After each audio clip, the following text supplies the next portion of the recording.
Good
morning, colleagues.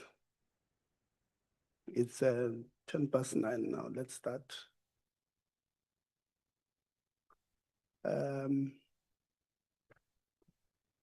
So today is Friday, the 19th of September, 2025. We're meeting here today to get a briefing from the Department of Higher Education and Training and the Minister on the process followed in the appointment of administrators at LGSETA, Services SETA, and Construction SETA. Then we'll also get a briefing on the state of readiness for the 2026 academic year, which is a briefing that the minister and his team gave on Monday, the 15th of September, to the nation. So this is why we're meeting here today. We just an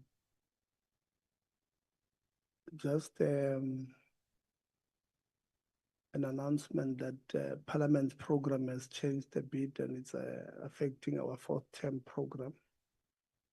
So we'll have to sit back, or you have to go back and look at how do we have our program, in line with what Parliament is asking us to do next term. We had planned to have two oversight visits, one in Gauteng. As you remember, that we had indicated that we'll still want to have our meeting with SMU, which did not finish when we met with them. And we were then going to go see, I think, University of Pretoria. Wanted to go see some SETA projects, TVET colleges. And then the second one, we're going to go to KwaZulu-Natal to interact with the institutions there. So Parliament program has changed now. We only have one oversight, which is something we must look at, whether we do the Gauteng or the KwaZulu-Natal one. We'll look at that and come back to members. Just a little bit of a background on why we're meeting here today. The minister wrote to me on the 19th of August, notifying the portfolio committee on his decision to place 3 SETAs under administration: LGSETA, Services SETA, and Construction SETA. And so he wrote to me on the 19th, and then I wrote to the minister on the same day.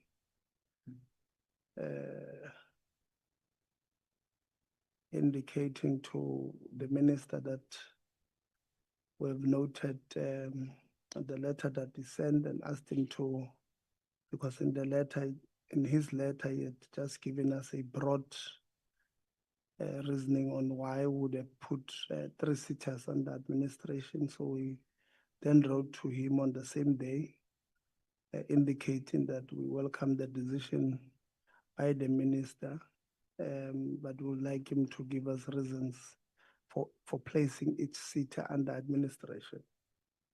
That was on the 19th. The minister wrote to us in a letter dated the 22nd of August. In the letter, the minister indicated that in addition to the letter that we wrote to him, he had also received correspondence from 2 members of the committee, Honorable Khakhawa and Honorable Lonzi, who raised questions as well. And then he had, in the letter, he says, in the spirit of transparency and respect for Parliament oversight role, I believe it will be most appropriate to provide a consolidated response to all these matters before the committee. This will ensure that every member is addressed at the same time and same basis. I am accordingly prepared to brief the committee either in camera or in an open session, as UN members may decide, and provide a full account of the reasons for the interventions. So the minister asked us that we convene this meeting so that they can take us through the reasons we had requested him to give us. So this is why we're here, members. I then applied, and because I applied for the 12th and the 19th, but because on the 12th of September, we had many plenaries where we were presenting 2 reports of the portfolio committee. That day could not have been given to us. We only had the day of today. So we're here now to receive this presentation. I just want to say, Minister, when we ask for written responses from the ministry, that minister write to us, we need the written responses. The minister must give us written responses and not write and say, no, want to do oral reply. So we're hoping that moving forward, when we ask for written responses, we'll get written responses. So here, members, we will have the 2 presentations. We'll give first, after introducing ourselves, we'll give to the minister to lead the team, and it will direct how they go about with their presentations, and then from there we'll have we'll interact with them, with the team on the left. So we do have a few apologies. Firstly, I want to say that we had not sent an invite to the deputy ministers, so they will not have sent us apologies because we did not extend our invitations to them. If they've sent them, it was just out of courtesy. From member side, we have a few apologies. Honorable Souls is still abroad. We have Honorable Khabo, who's still writing exams. We have Honorable Zondo, who had a personal matter to attend to in KwaZulu-Natal. Those are the apologies of those who are not coming.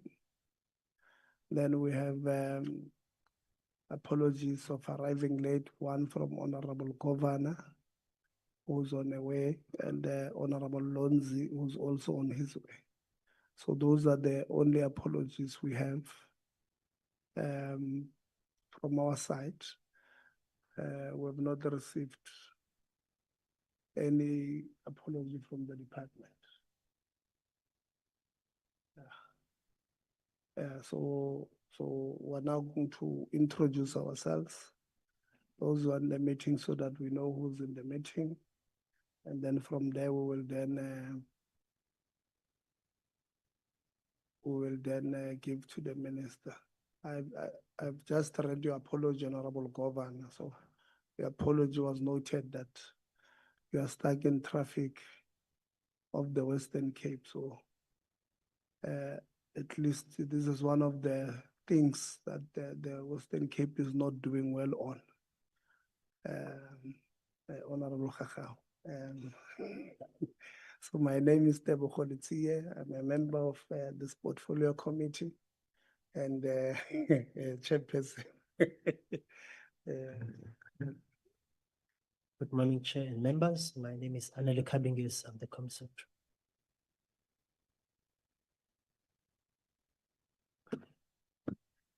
Good morning, Chairperson, Minister, and all colleagues. My name is Matshepo Sidat. I'm in the Office of the Minister for Higher Education and Training. What are you doing in the Office of the Minister? I am the spokesperson to the Minister. Good morning, Chair, Minister, honorable members, DG and colleagues. My name is Steve Mampeko. I'm the Parliament and Cabinet Liaison Officer in the Office of the Minister. Thank you.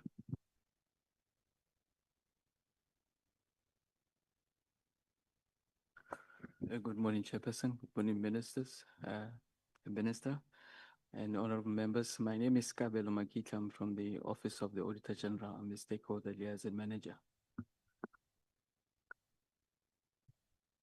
Good morning, Honorable Chair, Honorable Minister, Honorable members, DG and colleagues. I'm Rulani Ngwenya, the DDG Corporate Services. Thank you. Good morning, Honorable Chair, Honorable Minister, DG, colleagues, honorable members. My name is Tembisa Fuchane. I'm the DDG for Community Colleges. Thank you. Good morning, Honorable Chair. My name is Sam Zungu. Let me extend greetings to yourself, Honorable Minister, honorable members, and the DG and the colleagues. Thank you. Good morning, Chairperson, honorable members, Minister, and the officials of the department. My name is Philip Chavalala. I'm Chief Director, Teaching, Learning and Research Development in the University Education Branch, standing in for DDG Sotiku. Good morning, Chairperson, members, Minister, DG, colleagues. My name is Wasim Karam. I'm the Acting Chief Executive of NSFAS. Good morning, Chair, honorable members, and especially our Minister and colleagues. My name is Nkosi Nati. I am the DG of the department. Good morning. Good morning, Chairperson, members of Parliament, DG. My name is Buti Manamela, Minister of Higher Education and Training. Let's start that side. Let's introduce ourselves.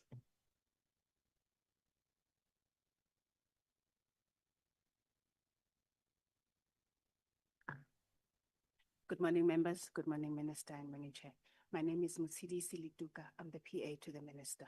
Thank you.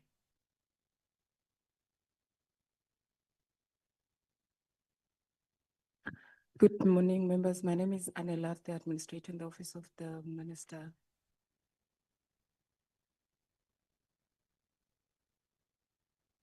Good morning, members. My name is Gilmore Cordom. I'm COCA support for the Patriotic Alliance. I'm here on behalf of Honorable Ashley Souls. Good morning, Chair. Good morning, Minister and honorable members. Jason Felix, News 24. Good morning, Chair. Good morning to the Minister and good morning to the members of the Portfolio Committee. I am Siabonga Koni. I'm a journalist from the Daily Maverick. Good morning, Chair, members, Minister. I'm Jabulani Majosi, Parliament Communication Services. Good morning, Chair. Morning, everyone. I am Thando Xolo Botoman. I'm a committee assistant. Good morning, Chair, Minister, members, everybody present. My name is Tanya Kleinans and I'm Executive Secretary to Chairperson. Good morning, Chair, Minister, DG and delegation members. Agnetha Arendse, I'm the researcher for this committee. Good morning, Chairperson, Minister DG, and everyone. My name is Mamparo Mudimba, Committee Content Advisor. Morning, Chairperson, honorable members, Minister. My name is Mngubim Sazan and I'm a member of this portfolio committee. Manbulisa kuwe sihlalo mphathiswe amalungu ale committee gama lam ndinguyanga governor ndililungu lale committee. Ke a leboha modulasetulo ke o dumedisa wena hammoho le maloko ohle a ntlo ena e hlomphehileng ya Palamente. Ke o dumedisa Minister, DG, your entourage. My name is Karabo Lerato Gagau and I am a member of this committee.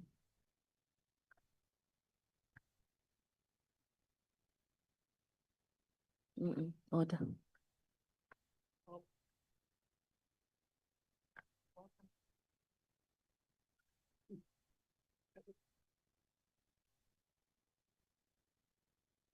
Good morning, everyone, and all protocol observed. I'm Delmaine Christians, a member of the committee. Good morning, Chair, colleagues, Minister, and all colleagues. I would say all protocol observed as well. My name is Sihle Ngubane. I'm a member of this portfolio committee. Good morning, Chair. Good morning, Minister, DG. My name is Sidugan Notsebo. I'm a member of this committee. Advocate Kuta. Good morning, Chair, and good morning, members of the committee. Good morning, Minister and DG. My name is Ntombizoto Akuta. I'm the head of legal at the Department of Education, Higher Education. Thank you. No, thank you very much. We now know who's here. I think all of us have introduced ourselves. I'm going to hand over to you, Minister, to lead the presentations from your team. Thanks. Thank you, Honorable Chairperson and members of the committee, colleagues and fellow South Africans. I wish to begin, Chairperson, by thanking you for agreeing to our request for this meeting so that we can brief Parliament on the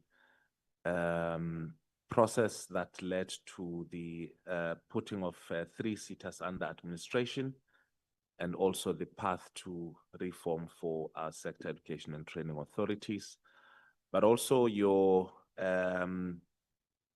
graciousness, Chairperson, in also agreeing that we add in today's agenda the state of readiness and the work that the National Student Financial Aid Scheme has done to ensure that we stabilize the conclusion of the 2025 academic year.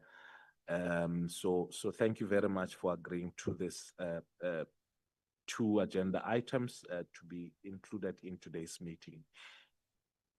The matter that is before us is not routine housekeeping, Chairperson. It is about the credibility of our skills development system, the integrity of institutions entrusted with billions in public funds, and the futures of thousands of young people who depend on SETAs to open doors into work, into dignity, and also into livelihoods. To place any public entity under administration is a serious measure. To do so with 3 SETAs at once is obviously unprecedented. And today I wish to take the committee carefully through the state of affairs that I encountered on assuming office in July this year, the process that was followed in deciding on intervention, the legal basis that guided me, the criteria and profiles of the administrators appointed, the scope and mandate of their mandate, and the broader reform agenda that I believe is now unavoidable. Over and above my few remarks, Chairperson, the DG will take us through some of the specific points that relates to this process, just to cover the points I may not have been able to cover. When I assumed office in July 2025, I did not enter a blank slate.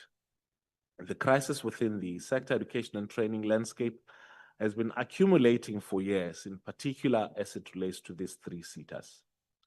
At Services SETA, which is one of the largest and most strategic procurement irregularities, had almost become the norm. The Werksman forensic report, commissioned in 2022, had set out in detail the maladministration and possible misconduct, yet the recommendations were left largely unattended. Boards turned a blind eye, while service providers were recycled and consequence management was avoided. In 2025, the acting CEO resigned abruptly, citing untenable conditions. That resignation created a vacuum in an organization already paralyzed by infighting and also weak oversight. At the construction SETA, the problems were even more visible. The SETA had already been under administration between 2020 and 2022. That intervention was meant to reset governance, yet by 2024, the same symptom re-emerged whilst whistleblowers alleged intimidation and interference. Records showed wasteful expenditure of nearly 80 million. The boards fractured and could not seat some of the times with quorum. And AG management reports flagged the same recurring weaknesses year after year. Instead of financing skills for the construction and built environment, the construction SETA had been consumed by battles over tenders and also internal power. And I think some of the reports have been evidently presented here before this committee. At the local government SETA, the situation was perhaps most alarming. In March this year, National Treasury itself raised alarm, noting the irregular appointment of the CEO, the unlawful dissolution of the Audit and Risk Committee, and possible criminality in procurement.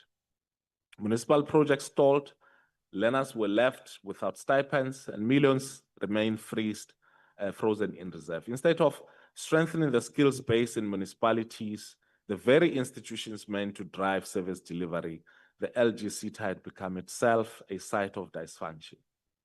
And so across all these three, honorable members, the pattern was unmistakable.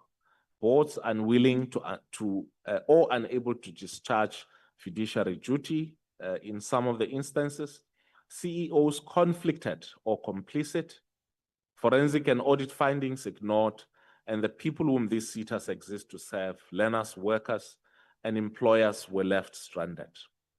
So I want to take you through a bit of a timeline of events, Chairperson.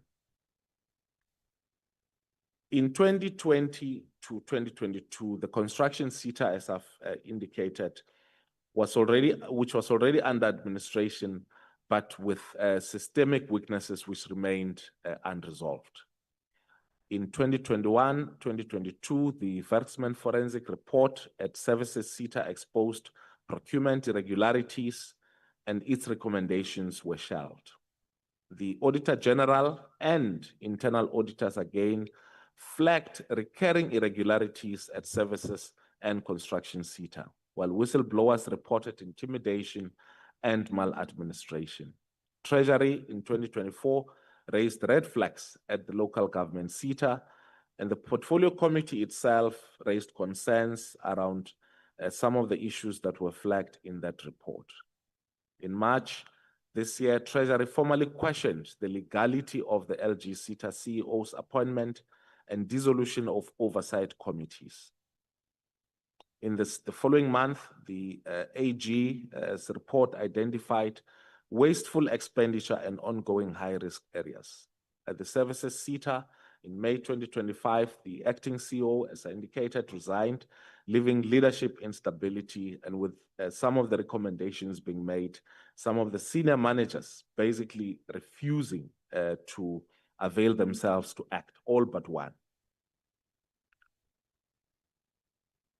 And so when I got into office Chairperson, we conducted consultations with all the 21 sector education and training authority CEOs who had also become accounting authorities. And in this engagement, some of the challenges that were besetting these three SETAs in particular were raised by the National Skills Authority. I then, based on that and some of the correspondences, I think with regards to the construction SETA, it was based on the correspondence that happened between the accounting authority and the then minister sometime in July last year, urging the minister to act on the,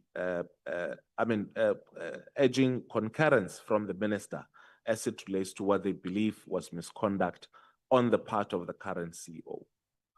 With regards to LGSETA, the Minister of Finance had alerted me upon assuming office that there was an investigation that the Treasury had conducted, which, as I indicated, had found that there was possible misconduct in relation to the appointment of the CEO. And so I was urged to act on these based on both the advice or the documentation available from the Treasury as it relates to LGSETA, but also documents that were sent, correspondence exchange between the then accounting authority and the then minister. To call these documents, and on the 14th of August, approached the National Skills Authority and advised for advice, which also entrenched, which also had in their files some of the ongoing investigations or monitoring some of the activities of the three SETAs. And so they concurred with me that we need to make an intervention. And on the 15th of August, 2025, I informed you, Chairperson, of my intention to act, and also informed the CEOs, an acting CEO of Services SETA. We then published all of this in the Government Gazette as it is required. But I want to also mention that beyond this, we have been involved in discussions around possible SETA reforms, because the challenges are not just with the three SETAs, but the challenges are, some of the challenges are across the board. And yes, most of the SETAs have been doing their best in ensuring that they live up to their mandate. But we thought that what was almost near paralysis in the three SETAs could not be left unattended. So sometime before the end of this year, we will be announcing some of the reforms that we will make as it relates to sector education and training authorities. We'll also be expecting, I'll emphasize this also a bit later, that the administrators will submit their 90-day stabilization reports to Parliament, and that we will receive also structured updates on reforms leading to a more coherent PSED system. In terms of the legal basis, and I think the DG will go a bit more on this, the authority for intervention lies in Section 15 of the Skills Development Act. Section 15(1) empowers the minister to dissolve the accounting authority of a SETA and appoint an administrator where the SETA has failed to perform its functions or mismanaged its finances. Section 15(4) provides for agent intervention without consultation if consultation would be impractical or defeat the purpose. I know that this has been the concern of many of the members of Parliament in their correspondence with me as to whether have we followed Section 15(1) and Section 15(4). In the cases of Services SETA and LGSETA, the facts met, in our view, the jurisdictional requirements of both provisions, which is Section 15(1), which was satisfied by the evidence of mismanagement and failure. We, and I think just an emphasis on this assurance, Chairperson, that we, as I indicated, approached the National Skills Authority for advice, but over and above that, had initiated consultation with each of the CEOs until such time information emerged that they are conflicted and therefore could not continue with that consultation as required by Section 15.4 of the Skills Development Act. But what I also want to emphasize is that our action was merely to withdraw the powers that were conferred by the then minister, that of being accounting authorities, and that their status as chief executive officers remain unaffected and that their term would in any way be ending soon. But we had to act precisely because lack of inaction and also given the fact that there were people who were implicated in these cases would have meant that would put the SETAs themselves at risk. The appointment of administrators, chairperson and members was not an arbitrary decision. Administrators assume the full powers of both the accounting authority and the accounting officer. And so we therefore applied rigorous criteria. Proven governance and leadership was one of the things that we had to look at, and whether they understand the area and space wherein they are going to be deployed, integrity and independence, but also immediate availability, and also that they understand the space within which they are going to be appointed. And so on this basis, I appointed 3 individuals, which is Mr. Machi Masoha at Services SETA, who brings experience as CEO of the Musina Makado Special Economic Zone, but also as Group Executive at the Limpopo Economic Development Agency. He himself is a former Deputy Speaker of the Limpopo Legislature with postgraduate qualifications in governance and public leadership and doctoral research underway. And I believe that he is equipped to manage a large and complex institutions like the Services SETA. Mr. Opankwan at Construction SETA, who has had more than 20 years in senior public administration, including as acting city manager of Tshwane, Section 139 administrator at Mfuleni, head of planning in Ekurhuleni, and also CEO of the Municipal Demarcation Board. He's had has a master's degree in town planning and regional planning, and also understand infrastructure, finance and organizational recovery, and is therefore relevant for the construction SETA.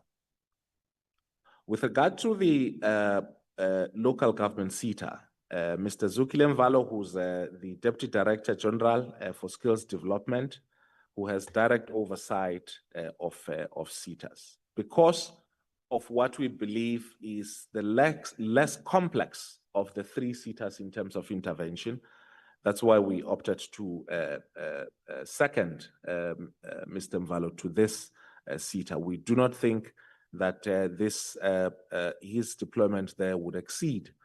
We'll get even up to the 12 months stipulated. We hope that the turnaround and the interventions that he needs to make will not be longer than that period required. These appointments, chairperson, were deliberate and also matches between crisis and capability. All 3 have undergone the MIE, and we are finalizing details with the Public Service Commission so that they finalize their vetting, which I must emphasize, chairperson, is to ensure that we reinforce public confidence. So we've done our own internal vetting so that they meet the minimum standard. I must address, chairperson, directly the question of who may or may not serve as an administrator, because I think there has been some confusion as it relates to this. For us, the law is clear.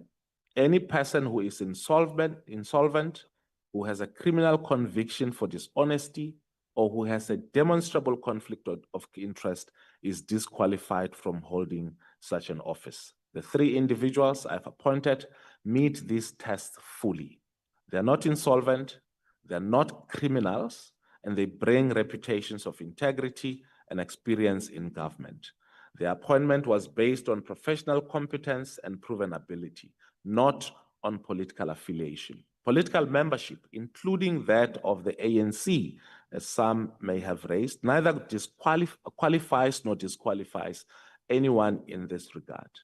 What matters is the capacity to restore governance and ensure stability in our skills development institutions. And I believe the three individuals possess the capacity to do so.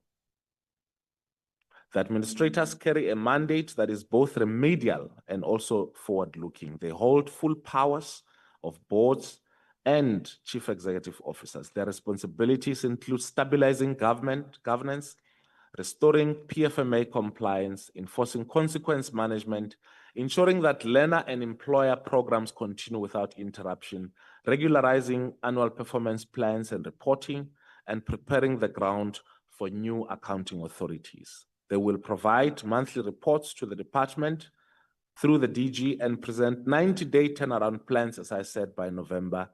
Their role is transitional and not permanent. And they're designed to ensure that SETAs emerge from crisis on a credible and sustainable footing. Honorable members, an administrator does not operate in a vacuum.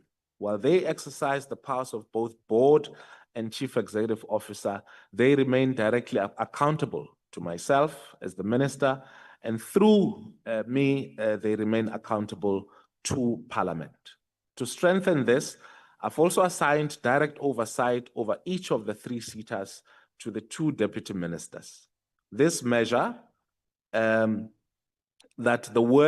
this ensures that the work is not concentrated in one office, but is distributed and subject to regular political guidance. Administrators will report monthly to the department, receive ongoing oversight from the deputy ministers and myself, and ultimately remain accountable to this committee over and above our oversight of all the other sector education and training authorities.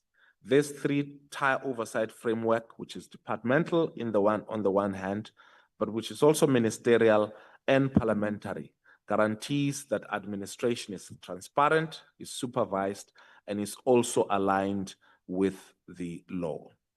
I'm also aware that members of the committee has raised some concerns, and I hope that through this we've been able to address this. I must also bring to your attention, Chairperson and members, that you may probably be aware that there's been litigation launched in both the Labour and High Courts. And without preempting the courts, I must emphasize that the facts of mismanagement are not contested. So when we received the papers that were served, what we noted, and I think those papers are public, is that there's no contest that there had to be an intervention. The AG's report, amongst others, and so on and so forth, as we indicated, led us to that, which was then, formalized by the advice from the National Skills Authority. So what is the debate there is around the procedure and whether we followed the procedure. And our actions, we believe, are lawful and that they were necessary, but they're also proportionate to the risks that we're confronted with.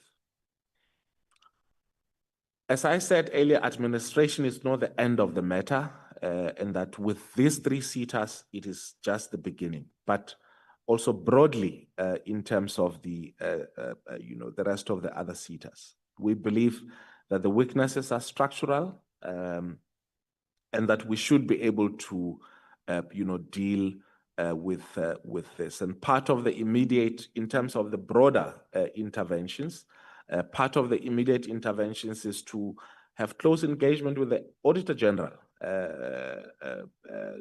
to, consolidate our perspective on where the hotspots are and what interventions we need to make. We've said to the SETAs that we expect of them to present to us a proposal on how they're going to be, implementing reforms, processes towards rationalization, and also how they will contribute towards a single PSET system and how they're going to be aligning with our national priorities. So those are part of the things which constitute reform and its path.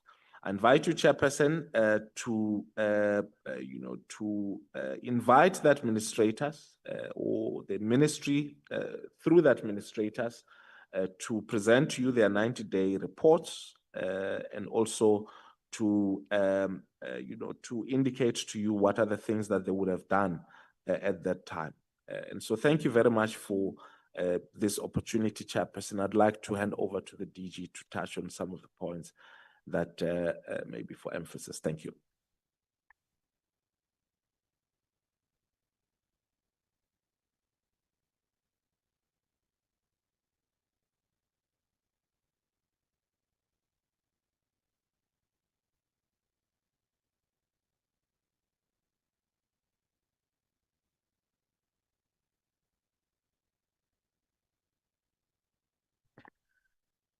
Honorable Chairperson, esteemed members of this portfolio committee, our minister and colleagues, good morning to you.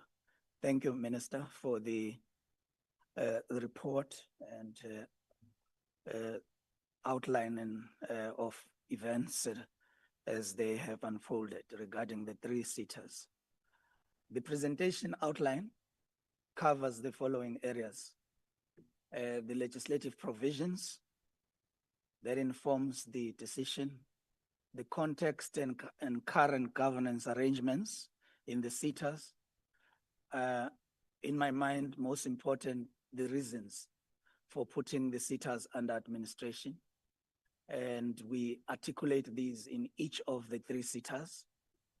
And the process for putting them under administration, and the minister has covered substantially in his address these matters, but we would like to lift the technical aspects of it as well.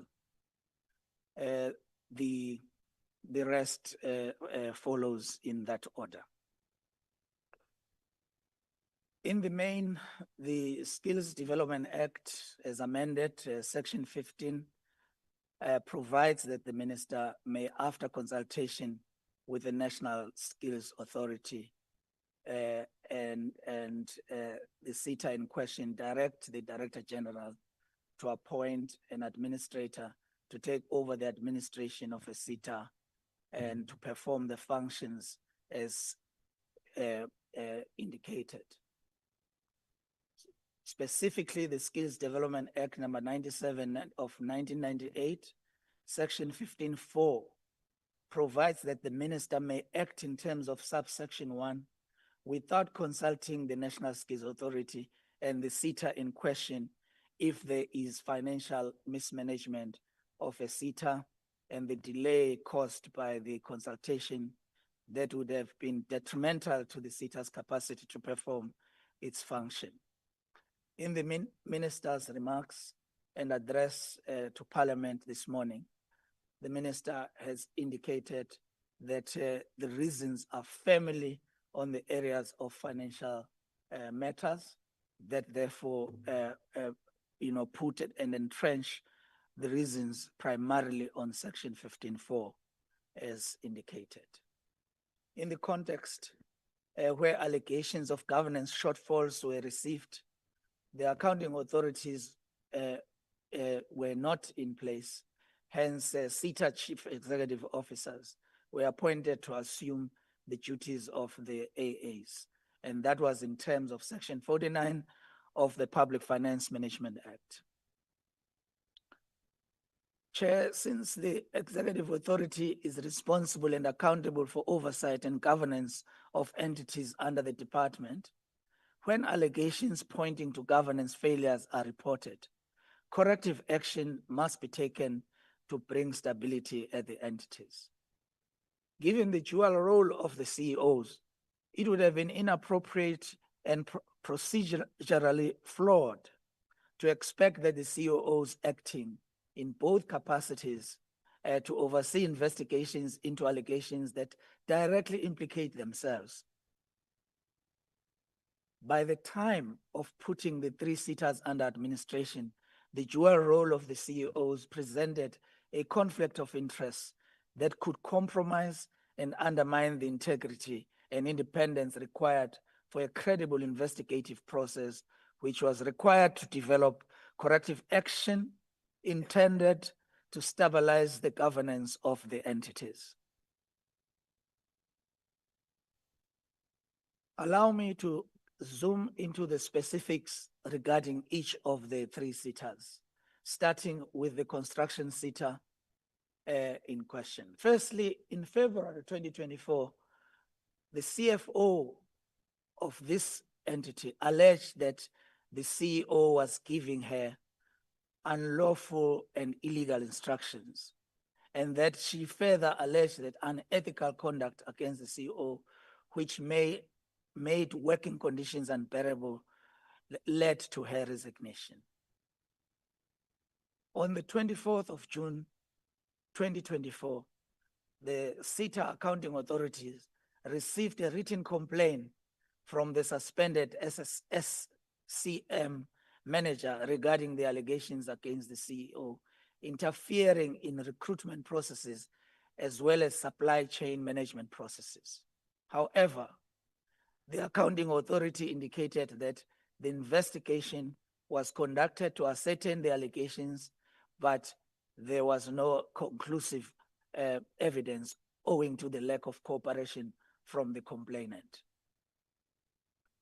The SETA Accounting Authority wrote a letter dated the 19th of August 2024 requesting the minister and the minister's concurrence for the precautionary suspension of the CEO following allegations against him. For some time, the SETA had been the subject of negative media publicity by the city press, reporting various allegations which points to governance problems at the entity.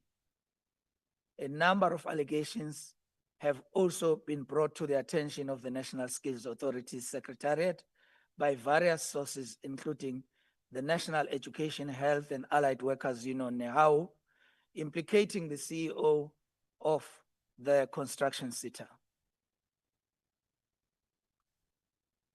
The services SETA, as the minister has indicated in his address, its former chairperson addressed a letter to the former minister notifying her about the resignation of the acting chief executive effective from the 31st of January 2025. One of the issues was to fill the vacancies, and that the chairperson recommended two possible options. One, the appointment of an internal candidate to act as CEO, or the appointment of an external candidate to minimize potential disruptions to the operations and executive management of the organization that may arise from the leadership challenges. The chairperson and his letter was accompanied by a report from the Audit Committee task team highlighting supply chain irregularities within the services SETA. The Audit Committee task team report contains serious findings that point to systemic governance and compliance failures within the services SETA. The Audit Committee task team report contains serious findings, and these are summarized as follows. Failure to comply with National Treasury regulations in advertising bids, failure by bid evaluation and bid adjudication committees to conduct adequate due diligence and quality assurance, gross negligence by the CFO for paying invoices before contracts start, failure by the CEO to disclose his relationship with the awarded bidder, improper constitution of the bid adjudication committee, misrepresentation of facts and misleading of EXCO, and the failure of EXCO to fulfill fiduciary duties. The findings of the Audit Committee task team pointed to multiple transgressions that are in direct contravention of the Skills Development Act and the PFMA, and the report highlights clear evidence of financial mismanagement and maladministration. Regarding the local government SETA, the department received a letter dated the 14th of April 2025 from the Minister of Finance, Honorable Enoch Godongwane, informing the Minister of Higher Education and Training of a forensic investigation that was commissioned by National Treasury into local government SETA. This investigation by National Treasury was initiated in response to two allegations. One, irregular appointment of the CEO, and two, irregular dissolution of the Audit and Risk Committee at the local government SETA, allegedly by the CEO himself. The forensic process was conducted under the authority of the National Treasury in accordance with the mandate to ensure sound financial governance and compliance with applicable legislation within public institutions. In the letter, the Minister of Finance presented to the Minister of Higher Education the outcome of the forensic investigation conducted by National Treasury. In view of the investigation outcomes, the Minister of Finance requested that should the Minister of Higher Education and Training concur with the findings of the report, he must facilitate the implementation of the recommendations contained in the forensic report. Notably, this investigation was initiated by the National Treasury following receipt of allegations from an anonymous whistleblower consistent with the principles of accountability and ethical governance in the public sector.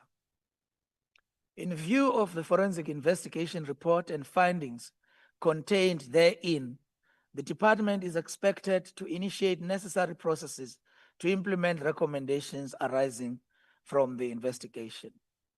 The report specifically recommends that disciplinary action be instituted against the members of the selection and interview panel in respect of the appointment of the CEO.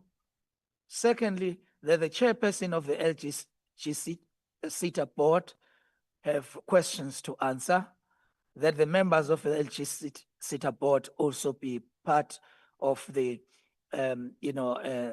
recommended disciplinary action, and lastly, the CEO of the LGSETA. Furthermore, the report recommends that a criminal inquiry and investigation be initiated against the chairperson and members of LGSETA board for allegedly failing to comply with fiduciary responsibilities as indicated in Section 50 and 51 of the Public Finance Management Act. The above PFMA provisions relate to effective, efficient, and transparent use of financial and other resources, as well as the responsibility to prevent irregular, fruitless, and wasteful expenditure. In the light of these investigations and allegations reported against the three SETAs, and which are your construction SETA, the LGSETA, and services SETA, the minister then directed that the DG of the department, in terms of Section 15, after consultation with the National Skills Authority, place the SETA, LGSETA, as well as the services SETA under administration. The National Skills Authority reports, particularly the one that was issued in May 2025, had submitted to the minister reports compiled following investigations to an array of complaints referred to the minister and NSA itself to investigate. Amongst these complaints in respect of LGSETA had been a matter of chairperson of the Audit and Risk Committee who had reported as having a conflict of interest in that he had held directorship in an entity which was or had done business with the LGSETA. The Auditor General of South Africa, in its report of the financial year 2023-2024, red flagged the relationship between LGSETA and the said entity, stating that the independence of the Audit and Risk Committee was impaired. The Auditor General had stated that LGSETA had not adequately complied with the legislation.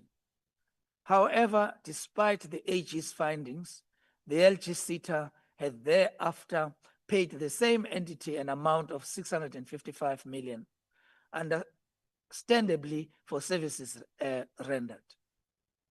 The National Skills Authority had recommended that this and other matters which could not be exhaustively be responded to by the SETA be considered for a comprehensive forensic investigation.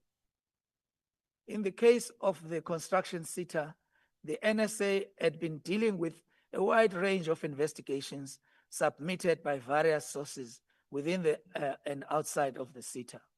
The identity of the sources and the nature of complaints and the extent to which these state governance and SETA allegations had become a subject of sensational media coverage for a considerable period of time, and the NSA considered, was in the process of finalizing a report with recommendations to the minister to intervene in the SETA governance arrangements. So sources of complaints and requests for intervention included former board and former CEO and executive management, individual personnel, trade unions, and stakeholders having made submissions in this regard.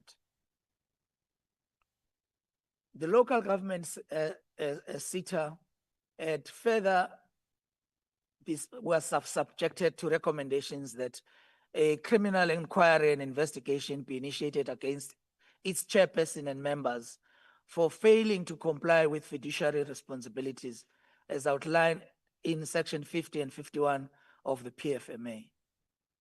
The above PFMA provisions relate to effective, efficient, and transparent use of financial and other resources. And in the light of these investigations and allegations reported against the three SETAs, the minister directed the Director General in terms of Section 15(1), after consulting with the National Skills Authority, to place the SETA, LGSETA, and the Services SETA under administration. I make reference to the report of the National Skills Authority, and I think they were quite covered in the minister's address. I will skip this part unless it's necessary to come back to it. But in number 3.4 of this presentation, bullet 1, 2, 3, 4, 5 begins to indicate what were existing, reports sitting with the National Skills Authority that were also a subject of inquiry and by the lenses of the National Skills Authority.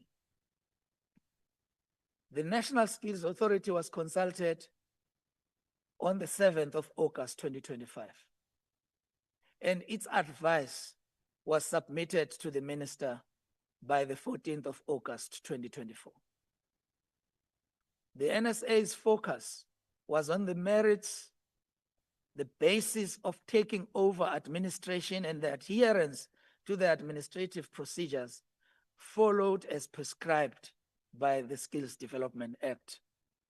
The NSA noted the following: that the seriousness of the nature of allegations and governance challenges reported at the three SETAs, including those established through the NSA's own oversight, monitoring and evaluation function, required this action. That the consultation was on the process and not on the individuals to be appointed as administrators. These were no boards as per, or there were no boards as per the definition of the SDA at the time of the consultation. Instead, the COOs were fulfilling the functions of the accounting authorities as per Section 49 of the PFMA, concurrently with their substantive functions as CEOs. The CEOs were somewhat implicated in the investigations and reported governance challenges. Therefore, consulting the SETAs in question as required by the Act would have meant consulting the very same CEOs in their capacity as AAs, thus presenting a case of conflict of interest. In line with the provisions of the SDA applicable to SETA boards, a screening process was conducted on the administrators in respect of the following factors: their criminal record, their citizenship, their fraud listing, their academic qualifications. The screening was conducted based on the personal documents submitted by the candidates as follows. Mr. Machi Lihlokonolo Alfred Masocha of Services SETA, the preliminary and screening process found no adverse findings against him. Equally, no adverse findings listed against both Mr. Zugile Christopher Mvalo and Mr. Ditaba Opa Nkwane, appointed as administrator of the construction SETA. To safeguard the potential risk, the administrator's letters of appointment, as signed by the Director General, stated that their appointment is subject to attainment of a clear report of their background checks, including criminal records checks and qualifications verifications, and that if the report comes out with adverse finding, the minister reserves the right to exercise his discretion regarding their appointment.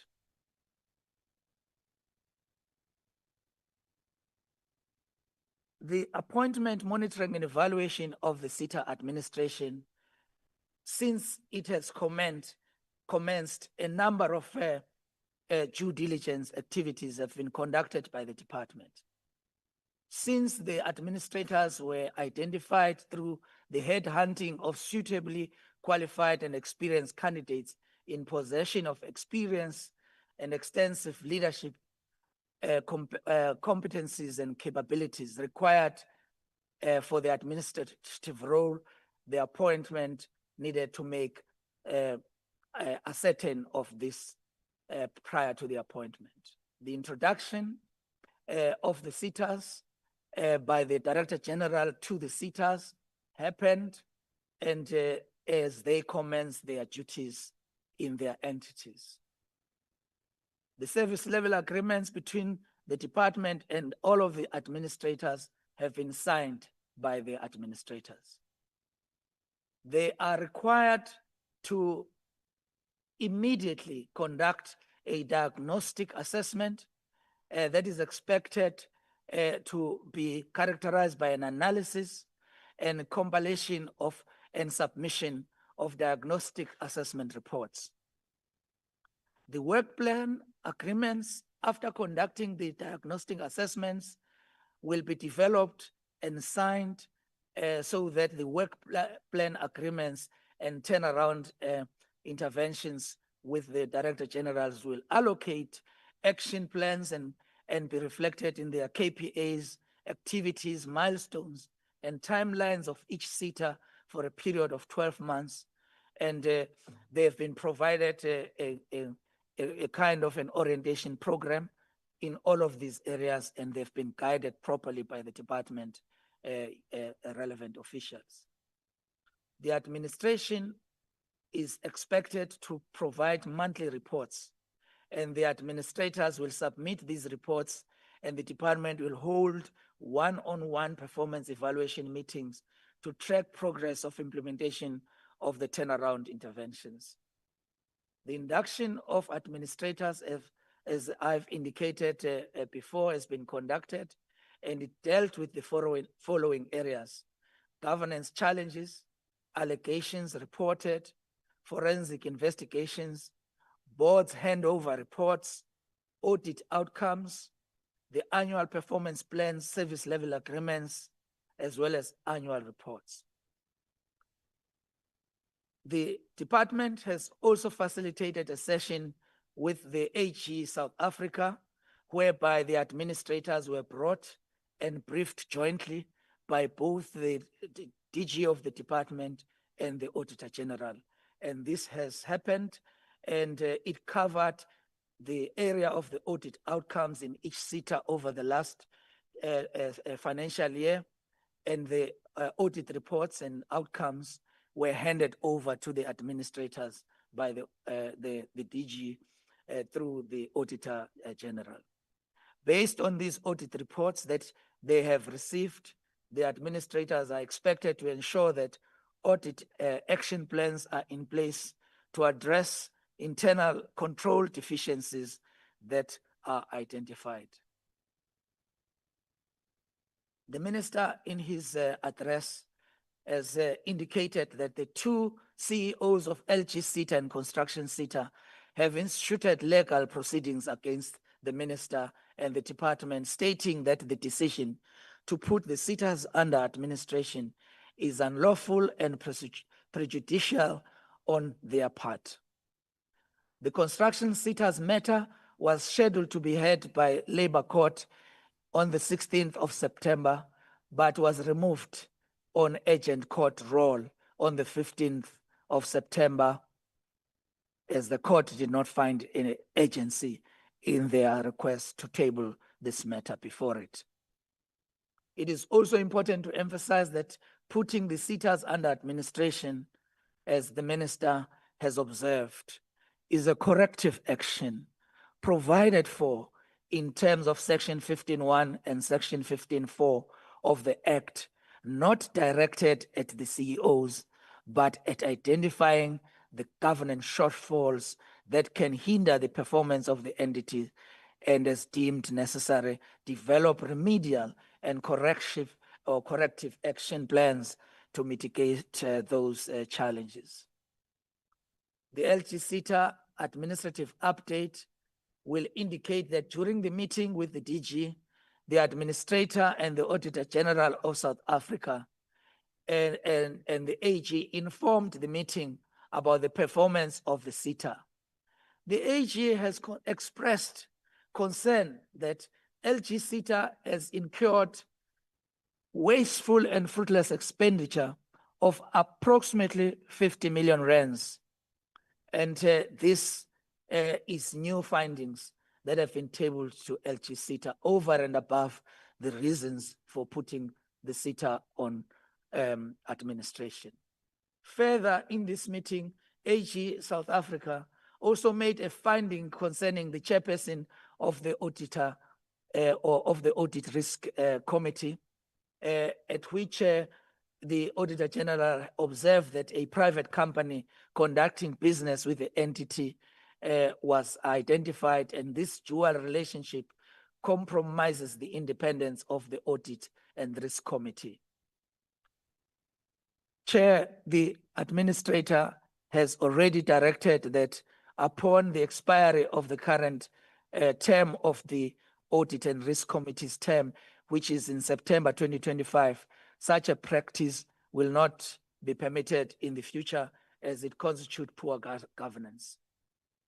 The administrator is prioritizing these areas, including arranging meetings with the Auditor General of South Africa to resolve a dispute that dates back to the financial year 2022-23 on audit outcomes, which the LGSETA decided to take the matter to court, emanating from a cyber attack from a various termed black bite, the malware that inflicted damage to some of the financial records of the LGSETA. The administrator is in the process of implementing the forensic investigation into alleged irregular appointment of the CEO of the LGSETA, and this is work in progress as monitored by the department since the appointment of the SETAs. Chair, I'm not going to take you through the rest of 8.2. I believe that the minister's report has sufficiently covered this, but I do wish to indicate that the strategic planning matters and the audit matters, as the minister cited them, and legal matters, that have been tabled around the construction SETA, as well as HR matters have reference in the report we are tabling before Parliament today. Further, regarding the construction SETA, the update in terms of its administration will include the fact that facilities management matters that have been tabled before us. We already have instructed that the refurbishment project that had to be completed, which had started in 2022, and that the developing of terms of reference to investigate these abandoned renovation project be looked into. This will include financial management matters that are cited, stakeholder relationship management matters, and as well as ICT matters that had been initiated, to ensure that all ICT systems as reported, including initiation of the digitalization of the process and instructed review of learner management system, bidding process versus the adoption of the MICT SETA is looked into. The SETA administration updates are made reference to, and I'm not going to cover them as well here, Chair, but they are tabled before you to show the members of Parliament what work has been done since the SETAs have been put under administration. And that is covered in 8.3. Further, the progress updates also include how are these administrators dealing with financial management matters, and we are indicating specifically what is it that is being done right now to deal with those matters, and they are specified under financial management. We've got bullet 1, 2, 3, 4, 5, 6, specifically indicating what those matters are. And under stakeholder management matters, there are 2 bullets that are covering consultation processes and how we are dealing with matters of the chambers as cited. Infrastructure as well as ICT matters are made reference to. Chairperson, we humbly submit to you and honorable members. Thank you very much. Thank you. The second report. Who's presenting the second report?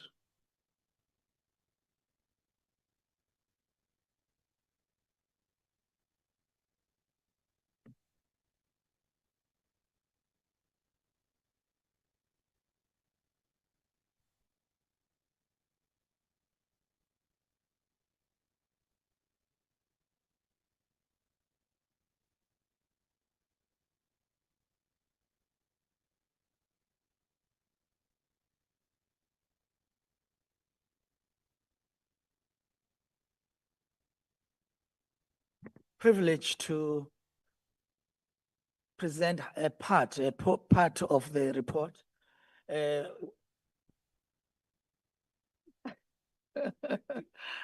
portion of the report, but the nature of our report is that it includes a broader, departmental readiness, but there are specific NSFAS matters which we will ask the CEO of NSFAS to speak to.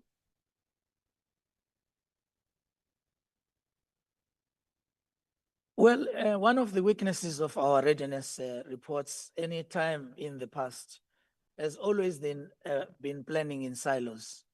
There's one plan from basic education, one plan from quality councils. The examination report just deals with when are the dates of exams, and the Malusi report deals with when are the monitoring and moderation of reports. Then the Department of Higher Education will deal with its own part.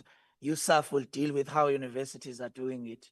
And what we are doing differently this year is that we have pulled together all of the entities, including basic education, to be part and parcel of the readiness project for this year, including our entities that are part of this. We see readiness as a transformation in action. We see it as a matter of the doors of learning that must open on time, fairly and in an orderly way. In 2025, lessons we have learned about the instability at NSFAS. We have learned about governance gaps in the system. We have learned about certification backlogs in the assessment system.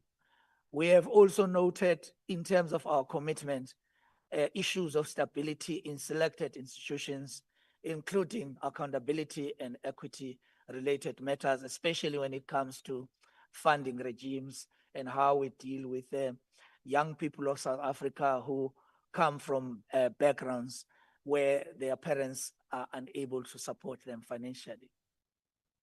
Our readiness structure has framed our readiness inputs to also include the release of the fees increase. And this is an important area to us, as it was made reference to in the previous meetings of the Portfolio Committee. And this has become part of the focus of our readiness plans. The finalization of the ministerial statement and our focus in this regard is to pull it backwards and much earlier instead of releasing this statement late after the horses have bolted. Councils have already determined what are the financial results of and decisions of councils. These are the things we are dealing with differently in this state of readiness. Approvals and concurrence of budgets for NSFAS is one area which I think the minister, since assuming office, has had to be seized with, which has led to a series of meetings between the minister and the Minister of Finance to try and say, what are we going to do about the shortfall in the budget of NSFAS? And the minister has since achieved a level of understanding with the National Treasury that has led to an approval of identification of resources within the departmental budgets, up to 13 billion rands, that have led to dealing with the crisis that was looming at NSFAS. And we are happy to make that kind of report. The finalization of the CAS bill and legislative processes is made reference to, and I think it's a matter which we would like to further indicate what are the issues, including the finalization of the NSFAS guidelines, which the CEO of NSFAS is going to speak to in detail. The magnitude and size of the challenge that the issue of planning is that we are seized with is a matter that requires not just the minister, but it requires collaboration with our stakeholders, also collaboration with our entities and other government departments. Hence, our approach in this regard is informed by this kind of collaboration. In this particular slide, we wish to report that NSFAS support about 900,000 students with bursaries and loans, and that SETAs support thousands of learnerships and apprenticeships and skills programs. And we provide the breakdown of NSC examination learners that are expected in terms of the matriculation results. And all the time, the problem here has always been the fact that by the time exams are finished, it's almost time for the enrollment process to begin in the post-school education and training institutions, which stretches over holidays, during Christmas holidays. And it always is a question of how much time you give basic education and how much time you give institutions to also plan and deal with the raw data that would have been transferred to these institutions by Umalusi. And it's one of the issues that are a subject of the engagements between us and the Department of Basic Institutions. We provide here, Chair, important data about the capacity of the post-school education and training to receive young people from basic education. And I think this is important because here we are saying the capacity of our universities do not exceed 235,000. And the capacity of TVET colleges is up to 170,000 and 130,000. And I think the minister would like to make a few comments around our plans that have not been finalized yet, but where we are going about when it comes to stretching the capacity of the TVET colleges to cover the areas that have led to many young people, also not being admitted in colleges, notwithstanding that there could be physical potential for such institutions to admit the young people knocking at the door of our institutions. The snapshot that we are providing in this slide, I'm not going to go through it. It is a repetition of the previous slides where we are indicating the 235,000 spaces existing within the institutions of higher learning universities, in particular, the 527,000 spaces in TVET colleges, as well as 170,000 opportunities in CET colleges.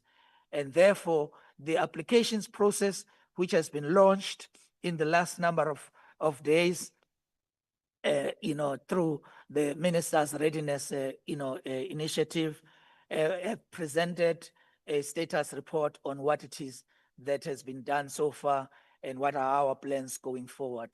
The exams and certification issues are some of the key matters that we need to deal with, especially in respect of the examinations in NATED 190, 191, and examinations of National Certificate Vocational.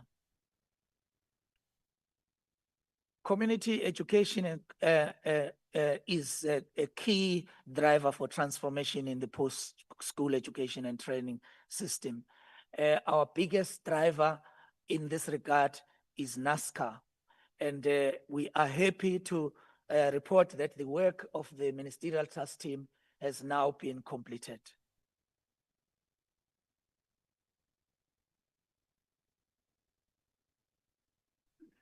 Honorable Lonze. No, thank you, Chair. Chair, I'm worried because I remember seeing some of this information in the meeting that we had with the department on, I know it may not necessarily be the same, but in terms of the APPs, I think the DG did use an opportunity to also explain to us about their plans. So it seems like now there's an attempt to dilute the main aspect and reason why we're here today, because we're being given information that we've already seen. We participated in the NSFAS launch of the applications. The CO took us through in Pretoria and Mamelodi. So a lot of these other information we're getting here, really, if we're honest, is just an attempt to confuse us with a lot of information. We're here to discuss SETA being put under administration. So please, Chair, I don't want to say they must not present them. Maybe they can just do it quickly, but we know this. We dealt with it in the University of Pretoria. We dealt with it last week, Friday. So we want the main meal. Thank you, Chair.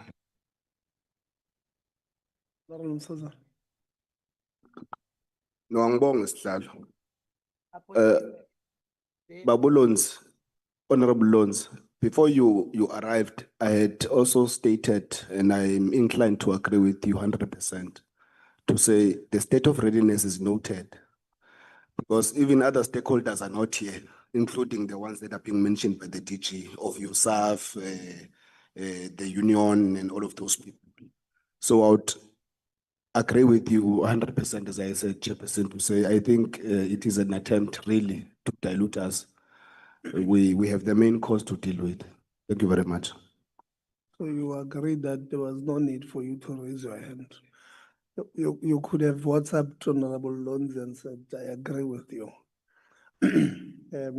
Honorable Lonze, the minister had written to me earlier in the week. The minister presented, and his team, on Monday, they did a press conference to do state of readiness.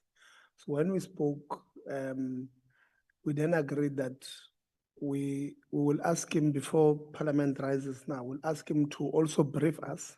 So it was as a result of that then that we have agreed that they must present, because you don't want, as members of Parliament, when we go on constituency period, members say in this press conference, 1, 2, 3, 4 were discussed and it was not shared with us. So we thought we would want them to share it with us. Apologies, I did not indicate that part at the beginning of the meeting, but it was us who had given them we're not diluting anything. I don't think there's anything that can be diluted towards you guys anyway. So, so we will have a time, just TG, to move quicker on certain issues. Honorable Kakao. Chair, I am rising to make a proposal to meet each other halfway. There's truth on both sides of the argument. Can I request that, because even on Wednesday, when we met this week, there was a conversation about this. Can I request that instead of having a rehash of everything that we already know, that you just focus on the key aspects of things that we didn't talk about, that I knew, and then I would even move to say there's no need for the DG to present, that if there are questions about the state of readiness, we just ask questions and we move, but that the main focus indeed becomes the appointments. Okay, DG, let's just, Honorable Law. Thanks, Chair. You know, Chair, must never fall into attempt in wanting to swear away things that are quite critical and important. I'm saying this because the agenda was long circulated to us, and we're dealing with, when you're dealing with student readiness, you are dealing with their day-to-day and their frustrations. So I don't want us to come here and expedite issues and want to say that there are issues that are much more prioritized than many others. Let's rather agree to say that because we are familiar with the issues of the state of readiness and we are quite content and ready, we'll clubber them together so that as we ask questions, we're able to ask them together. But let's not differentiate about which one is important or not is important. It is dealing with the dignities of our students. Even to date, I think everybody is hoping to understand, are we not going to encounter any protest in the future, but rather vis-a-vis the problems that are confronting us. So I want us to be very cautious as we are dealing with things and wanting to remove agenda items. Yes, indeed, we are eager to want to discuss other issues, but this is the most important aspect that we normally raise with either the minister, with either the entities with regard to what is affecting our students. Please, I'm begging you so that we could give it the necessary attention it needs. Thank you. No, thank you very much, TG. Yeah, other issues you'd given them to us. Those ones, let's, but let's still keep the meat of the presentation so that we'll be able to engage with it. Thanks. We can continue. Thank you, Chair. I will definitely proceed according to this advice. Anyway, towards the conclusion, the issue of budgets, allocation, the funding model are some of the matters that we've discussed before, and I'm not going to get into the detail on this. The capacity of the CET colleges presents us with an opportunity, DDG Fujani, of ensuring that we eat into the NEET youth, because that is where the challenge is. The post-school education and training system have about up to 3 million students, but sitting outside of the system is more young people. And that is really our focus in terms of the access to education, that we need to go beyond just focusing on those we've admitted in the system, to look into those who never get to have access. And I think our potential to deal with this aspect lies in us supporting CET colleges and ensuring that we work with them towards finding solutions in this regard. Partnerships in the TVET space have become very strong, and I think that the work of our TVET branch is reflected here in terms of the partnership arrangements that we have. We see the TVET colleges as the engine for skills, and I think the minister would like to comment about the fact that in our view, there is a potential for us to stretch the TVET colleges to admit beyond what has been limited by the budgets that are available to the department, to sweat the resources of the department, to stretch them to a point where we have more young people admitted in TVET colleges than we've ever had in the past. There is a potential to do this. We are working on it. We would like to come back to... DG, those are not the state of readiness. Those are the plans.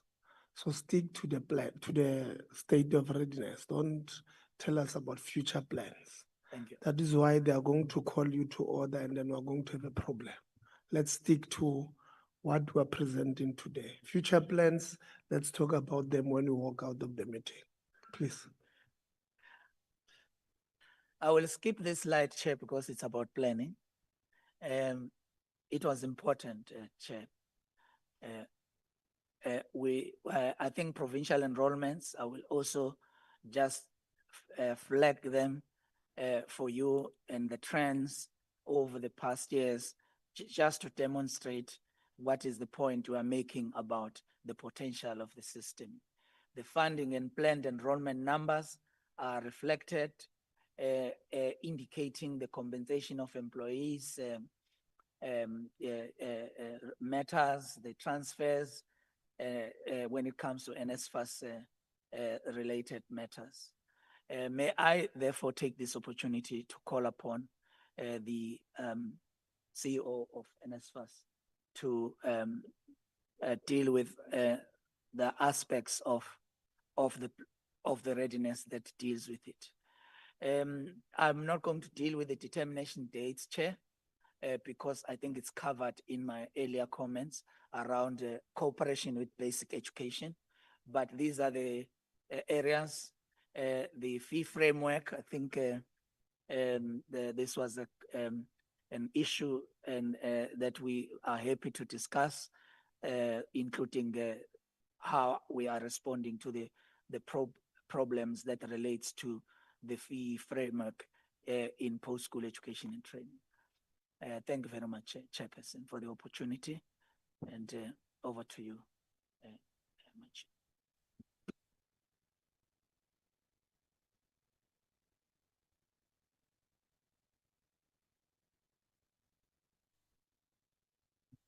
Thank you, Chair. While the PLO is bringing the presentation up, so as not to delay members, I'll just start with the reflections. Of course, as we would have announced the state of readiness for the 2026 academic year, a big component of what we had wanted to announce was the stabilization efforts for the 2025 academic year. We have faced the challenge, as we know, of a number of blocked student registrations and second semester registrations in 2025, mainly as a result of a significant budget deficit, which we have been engaging as we've briefed members with National Treasury. We were therefore pleased to announce the reprioritization of about 13 billion rand in funds that would support 4 categories of students. One was students who incorrectly applied during the TVET cycle for university. 2 were students who had blocked registrations due to the closure of the registration portal. 3 was students who had appeals that were approved but unfunded. And lastly was students who were impacted by second semester registrations. So that marked quite an important point in the stabilization effort for the 2025 academic year, and put us in a position where we were able to then reflect on the announcement of the opening of the application cycle for 2026. The start of the application cycle is an important part of South Africa's academic calendar. It marks an important transition for many young people from the basic education system into the higher education system. We are at the point where the majority of students will now be creating profiles via the NSFAS online system and will be applying for funding, but there would be a number of steps over the coming months that they would qualify for, and we will keep honorable members updated throughout that process. In order to prevent the situation that we had in the previous year, we closed TVET trimester 3 applications on the 12th of September, and we opened our application launch on the 16th. That window period will remain open for 2 months and will close on the 15th of November. We know that the majority of our applications, about 70%, come from the South African Social Security Agency. Our intention is to work towards all financial eligibility decisions before we conclude for the end of the calendar year, so by the 15th of December 2025. Students will not know their financial eligibility decisions. We will announce collectively on the 15th of December all financial eligibility decisions for students. NSFAS operates a system that is quite dependent on third parties, and over the months leading up to the announcement of the application cycle, we would have been working very closely with the Department of Home Affairs, SASSA, the South African Revenue Service, to strengthen our memorandums of understanding to ensure that we have access to consistent, verifiable, accurate data that enables us to make proper funding decisions, and within our ecosystem to strengthen our relationships around the HEMIS data, the TVET data, as well as the university data. We know that our system has to be in a position to receive high volumes of applications, and therefore we've strengthened the back-end server capacity via the cloud to ensure that we are able to process both at the start and at the end of the cycle the high volume of applications that we expect to come in. We are really focused on 3 core principles in our application cycle. One is that our systems must be user-friendly in nature. 2 is that they must be accessible in nature. And 3 is that our communications with young people must be open and transparent on an ongoing basis, and they must be kept informed so as not to build unnecessary anxiety. The platforms that we support for our applications are the web, via mobile applications, WhatsApp, Telegram, USSD, as well as SMS and email. We have introduced some additional innovation in our application cycle, which includes digital signatures, which does not require printing and signing of documents. We have introduced some biometric solutions which assist with the change in password processes, in banking details. And we've also introduced optical character recognition, which will assist us in automating some of our funding decisions as well. We have put our call center and contact center in a state of readiness to be able to respond to young people's queries, whether they come via the phone, email, social media, or walk-ins. Throughout the next 2 months, we'll be running a campaign that will have a number of streams attached to it. These streams will include a partnership with the Department of Basic Education, which will ensure through school principals and school governing bodies that the awareness for NSFAS reaches all 26,000 public schools in the country. Particularly for rural areas, we'll have targeted outreach programs with application support. We will have partnership with government institutions such as Tusong centers, public libraries for in-person application support. And we'll continue to use social, digital, community media to raise awareness around the application cycle. Chair, I'll just be guided by you. We were told to put a few slides on student accommodation reforms. Would you want me to touch on it today or? Thanks. So it'd probably just take me about 5 minutes. I think if we reflect on private accommodation providers, to date, we've dispersed to about 4,004 private accommodation providers supporting close to 121,000 students, and the total dispersed is about 3.8 billion rand. The announcement that we made on Monday for stabilization efforts will also impact on accommodation providers. There's been a number of accommodation providers, particularly in the Northern Cape, that have been impacted by the blocked registrations, and the clearing of those blocked registrations will have an impact on those accommodation providers now being paid. There is a downstream impact. So, for example, the university first has to upload the data, the status has to move, but we do intend to include those accommodation providers in our September run so that by the end of this month, we could have reduced a fundamental amount of the complaints associated with student accommodation. We also ran an initiative throughout the country aimed at offering one-on-one support to accommodation providers. We started at the end of July. We've concluded on 8 provinces, and the last province is the Western Cape, which is scheduled for next week. Some of the issues that we've been able to resolve is students who were funded but claimed in the wrong process cycle, and those accommodation providers have been paid.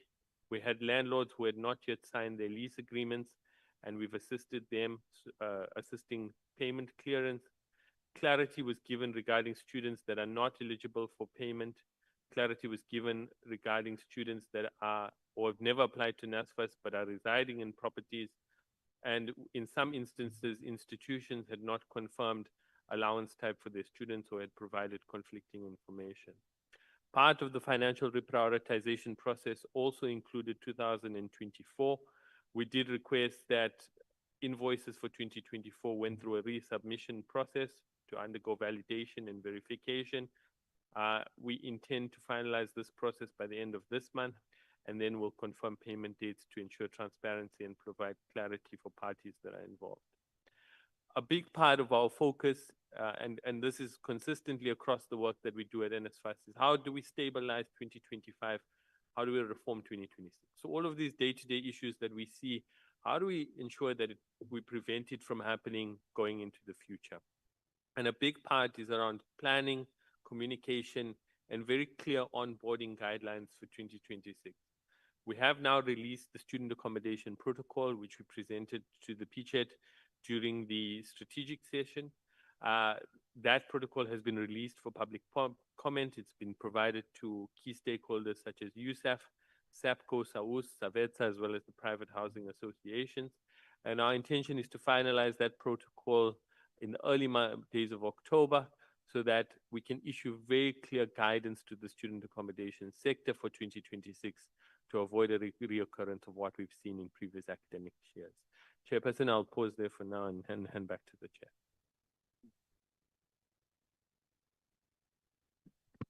No, thank you very much. That's the presentations from your side, Minister. Is that all from your side? Thank you, Chairperson. Just some 2 remarks on the state of readiness, and I think the first one being that we are starting the preparation much earlier, and I think we will come and consistently brief the committee. I was telling the CEO of the NSFAS that he shouldn't be bad that today he's not a big issue, So, but I think we will come and to brief the committee consistently on how ready we are. I think that's the first thing. The second thing is that we are going to try and ensure, because members have got constituency offices, so we'll try and make sure that we package as much information as possible for members' constituency office, so that when you're confronted with questions, you're able to respond and also to connect with the NSFAS and or the department directly. So I thought I should just make those 2 points. But thank you very much for this opportunity, Chairperson. No, thank you very much, Minister.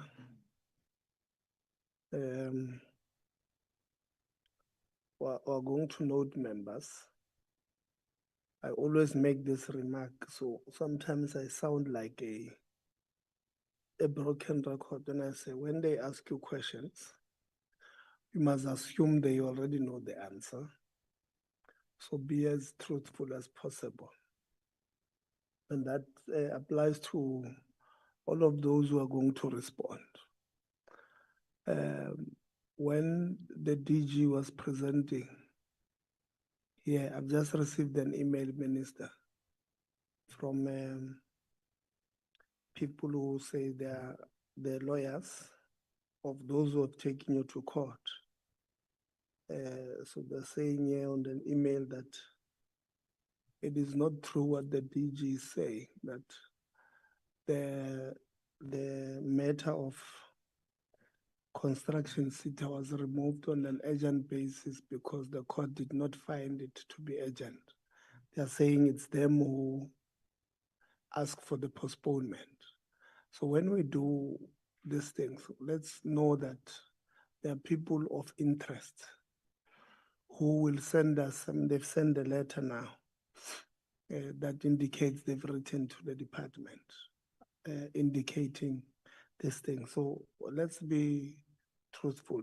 It's just unnecessary that we must now entertain outside matters because the DG there did not, or the DG decided to venture into untruths, if it's indeed untruth. So I'm going to note members. I've written your names down. There's no need to raise your hands. I've written all your names down in this format. This is that a point of order? On what? You are, no, thank you very much, Siswaga Koko. Chair, you are speaking on a very serious matter of misleading Parliament, and you are speaking to it as if it's a matter of a by the way issue. You should be asking the DG if he can confirm what he's saying was misleading this House, and also agree or disagree with the information that we are getting. I also got the same information that the DG is misleading the House by saying that the matter was struck off because it's not urgent, but it is the department that has not responded to the lawyers of the entity or of the CEO. Can the DG confirm that information? It's not a by the way issue, Chair. It's misleading of Parliament. Yeah,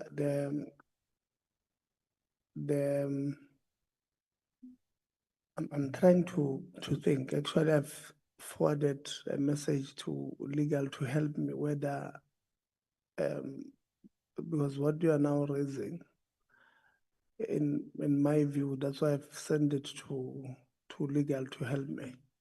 Whether, She is here, Chair, to confirm that No, no. information. No, close the mic, Honorable Msaza. But the DG is here, Chair. Yeah. Please, can the DG confirm? Yeah, Honorable Msaza. I think this Honorable Lonzi was right that he must take over this position of deputy chair because now you are abusing. You know? There's an angle that I've asked legal to help me on, and they will come back to me now. So I'm sure when you ask a question, you see what I've asked here was on a matter that might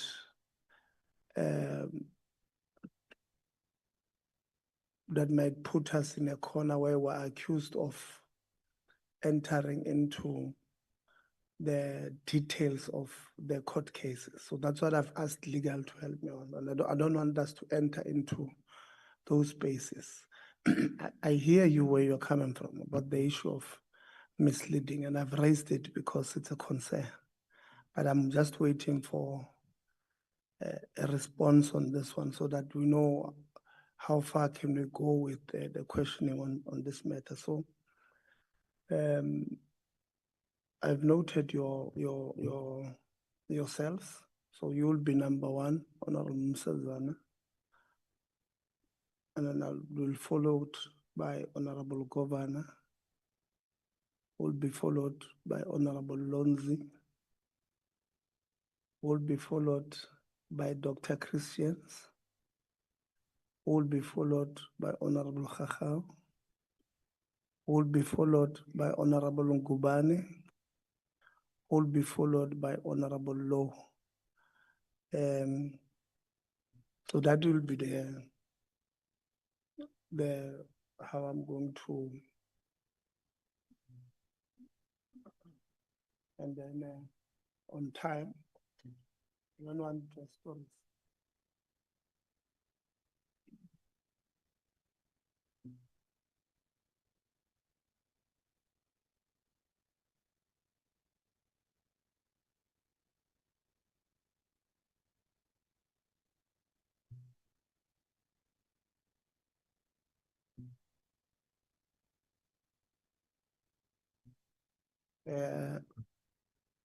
When it says, when the clock turns red, it's finished. Yeah, it's for three presentations.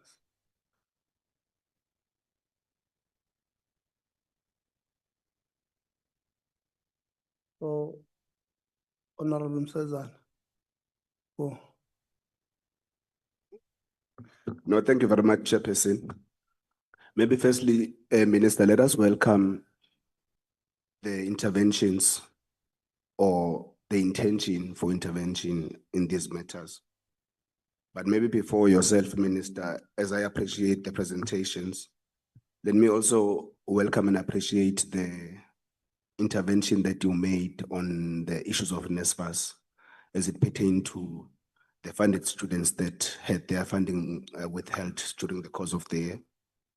Let me also register, as I have sent a letter to the acting CEO of NSFAS to say, can the minister and NSFAS further engage with yourself to ensure that these students that were affected are not adversely affected in as far as academic exclusion is concerned, because they would have suffered a lot during this period and they could have not probably executed their academic ambitions or expectations accordingly. Now, Minister, as I've indicated that the decision to intervene on wrongdoing and failures or mismanagement is welcomed and is very necessary. However, we must scrutinize the how part. But maybe before I do that, Minister, if you could just tell me, this committee and the people of South Africa, do you have relations with the individual called Mr. Opa Nkwane? How long have you known him, personally or otherwise, before he was appointed to be the administrator? Thank you. I've known the three administrators for quite some time. I don't know for how long, but it's been quite some time. I'm speaking about the one individual in particular, Mr. Opa Nkwane. How long have you known him? If you can estimate, 10 years, 20 years, personally. I don't know. It's been a while. I think yeah, I don't know. It's been quite a while. It's many years. Yes. He's not your friend. No, he's not my friend. All right. I'm asking that because you mentioned something about political affiliation, Minister. So I just wanted to have you on record on that one. On okay, maybe before I get to the caliber of people that would have been appointed, what is your posture or your attitude, just not briefly but precise, about corruption and fraud, Minister? What is your attitude towards it? I suppose I'm opposed to corruption and fraud. The reason why I'm asking, Minister, again, I want to give you a small background of something that I think would have slipped your mind on the 28th of June. Last year, November, and during the course of this year, there was a very critical matter that we would have pursued before the portfolio committee on serious allegations of fraud and corruption and misleading of the previous minister. At the time, it was Dr. or Professor, I hear, Professor Nzimande, that the Director General would have misled the minister and would have participated in fraud and corruption in as far as the appointment of the then regional manager of KwaZulu-Natal is concerned. A number of letters were written to the previous minister, and I would really suppose that you would have been aware of the matter in as far as last year. Now, in your response on the 20th of June, you said before this, it was this venue, I remember very well, you were speaking before the minister, the then minister would come back to close. You said in the department, you don't just up and suspend people. Now, you are speaking about a matter that we would have said with the department at least 6 months at that time. I've further written to you on this matter, amongst other matters. Your response was that you would consult with the DG, who's conflicted on the matter, and you put no timelines.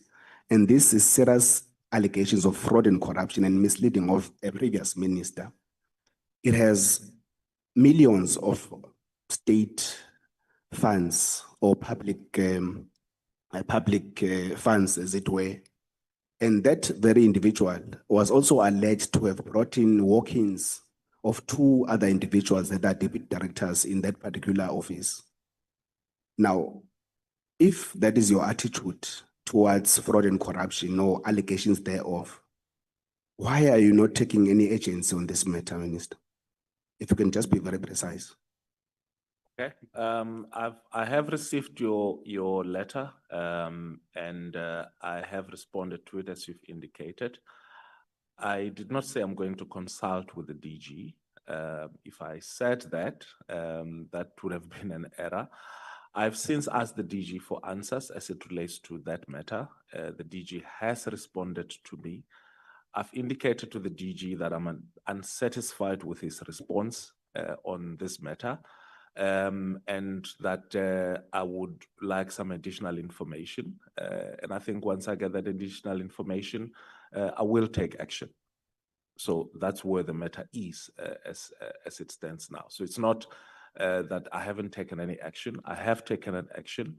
I've asked for answers from the DG as it relates to the allegations that you have made in terms of his role in the matter. And as I said, he's given me answers that I'm not satisfied with, and I've asked him to give me more answers.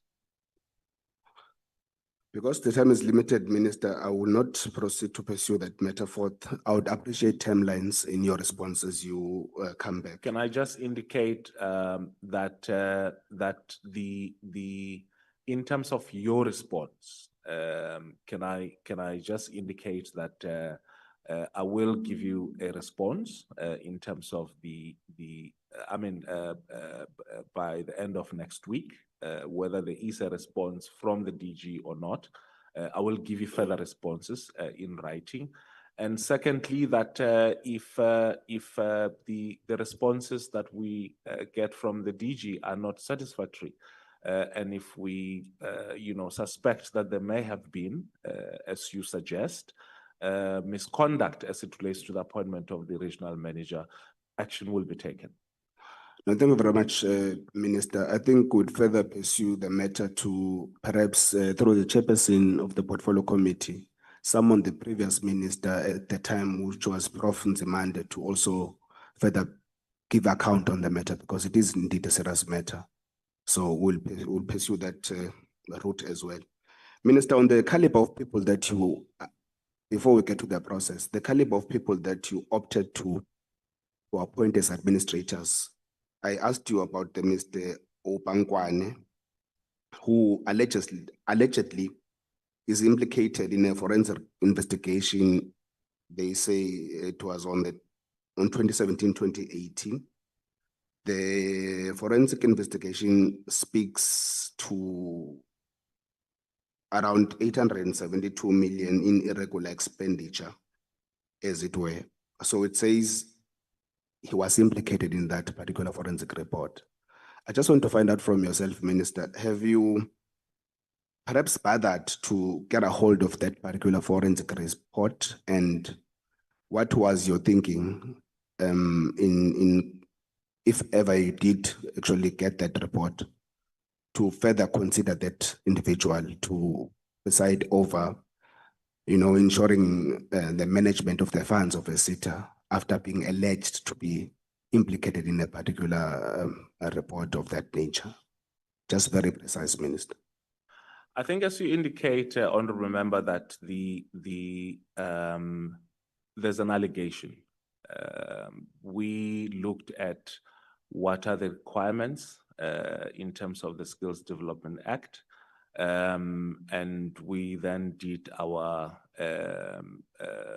investigations as it relates to the areas that the DG indicated. And as it relates to those areas, we found that the administrator is, qualifies, that there are no implications, criminal or otherwise, against him. And yes, the issue of the implications as it relates to the forensic investigation, yes, it was one of the issues that came up, and we presented the facts to the administrator, which was, I think, a simple Google search. Presented all of that, and pressed him for answers. He did give us the answers as it relates to that, and we were satisfied. We did not think that in any way, is any criminal conduct. We did not think that, this will put the SETA at risk. Based on Minister, can I please cut you because my time is limited and I have a lot of questions. Okay. So, Minister, you did not consider the fact that the said individual is tainted with having been implicated in such a forensic report. You did not consider that. It didn't matter. No. As I said, we looked at it, we presented it to him, and he gave us responses. So it didn't matter that he's tainted with such forensic implications. Well, the fact that someone is tainted or Doesn't alleged, it doesn't mean that the person Minister, is guilty of a crime. Okay, so in your head hunting, how many people did you headhunt? Then obviously would have shortlisted, then ultimately got to these individuals, these 3 individuals. Well, I don't have the number off the top of my head. Was it many people that you had headhunted, then you selected to find these? For me, I don't think the process, as to how many people and all of that matters. It doesn't matter. That's why I'm asking you, Minister, because you would have ultimately selected these individuals to be the perfect suit to then be administrator. So it does matter. Well, I think we can present to you, I think 1 or 2 of the CVs that were presented to me, but in the overall, with all the CVs that were presented, these were the people who qualified. Okay, Minister, can you please present before the committee the number of people that would have been headhunted? I'll have to look at the report and then. Please, then submit those so that, we just test to actually if these were the suitable people. Okay. Mr. Mvalo was the person who was overseeing all these sitters before you made him the administrator. Yes. He failed his Mr. Malo is the Deputy Director General for Skills Development. Yes, skills development. Ultimately, the sitters are responsible for skills development, Minister. Yes. Are they not? Yes. Okay. So Mr. Mbalo failed dismally to oversee these sitters, in particular the ones that, let's say these ones that now you are saying he must be in charge of 1. He failed dismally to oversee the LGSETA. Is that correct? There's a difference between overseeing or oversight, and being responsible, being the accounting officer, or being the accounting authority for a SETA. Okay, so he's fit to be the accounting authority and officer, but not fit to oversee and ensure that the SETA is functional. Yes. Okay. I need to emphasize this. I have limited time, Minister. I've captured you. Well, I think I also need to respond to your question. Please pause my time so that the Minister can respond. I need to respond to your question. Mr. Mvalo is the Deputy Director General for Skills Development. Under him is not just the 21 SETAs, it's a bigger portfolio. And being responsible for 21 SETAs, with LGSETA being one of those SETAs, in the overall, the performance of LGSETA is not a reflection of the performance of all the SETAs in the first instance, but also the performance of the entirety of the branch. And so but also what is required of him in terms of the interventions as we've showed, we believe that he's the right person for the job. Thank you very much, Minister. So boards, the AAs, are long overdue for appointment. Is that correct? Yes. Okay.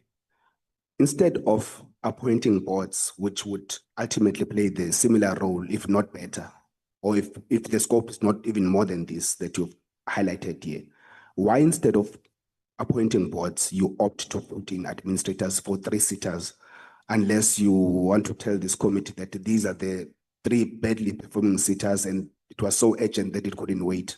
But while you answer that, Minister, I went through the Skills Development Act and the points in particular that you mentioned here, and I cross-checked them with the reasons that have been given. Not a single one of them matches any of the 5 bullets that are highlighted in the Skills Development Act. Can you please repeat that? So the Skills Development Act, the 5 bullets, bullet 1 being if the SETA fails to perform its functions, there is mismanagement of finances, there is mismanagement, not allegations of mismanagement, there's mismanagement of finances. Its membership no longer serves, is no longer substantially represents the composition. The SETA has failed to comply with the service level agreement. The SETA has failed to comply with the instruction of the minister. On the construction SETA, for instance, the first reason that you gave to the committee is that the CFO alleged that the CEO was giving unlawful instructions or illegal instructions, and there was an unethical environment to work. Therefore, she resigned. Then there is a written complaint from a suspended person, which I was still going to get to, who had actually suspended the manager, because that person could be disgruntled and can has a vendetta or probably has a vendetta against the person that suspended them. Be that as it may, that person was suspended and they wrote a complaint against the CEO. The accounting authority, letter dated 19 August, requested that the minister then the CEO on precautionary suspension following the allegations against him. The 2 other reasons that are put here, one is saying that there's negative media publicity, in particular the City Press. And the last reason says a number of other allegations from various other sources. Then it says including Nehau. So there's only one source that made other allegations. So it's allegations. So if yourself, Minister, you use the allegations as it were, then put administration instead of putting in a board. I want to understand, how does this align with the act that you said you used? We further go to, I won't deal with the services SETA because it had no CEO. Let me then go to, I see that my time is depleting. But the reasons is again to put the LGSETA under construction, excuse me, Minister, under administration. It was construction SETA. The reasons that are there, Minister, is a report that was initiated by the Minister of Finance. You could have, Minister, according to that report, could have concurred or could have done your own investigation to satisfy yourself. But again, you had the option of putting in the board, and you did not do that, but opted to put in an individual. In this case, a person that I do not believe was suitable because he had failed dismally to perform his oversight role or otherwise to ensure that that SETA is functional. Thank So Okay. maybe lastly, Chair, no other point. No, Cesar. The reason I put the clock for you to look at is so that you can time yourself properly. No, thanks, Chairperson. Okay. So firstly, I must emphasize the fact that the problems at the 2 SETAs, which is the 2 that I don't know why you're worried about just the 2, because the other one you say doesn't have a CEO. But with the 2 SETAs, as it relates to construction SETA, as I indicated that there was an administrator before, and then there was a board that was put into place. a lot of these things that happened with a board in place, a board that subsequently advised the then minister to concur with the board for the suspension of the CEO, a decision which was subsequently, reversed by the same board. And even after that, I think when the contracts of the current of the previous accounting authority lapsed, which was at the end of March, the same board recommended that the then CEO be extended, and also be with an addition of the CEO having a responsibility as an accounting authority. A pattern has also been existing that almost the same people have been active in this board for the last 3 or 4 terms. Thirdly, that the board themselves,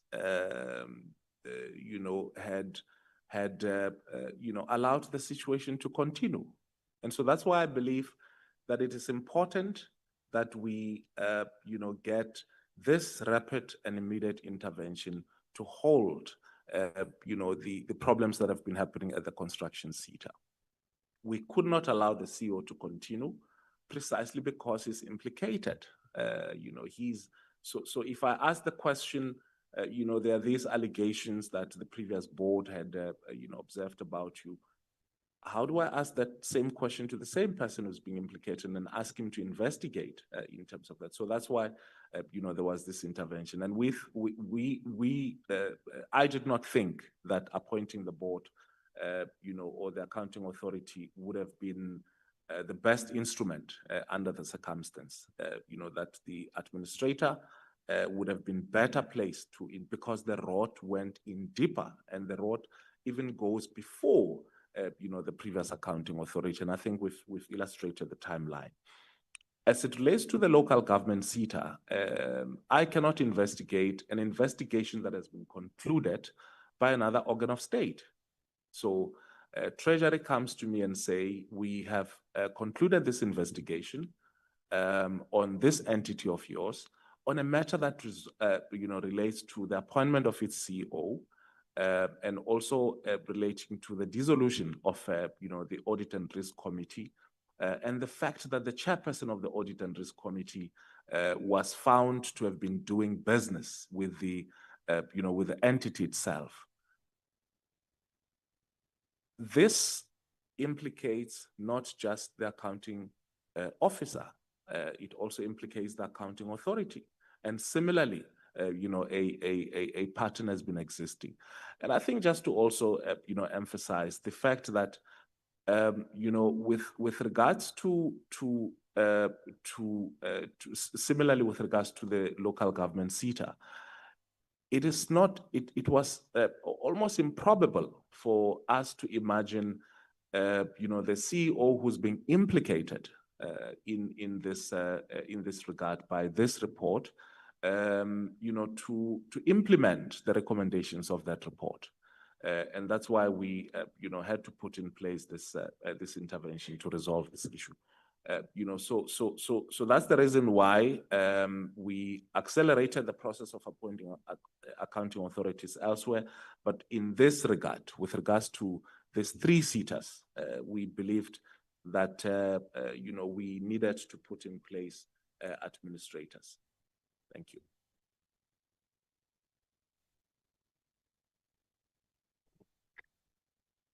Nkosi Sihlalo, I don't have many questions to you, Minister.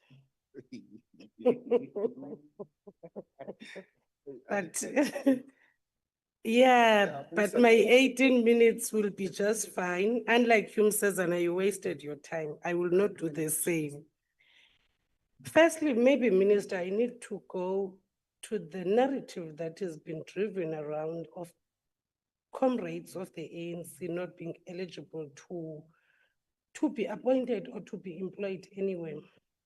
I would want to touch base of saying maybe in the room we must admit that in our time of leading, there were criminal offenses taking place and illegal acts that took place. But thinking and sitting here, over 8 million people voted for the ANC. Now, do we sit in this room really and every day try and justify why ANC people can't get appointments, can't get employment simply because they are aligned politically with the heads of ministers and other departments? How are we going to stop this narrative and look at capacity and look at qualifications and look at the contribution these comrades that can bring into these sectors, into employment industry, into the workplace largely? I just have one question that comes close to this narrative that has been driven around, Minister. Do you personally consider this to be a threat to a good governance of us in the houses appointing these comrades? Do you see a threat in finding a good governance out of them? That is my first question. Thank you. I think thank you for that question. The criteria for the appointment of administrators. Well, firstly, I think the process is quite explicit in terms of the Skills Development Act, you know, and the criteria also, you know, as to who qualifies for these responsibilities. And that people's membership of organization is not used as a criteria whether they belong or don't belong to any of the organizations. And I think having looked at the profile of the individuals whom we've considered to, you know, to appoint in the boards and as administrators, you know, we believe that they are competent technically, they have a proven track record. And that they should not be disqualified on the basis of the fact that they are members of any of the organizations, including the ANC. Just a follow-up on that, Mpati. So given the public distrust surrounding politically aligned individuals, what safeguards and oversight mechanisms are in place to ensure that their proximity does not compromise the impartiality or effectiveness of these administrators? Well, like I said, firstly, Parliament itself, yeah. I think we are required to report consistently to yourselves in terms of the activities of the administrators and the SETAs themselves. Secondly, as I've said, I've asked the two deputy ministers to help with closer oversight with Deputy Minister Mimi Gondwe, responsible for the services SETA, and Deputy Minister Dube Ngube for the local government SETA. So that for us is an additional measure.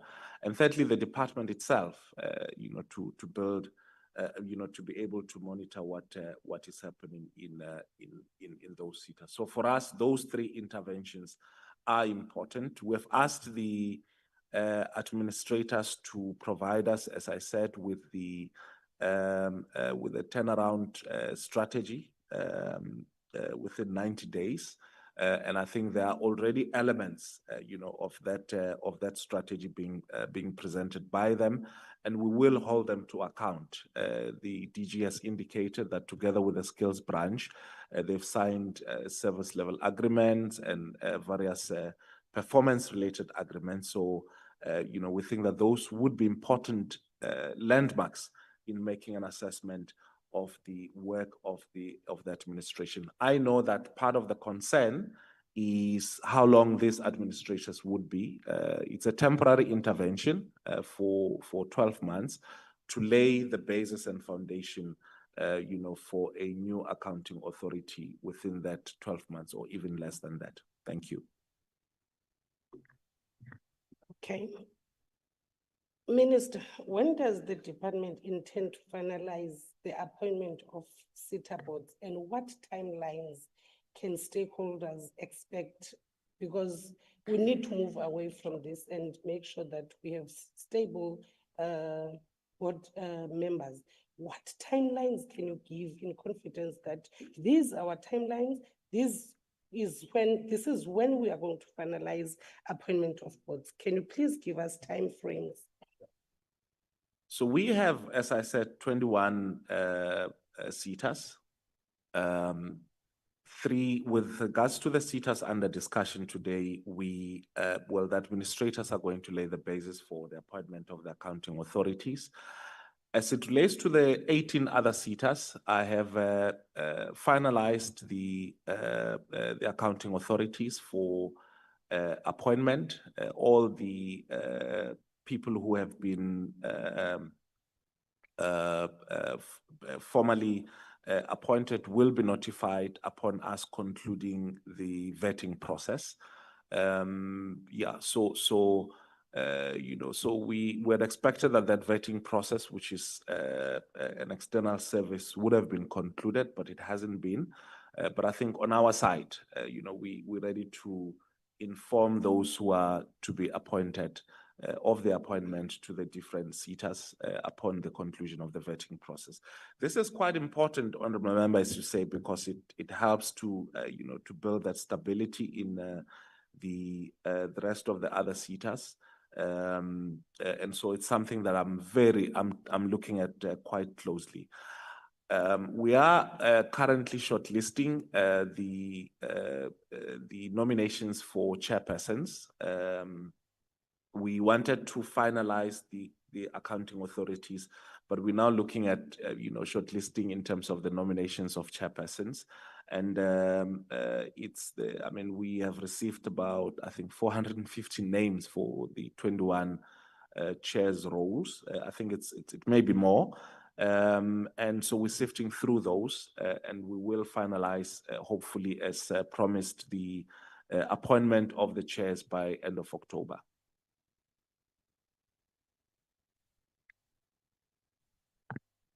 Minister, we have always, as the committee, found the oversight very weak by the department over these SETAs.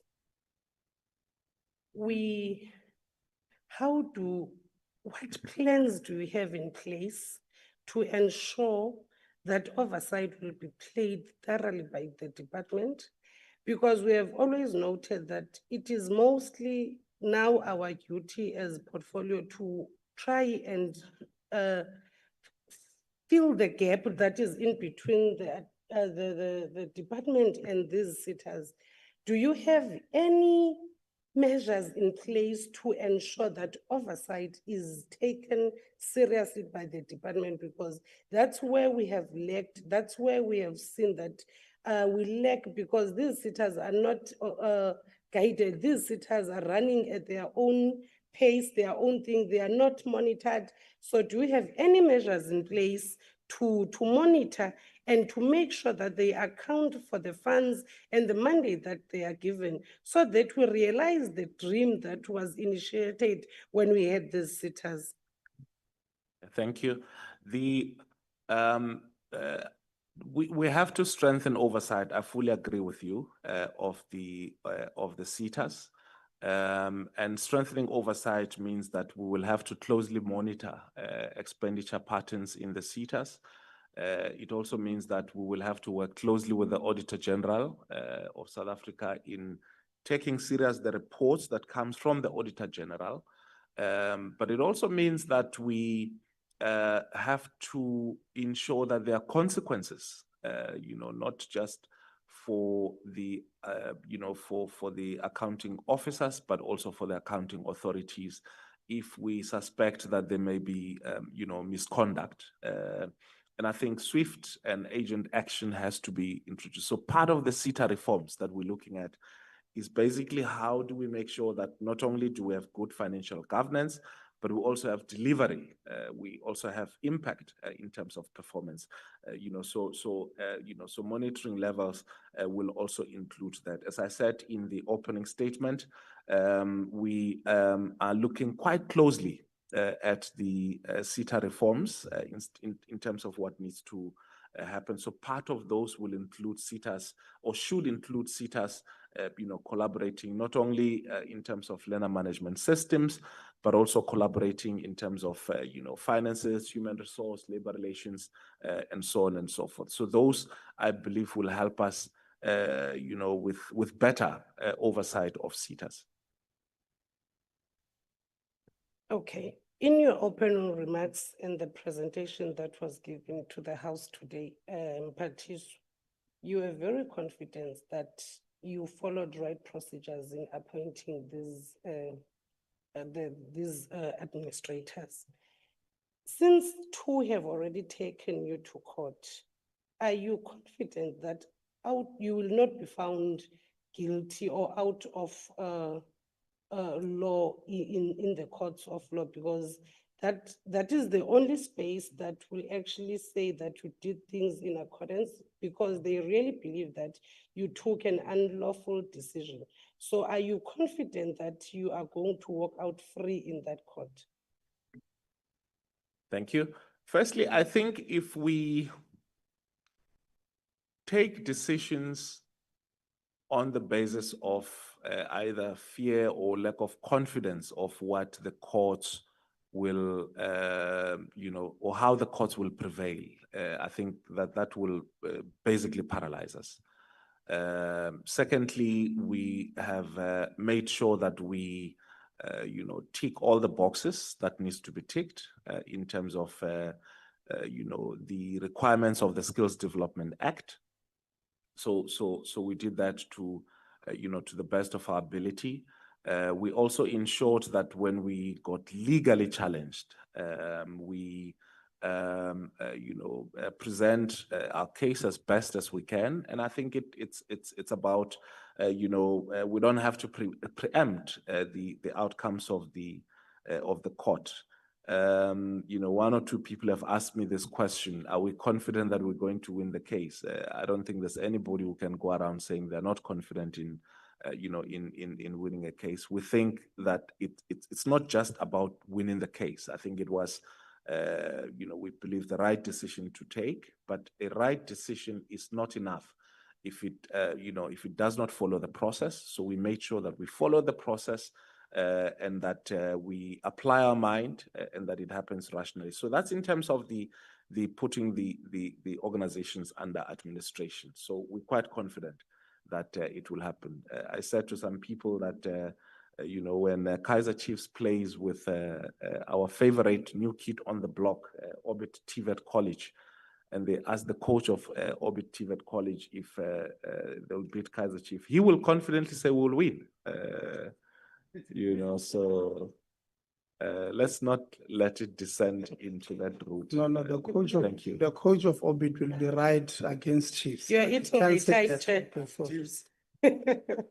No, I think maybe before I go to my last question, Minister, maybe just a reminder of saying the good responses we get from your side and the DG are not enough when we are not going to see or realize the mandates of the SETAs, because we get sleepless nights. All of us in this room, we may act bold and beautiful like yourself and Karabo, but it does not assist. It really does not assist, because the dream and the mandates are not met, and it makes us weak. It makes the government looks weak. If it does not achieve what it seeks to achieve, it does not even serve the purpose of us being here. Maybe ke Mphathiswa mandibuze nje umbuzo wokugqibela. The last presentation spoke about the demand that exceeds the number that we can have for new admissions next year. But we also have a loophole, a difference between TVETs and universities that we really need to draw close in finding a balance, that they are closer in terms of standards and norms, they are closer in infrastructure, they are closer in accommodation, and all the fringe benefits that comes with the university should be in the TVETs, because the gap that we find, it's too wide and it's too big for us to even try and understand. But if we will make it fashionable for us to close the gap of TVETs being undermined, and it is us that needs to close that gap. Because really, if you look at the gap of universities and TVETs, it makes young people not want to go to TVETs because of their standards and norms that are too different and do not realize the mandates of TVET. What do we have in place to try and make sure that those gaps are filled?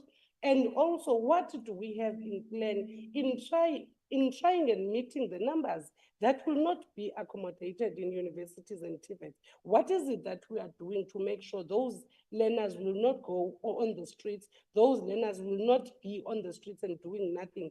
Because should we have these numbers and not have a solution on how to maintain or how to keep them off the street, we wouldn't have so much troubles of drug substance abuse, we wouldn't have so much troubles of teenage pregnancy. But because the department, higher and basic, will leave a gap and we wouldn't know where to find them and how to assist them while they are still out of admissions. I thank you. And that was my last question, Chair.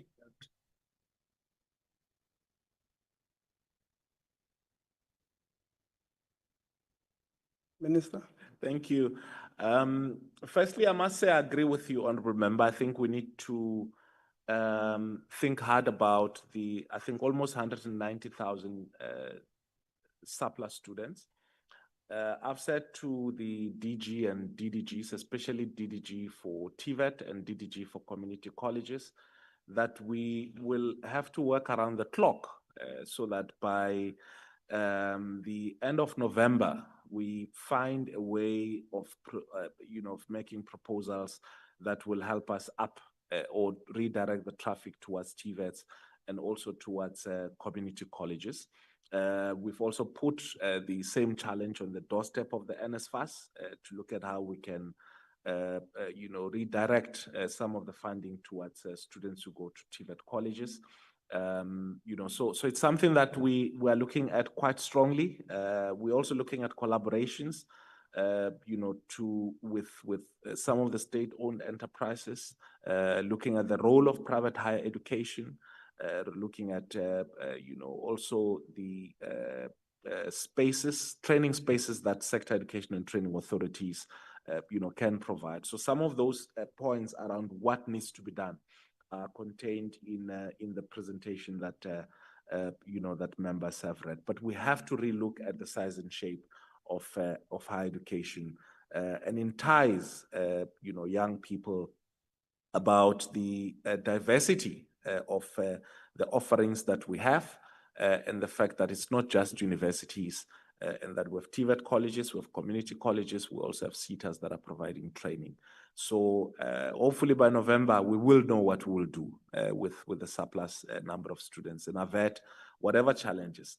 But I think the one other point, Chair, is that we, and we'll come back, to also have the discussion with the committee, the sustainability of student funding, the fee-free higher education.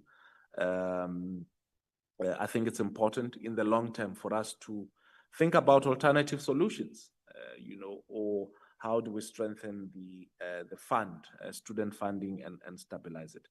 But thank you so much for that question. No, Lawrence. No, thank you very much, Chairperson.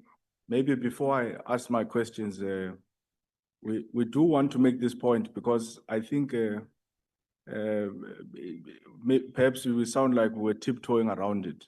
Minister, we don't want ANC comrades in our SETAs. We don't want them.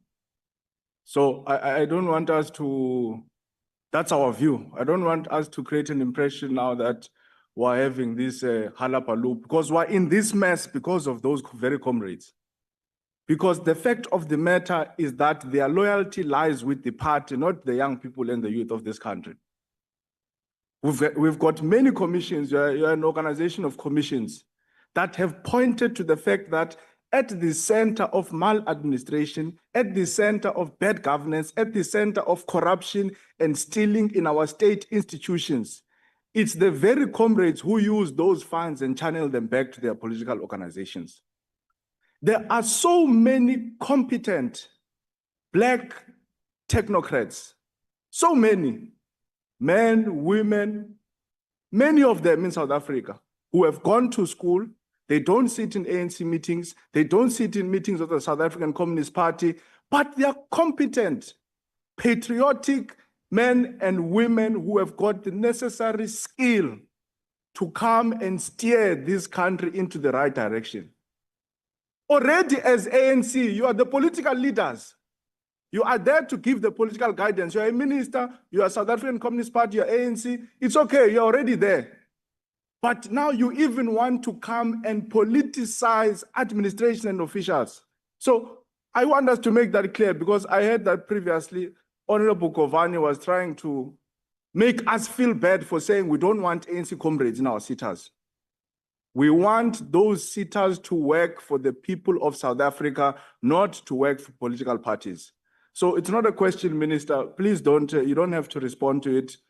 I've just got one question to you, and then I'm going to go to the DG. I don't buy this view that you don't know how many people are headhunted. I think you are misleading us. There is absolutely no ways that you can say you want to put 3 SETAs under administration. Can't be a number that you'd forget. And then when we ask you, how many people did you headhunt? You say, I can't think off the top of my head, even roughly. Surely you'd know, I interacted, I got 10 CVs, I got 20 CVs, I got, you can't say to us, you don't know how many people you headhunted. Because when you say that, you are actually taking us into a direction to say, actually, there was no such a headhunting that happened here. You just went to go and fetch 3 comrades of yours and put them as administrators in the SETAs. So I don't buy that response. I think it's dishonest. There is no such a thing. I've just got one quick question, Minister. What is the policy of the department when it comes to headhunting? Because I didn't see headhunting in the Act. I didn't see it even in the regulations. Maybe there's a document somewhere I'm missing. Because when you and the DG said, no, we headhunted people, there ought to be some guiding framework that guides this thing of headhunting. Who are these people that get to be headhunted? We also want to be headhunted. Other people must be headhunted. So is there a framework or a set of regulations in the department that guides headhunting? And what is that particular policy? Thanks, Minister. Thank you, Honorable Lozi. I think the first thing is that I think by virtue of you being an EFF member, I wouldn't expect you to, want ANC members anyway. It would be, I think, a miracle if you would want, or agree with an ANC member serving anywhere. I even doubt if you agree that, any of us should be in the executive as the ANC. And that's why you contest as a political party, as the EFF. You contest against the ANC. I also agree with you that we, should not appoint people on the basis of their political lineage. Otherwise, if that were to be the case, hundreds of thousands of... Sorry, Chairperson, I didn't ask the minister these things he's telling me. I didn't ask you the made, minister you made a whether political or not statement. he agrees with me. You made a political statement. I asked, we're here to ask the minister questions, and the minister must respond to the question you didn't ask. I didn't ask him if he agrees with me whether or not. I don't want his agreement. I'm asking a simple question. Is there a policy of headhunting in the department? And what is that policy? Because he and the DG are saying to us, we headhunted 3 people to come and be administrators. Now, we must scrutinize this policy because we ought to understand, is this policy fair and transparent? Do the people of South Africa know that there is a headhunting policy in the department so that they themselves can make themselves available to be headhunted? That is the question I'm asking. I don't know what he's talking about. He's agreeing with me. I'm EFF. I'm what? Is there a headhunting policy in the department? And what is that policy? That is my question, Chair. And maybe you can assist to that effect. Thank you, Honorable Chair. I think it's important that, questions that are couched as answers has to be responded to because in his statements, Honorable Lozi actually infers that there may have been, wrongdoing on our part in having appointed the people that we did. Now, as it relates to the questions that that he asked. Firstly, as I said, that the appointment of the administrators were not arbitrary. I cannot be dishonest if I cannot make a recollection. All I'm saying to you is that I don't have a recollection, and that I will, if the chair prefers in writing, I can send to you the people that I looked at in terms of their competence, and over and above that, to show that we looked at more than 3 people for this responsibility. And what I must emphasize also in this regard was that the easier option for us was to look at people who are already active in the system. Chairperson, the minister is not assisting with the process. And I'm not, with all due respect, Minister, I'm not interjecting because I'm disrespecting you. Yeah. It's because we were given a very limited time. And I want to repeat this question. Is there a head hunting policy in the department? And what is the head hunting policy? So that ordinary South Africans can know about that there is such a policy. And maybe we'll take it and post it on social media and say, there's a head hunting policy in the department, so that they know how to prepare themselves. Unless this head hunting policy is only sent to certain individuals who know that they can receive special calls from the minister. Simple question, Chairperson. Is there a head hunting policy in the department, and what is that policy? Because the minister and the DG are saying they head hunted people to come and be SETA administrators. Can I respond to the question to the best of my ability, Chairperson? I think that's important. I suppose that's what we've been asked here. With regards to the appointment of the administrators, and there's various laws that guide us in this regard. In the case of the appointment of an administrator, because it is not based on any representativity, it's about an immediate intervention in the case of a crisis. Firstly, there was no need for us to do a public call. There was no need for us to make an advertisement. It was about the prerogative of the minister to look at what is required in terms of the sector education and training authorities that were intervening in, and to look at the the type of individuals that we could consider for appointment. So this is not the same as appointing an accounting authority or anything of the sort. So that's why we did that. And I think as it relates to the head hunting policy, the DG will respond to that. Chair, before the DG comes in, I think the minister can assist us in this thing. And I'm just going to move on to the next question. Remember, we're not here to catch you out, Minister. We're actually assisting each other to make this department work. If there is no head hunting policy, there is nothing wrong with you saying, Honorable Lonzi, there is no head hunting policy in the department. I think it's a very simple and straightforward question. Unless there is, and the DG will tell us, but a whole minister can't not know whether or not there's a head hunting policy in the department. Can't say no with respect to head hunting. You are throwing the DG under the bus, DG deal with it.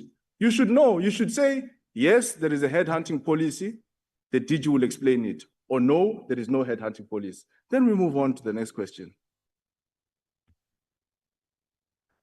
Honorable Chair, what I did was to explain the process as it relates to the appointment of these administrators, and to illustrate that my actions were not irrational, and that they were based on the best interest of these particular SETAs.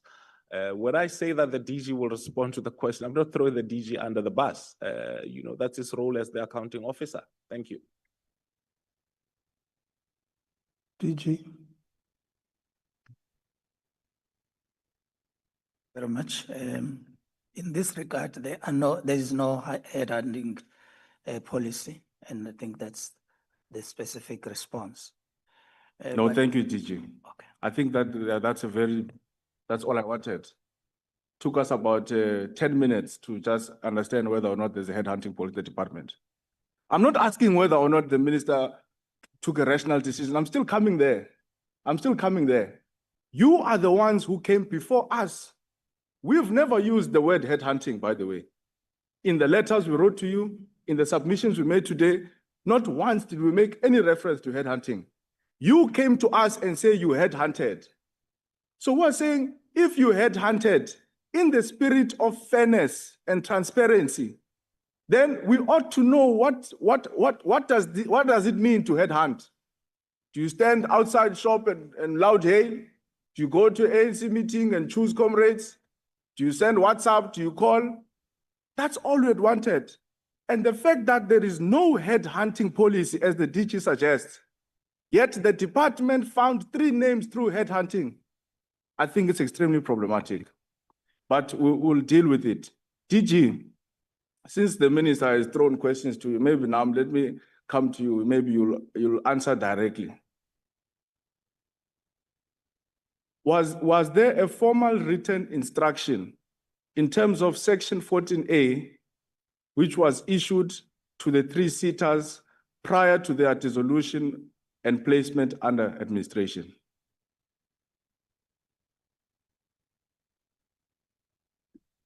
No, in our considered view, that was not necessary. So there was no formal written instruction to the We SETAs? did not see this as a requirement. No, I didn't ask for that, DG. I just asked if you wrote, you didn't. Thank you. DG again, maybe I'll go with them step by step. Was the services SETA consulted as required by Section 15.1 before being placed under administration? I know the National Skills Authority was consulted about this. Was the services SETA consulted? Yes. You can share with us the agenda of that particular meeting and the date and when it happened. No. Why can't you share it with us? Firstly, it's because in the manner in which consultations were done, it was a broad program of the minister to consult all stakeholders.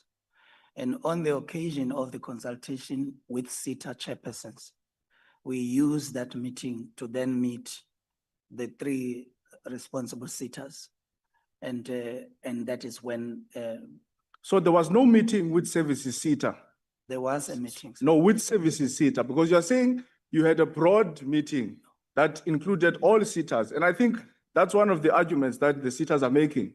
To say that you called 21 SETAs to a meeting and spoke of generalized issues. You don't have to respond to that. Was there a meeting that was called with the purpose of informing the SETAs that the minister, empowered by the Act, intends to put them under administration? Did such a meeting happen between yourselves and the services SETA? Despite the minister's own consultation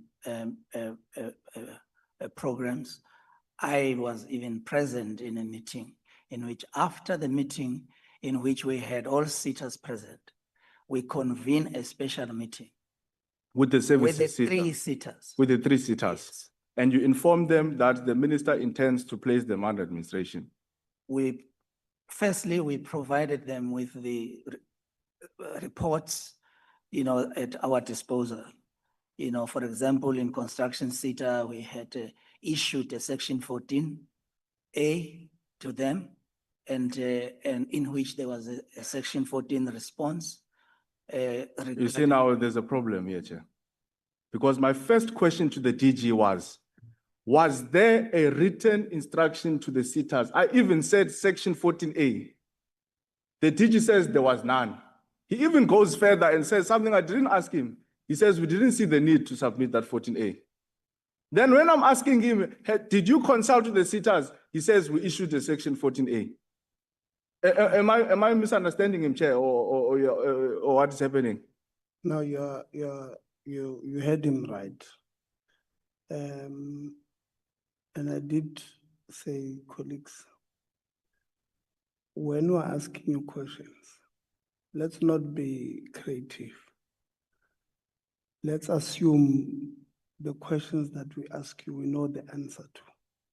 So clarify that, did you, which one is which? Is it that you had written to them using section 14A, or as you said earlier, you did not see the need to write to them, which is which, because it can be both of them.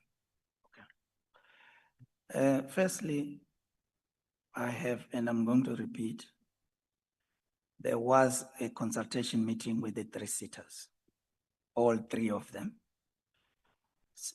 That is a fact. Secondly, I also did say that in respect of construction SETA, there had been a section 14A, which led to a section 14A response, and we can provide evidence in that regard. So earlier on, when I asked you, DG, and I'm really. Please allow me. This is very disheartening. Yeah. I started with 14A. I said, DG, was there a 14A for any of the sitters? And we can go to hindsight for this and maybe check the recordings and minutes of this meeting.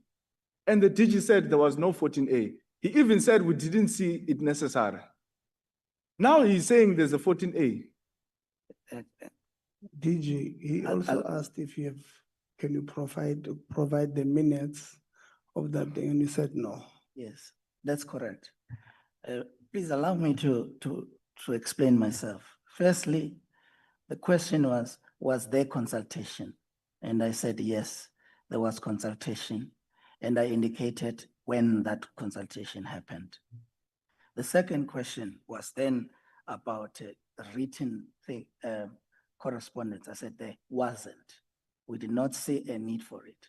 I'm now providing additional information regarding the construction SETA, that prior to the minister assuming the responsibility as the minister, there had already a section 14A, which led to a section 14A response from the said SETA. Chair, and maybe we'll go back to the minutes. I just don't want to labor this point. The department is misleading this committee. And it's very evident today. And we may have to go back and reflect to see how we're going to deal with this. And I put it to you, DG, that you did not consult these sitters. And I don't know this response that you're not going to give us the minutes of that meeting and agenda. Perhaps we're going to consult our legal. We want those minutes and the meeting of that agenda. Because I hold the strong view that there was no consultation. You called a general meeting with all the sitters to speak about general issues in the SETA. But the Act wants you to consult the sitters about this specific point of placing them under administration. And if you are saying to us that meeting took place, Chair, I don't accept that the DG can't give us the minutes or even the agenda of that, so that as Parliament, we're able to interrogate that indeed there was no violation of the Skills Development Act. So maybe this is just to you, Chair, if we've got a way of forcing the department to submit the minutes and the agenda of that particular meeting. I think I'll rest there on this particular matter, because we hold the view before we can even speak about the fact that the ministry has appointed people of questionable character to be administrators, people who are going to account to themselves. You are a minister, you have just entered. There was an uproar about problems in the SETAs. And at the center of that uproar was the issue of appointing boards and accounting authorities. Instead of doing the right thing of just appointing the boards, because the benefit of having a board in terms of King's Code is that you have got a group of individuals there who are going to be able to at least be the eyes and ears for each other. Yes, in a board of 10 or 15 people, there may be 2 or 3 or even 5 who are, corrupted, whatever. But we sleep peacefully at night because we know that it is not going to be one individual taking decisions unilaterally on his own, whether they are consulting the DG, whether they're consulting the minister. And instead of just putting the board and demonstrating to us that you are coming in, you are stabilizing the sector, you are a new minister. Yes, you have been deputy minister for many years, but you are coming in, you're a minister, you are going to do things correctly. You then go and appoint administrators, and we hold the strong view. I mean, I'm interested. I didn't know the guys had taken you to court, and I'm very interested in that particular court case. And I can tell you now, I will not be surprised when you lose that court case. Because by just listening to the responses of the DG today, already we can pick up that there are many questions to be asked around the process which was followed to appoint these particular administrators. You started with headhunting, headhunted without a headhunting policy. Then you came in with Section 14A, you came in with 15.1. Then you say to us, you don't want to give us the minutes of that meeting and the agenda of that meeting. Then why are we here? If we're not going to be able to understand what happens in meetings that take such decisions that are able to impact the sector and impact our SETAs. So we're going to get those minutes. And I think, Chair, I'm not going to be asking any more questions really to both the minister or the DG. I think I've received the answers that I requested because I did write to the minister, by the way, and his office responded and said they're going to share the letter with him, asking these questions, and he didn't respond. And I was not surprised that he didn't respond because I know they didn't follow these things. They didn't. And today, if there was anything that we got out of the interaction we had both with the minister and the DG, is that they themselves know that they didn't follow this particular legislation. So that is what we're dealing with here. It seems our ministers simply don't want to learn to do things correctly. That's why I'm saying portfolio committee meetings and parliament, you are actually the ones who are making them very toxic spaces and environments. Because it's like, well, yeah, we're trying to catch you out when you can simply do things correctly. When you entered, we said to you, Minister, you have an opportunity to start on a clean slate. Don't repeat what those who came before you did. Don't want to come and prioritize friends, comrades, and want to put their hand in the cookie jar. Do things correctly and history will judge you. The students, the young NEET youth will thank you because they will see that the SETAs are starting to do their work. But you are off to a bad start. And we want to give you that benefit of the doubt to say that actually you still have an opportunity to fix this thing. It's either you are going to fix it and correct it, or you are going to want to dig your heels in, and you are actually just going to create a more crisis and a mess for yourself. We still want to give you the olive branch. We know you have just entered and give you that benefit of the doubt. The decision is yours. Are you going to dig your feet in even when you have done something wrong, or are you going to humble yourself before South Africans to say, this thing may not have gone the way we want, and through humility, we want to correct it. Thank you, Chair. Thank you. Minister.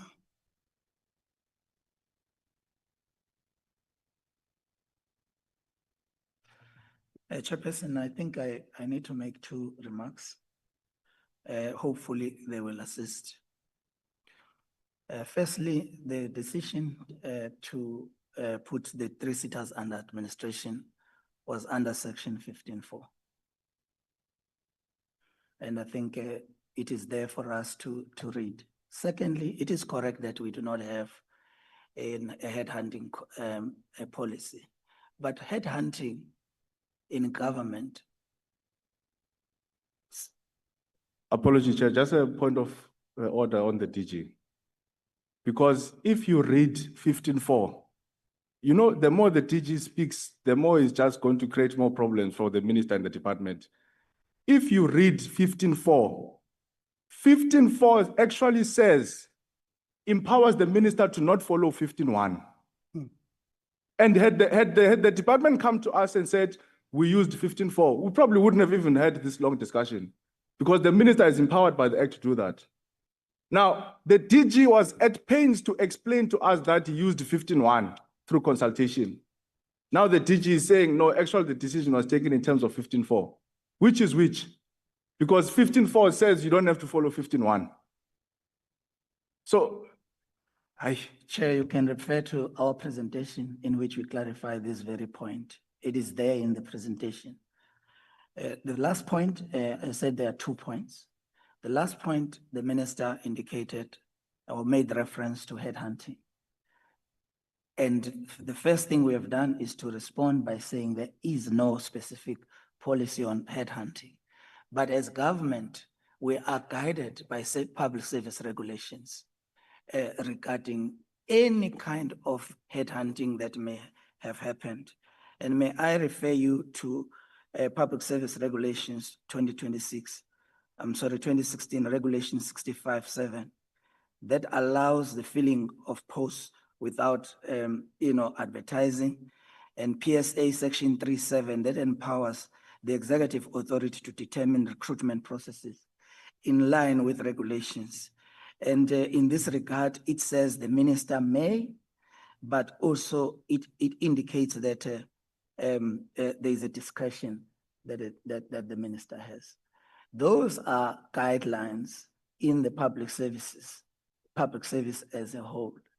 But specifically, there is no policy in the department that speaks to this because it's an exception when you do headhunting. It is not a normal recruitment process. Thank you. Thank you, Chair. I think just a nutshell, because I think this is important. Firstly, that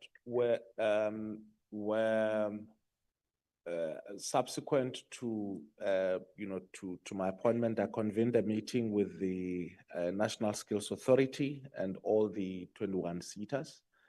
The National Skills Authority gave a report in that meeting. And part of the report, as indicated in the presentation that the DG made, included some of the work that the National Skills Authority has been doing on the, on the specific SETAs. And subsequent to that meeting, which included the,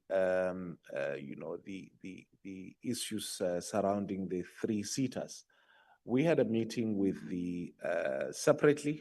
I called the CEO of LGSETA separately. I'd had a meeting already with the CEO of Construction SETA, and we'd had several meetings along the lines. And the discussions in those meetings, the intention was to establish what some of the challenges, one, as it relates to LGSETA, from the Minister of Finance, but also from the Construction SETA, some of the reports that have been, circulating, and some of the documents that I found in office. Those discussions continued for quite some time with the two, CEOs who were also at the time accounting authorities, and the same applies with the CEO of Services SETA. I subsequently had a meeting with the CEO of Services SETA where I informed him that that they have an intention to put in place an administrator, and so that's the one point. The second point is that I'm happy that we are not getting into whether there had to be an intervention. And that the key questions are around the process. I think that, that gives us comfort. It does not necessarily mean that we should ignore the process. And as I said, that we, followed the process to the best of our ability. One of the biggest challenge in the process of consultation was to consult with people who are implicated in the said reports. We, have made that point that at some point, although we had relied on, on Section 15.1, but in the process of consultation, it became very difficult to indicate to, especially the two chief executive officers, which is LGSETA and construction SETA, to continue with consultation with them, because it meant putting them in a position where, they must take decisions about matters that affects them. So, and I think also those points are further elaborated in the report that the DG has indicated. The fact that I had meetings with the CEOs together with the officials in the department on separate occasions, shows that we had all the intentions to consult with them through the way until such time that some of the facts revealed themselves. And so we relied heavily on consultation and the advice from the National Skills Authority. So it was not, we were not going, I don't know if I can use the word, gung-ho, I think I can. It was not out of, excitement or anything of the sort. It was based on, what the provisions of the law are. And I think the fact that we mentioned both provisions, 15.1 and 15.4 in the Government Gazette, is both because we had intentions of applying both until such time certain facts reveal themselves. But thank you so much. I must emphasize, Chair, that in the process of overseeing all the SETAs, if in any way, we think that there is any misdemeanor, either that I noticed that or any of the deputy ministers noticed that, we guarantee that we will act, just as we had acted now. Thank you, Chairperson. No, thank you very much. DG, I see you've got a big file in front of you. Dr. Christians? Thank you very much, Chairperson. And my questions are going to be centered around the readiness. So I'll give you and the DG a bit of a breather from the SETA interrogations.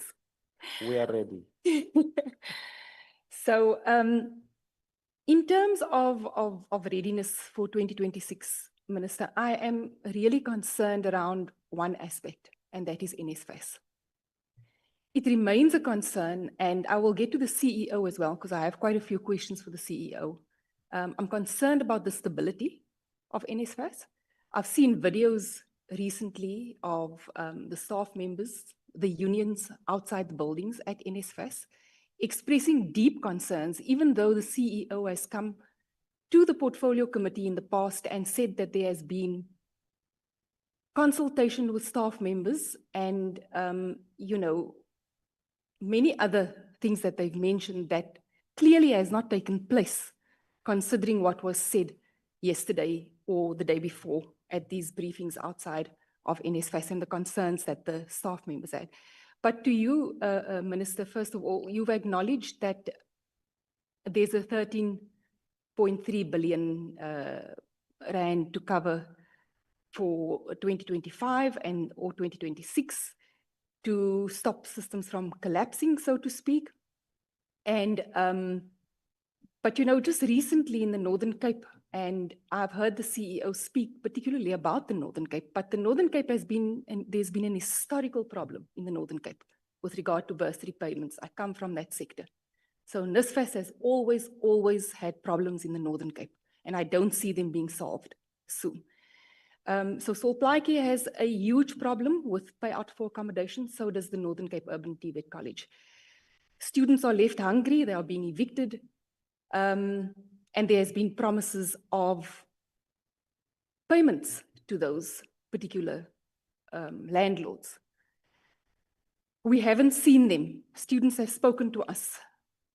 As we speak now, they are going to be put out of the accommodation. So really, Minister, I think that these failures have eroded confidence not only in DHET, but in NSFAS, in DHET through NSFAS.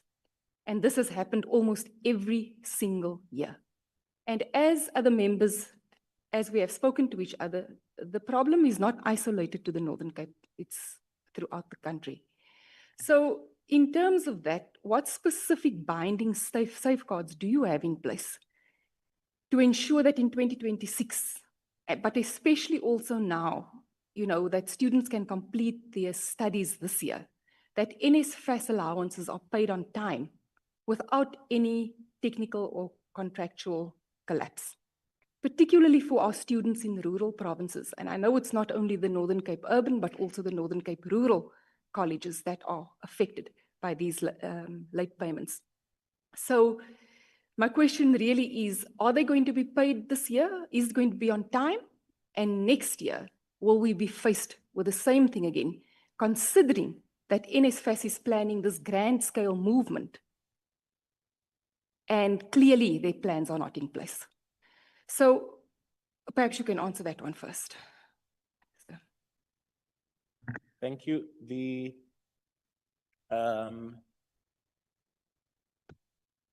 We share your concerns as it relates to what has been happening at Sol Plaatje. I was alerted to that. We have asked the NSFAS to dispatch a team to interact with the accommodation providers, but also to interact with the university itself and some of the TVET colleges around there, and to try and resolve the situation there. And I think the CEO will give some more update in terms of what has been happening since that intervention.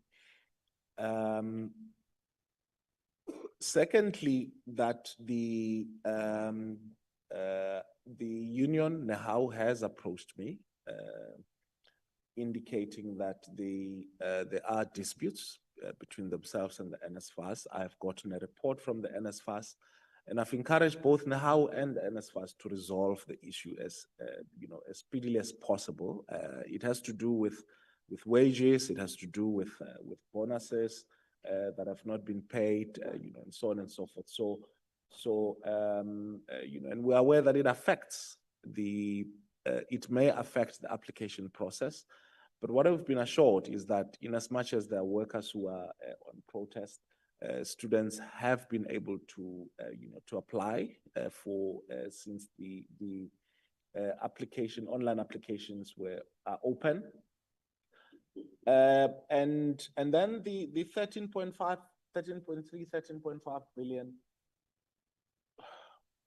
So over the last 3 or 4 years, we've had this compounding problem, where we have had, I think in the first year, had an excess of 2.5 billion rands of students who were not, budgeted for, but who were ultimately registered.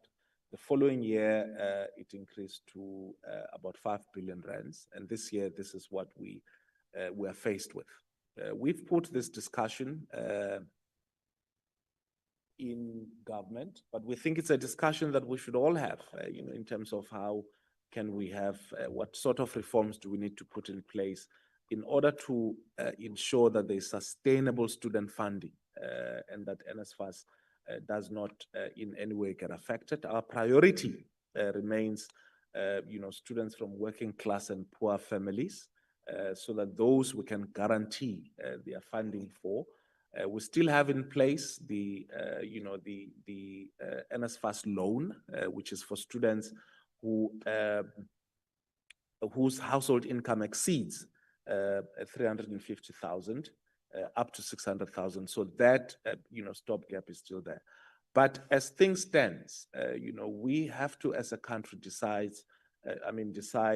as to how do we put in place measures to guarantee sustainable student funding. Since we made the announcement on Monday around the 13.5 billion rands that we, agreed with Treasury that we need to, that we need to reprioritize, that decision had an effect for students who applied in the TVET cycle. So those students have now been cleared. So they applied for university, but during a TVET cycle application. So those students have now been cleared. Those students who have successfully appealed, so those will also be, covered in the 13.5 billion. And second semester students who were predominantly, UNISA students. And I think through that announcement also, the NSFAS has, guaranteed, and I think the report was presented here, that payment has been made to accommodation providers, and also payment has been made to, to students. And I think measures are in place to make sure that we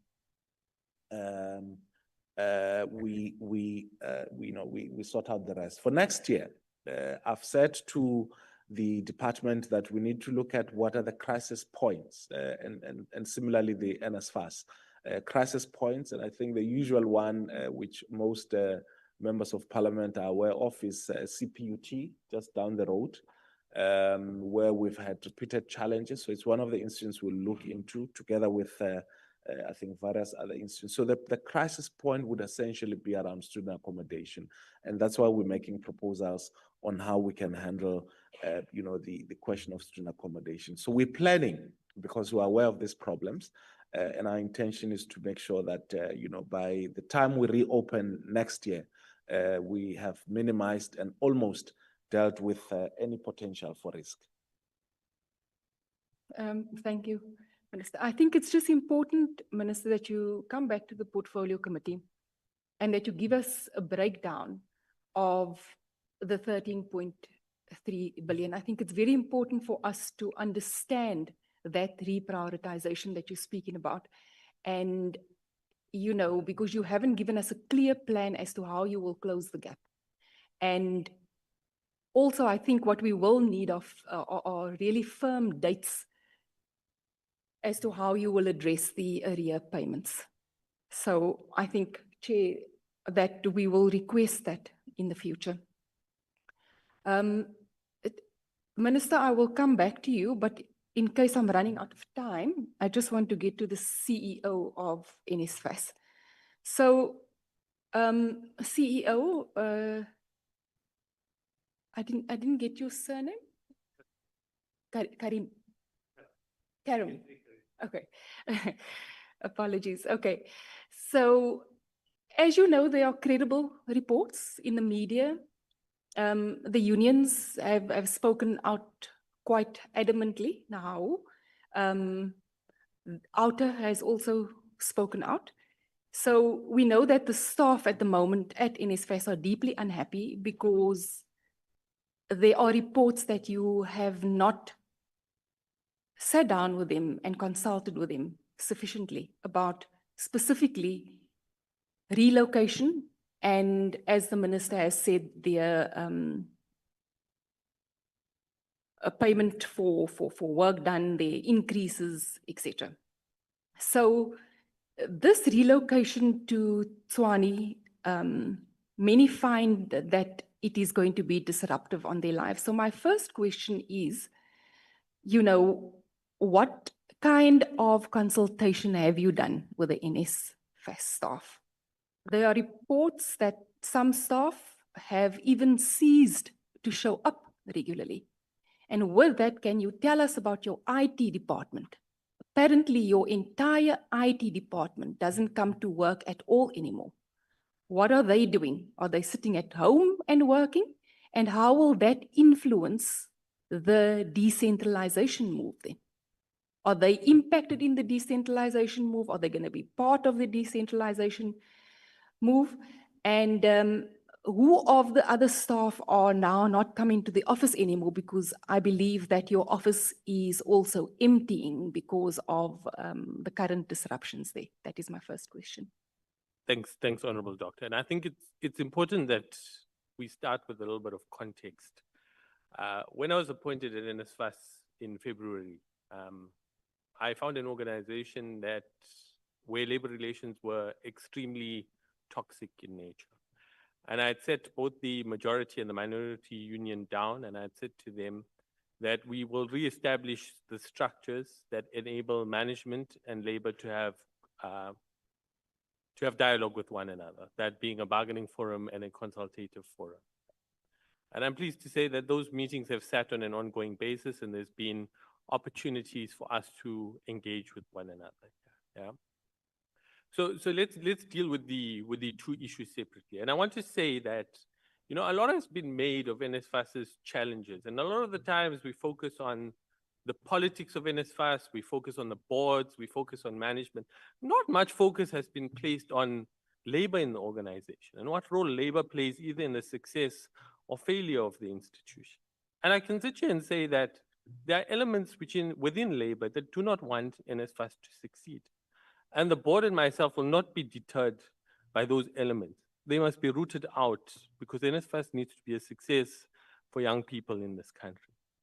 So let's start with the issue around wage negotiations. Yeah. We had put what we believe to be a very sustainable offer on the table of a 7% wage increase, which is higher than the public service wage increase of 5.5%. The organized labor had made a demand of what had become a historical precedence of an annual gratuity in the region. The demand was about 100,000 Rand per employee. The organization did not have a performance management system, nor did it have performance agreements with its staff. And one cannot make performance-based payments, particularly for an organization which in the last financial year performed at 40% of its targets to staff members. Performance rewards need to be in exchange for performance. And that matter was a sticking point. It escalated to the CCMA, where labor removed their request for gratuity and instead requested an improvement on the housing allowance. We felt that was a reasonable request. The increase of a housing allowance was proposed from 1,200 to 1,973, aligned to the public service current housing allowance. That didn't find appeal with labor. They indicated that they wanted an additional 400 Rand, which we feel is unaffordable at this stage. Let me say that the wage offer of 7% in a close to 800 Rand housing allowance is one of the best in the public service, and we continue to encourage employees to accept that wage offer. However, what I can't deny is that they have a constitutional and a legal right to strike if they want to. My understanding is that labor balloted members and that the majority of members do not support a strike. If you were to visit the NSFAS building, you'll find that on Monday, there was less than 10 people outside. Throughout this week, there were not a majority of staff on the streets there. And in my interactions, the building remains full of staff members. We held a very successful launch that did not result in a system crash. When we make wage offers to employees, we have to be cognizant of the fiscal position in this country here. And we cannot commit resources that do not exist. Labor can continue on their strike action. To date, in my opinion, it has not affected the operations and the stability of NSFAS. And I'll again encourage employees to accept the offer that's on the table. It is not correct that we do not have a dysfunctional ICT department. ICT staff come to work on a daily basis. What I can say is that there is an over-reliance on consultants at NSFAS, and we are embarking on a process to reduce that and to insource the functions so that we have functional long-term staff members in our organization. Let me touch lastly on the point of decentralization. When this issue arose, and I'm sure members will know that it's an anomaly that NSFAS finds its head office in Cape Town when the seat of government is in Pretoria. Yeah? When this matter arose, I undertook to have a discussion with labor about what are their views, both majority and minority, around decentralization, which is a process which is supported by this portfolio committee on reducing NSFAS's services to institutions of higher learning. I embarked on a process of consulting with organized labor about what was their views around both decentralization and the relocation of NSFAS's head office. And we collectively, post that consultation, agreed that I would go and address staff members on the possibility of decentralization and that we would release a survey to our staff members asking what is their views. That survey showed an overwhelming majority of 77% of staff members being willing to relocate to an institution of higher learning, as well as a majority of staff members expressing a view for relocation. I subsequently took it upon myself to issue a communication to staff to say that even though there was a majority that supported a relocation to Gauteng, we would not leave people in the Western Cape behind, because we understand that people may have put their professional lives, their personal lives, and their family lives down in the Western Cape, and that we would maintain a Western Cape regional office to ensure that those staff members that could not, in extreme circumstances, relocate be allowed to do so. Thank you very much.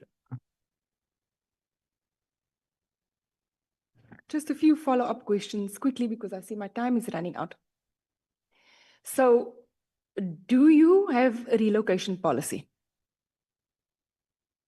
Yes, we do, Chair. Can you provide that to the committee as soon as possible, please? I'm sure that shouldn't be a challenge. Then, there were grievances lodged. We are aware of that, and you also mentioned it. Can you share with the committee in writing what those grievances were that were formally lodged, what their status is with regard to them in your office, and your resolution timeline? But that you can also do on paper to us. Then can you commit to publishing within the next month a full breakdown, that is province, department, of the staff who have indicated that they are willing to relocate to other provinces? Where will they relocate to? Who those staff members are, and how far the process is. I think those are the important things going forward, so that we can also have answers to our community members, because immediately that impacts the bursary systems. Because I mean, we are at the end of the year already, the new year is coming up. So it's important for us to have that answers. Then with regard to your absenteeism rate at NSFAS, can you give us a breakdown of the staff that goes to the office every day, what your absenteeism rate is in overall, which departments are affected, and also will you commit to regularly giving us such information until such time that your relocation process has been concluded? Thank you, Chair. Thank you.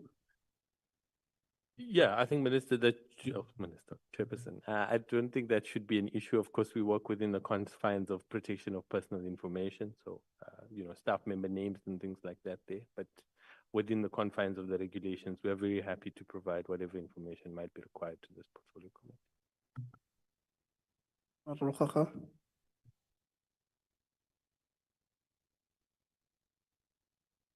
Thank you, Chairperson. Minister, I hope you're well. I'm not going to focus on the process or anything. Mine is specific because you would know that on the 19th of August, I wrote to you and you wrote back. And even though you've written back and indicated that you have sought the advice of the Public Service Commission, I still believe there's a lot that is in your hands that you can fix, that you don't need to rely to the PSC for. Particularly because it is my honest opinion that you are passing the buck of responsibility to the Public Service Commission, because it's easier for them to say yes or no, these appointments make sense, than it is for you to renege on your word and your commitment to your administrators. That's just my honest observation. But let's start here. In your and the DG's presentations and the responses you've given to members before this house today, you've made references to forensic reports that were done within your department. And you are of the firm view that you trust these forensic reports as reasons to implement their conclusions and as reasons to transform the sector as part of the reason why you've placed the SETAs under administration. If you, Minister Manamela, have 100% faith in the work of forensic reports and their advices, how do you justify then your inability to trust that forensic services company Comperio, as well as forensic services company Mara's work as far as detailing the acts of fraud, corruption, and the mismanagement of public funds, as far as Ntate Obangwane and as far as Ntate Lekgokonolo Masoga are concerned, do not hold water? How do you justify not trusting those particular forensic reports? Thank you. Okay. I didn't say that the reports do not hold water. It is not my responsibility to, make judgment or adjudicate on those reports. And I believe that the people who have the responsibility to, take those reports to the latter, should do that or should have concluded that. I did not ignore the existence of the report.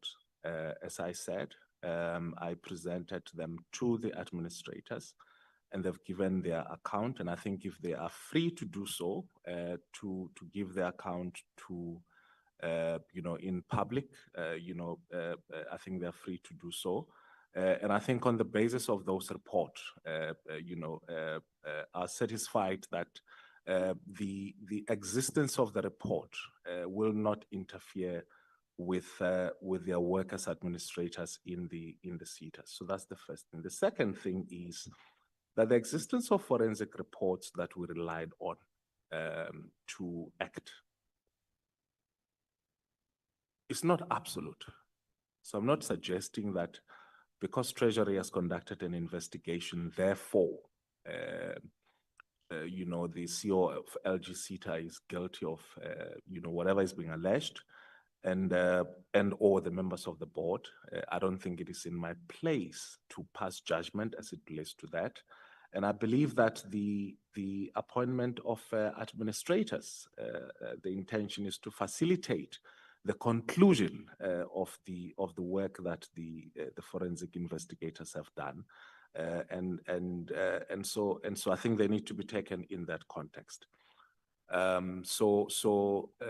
Our reliance was not on the existence of a report. Our reliance was on whether these people, are they criminal, are they competent, and so on and so forth. I hear you, Minister.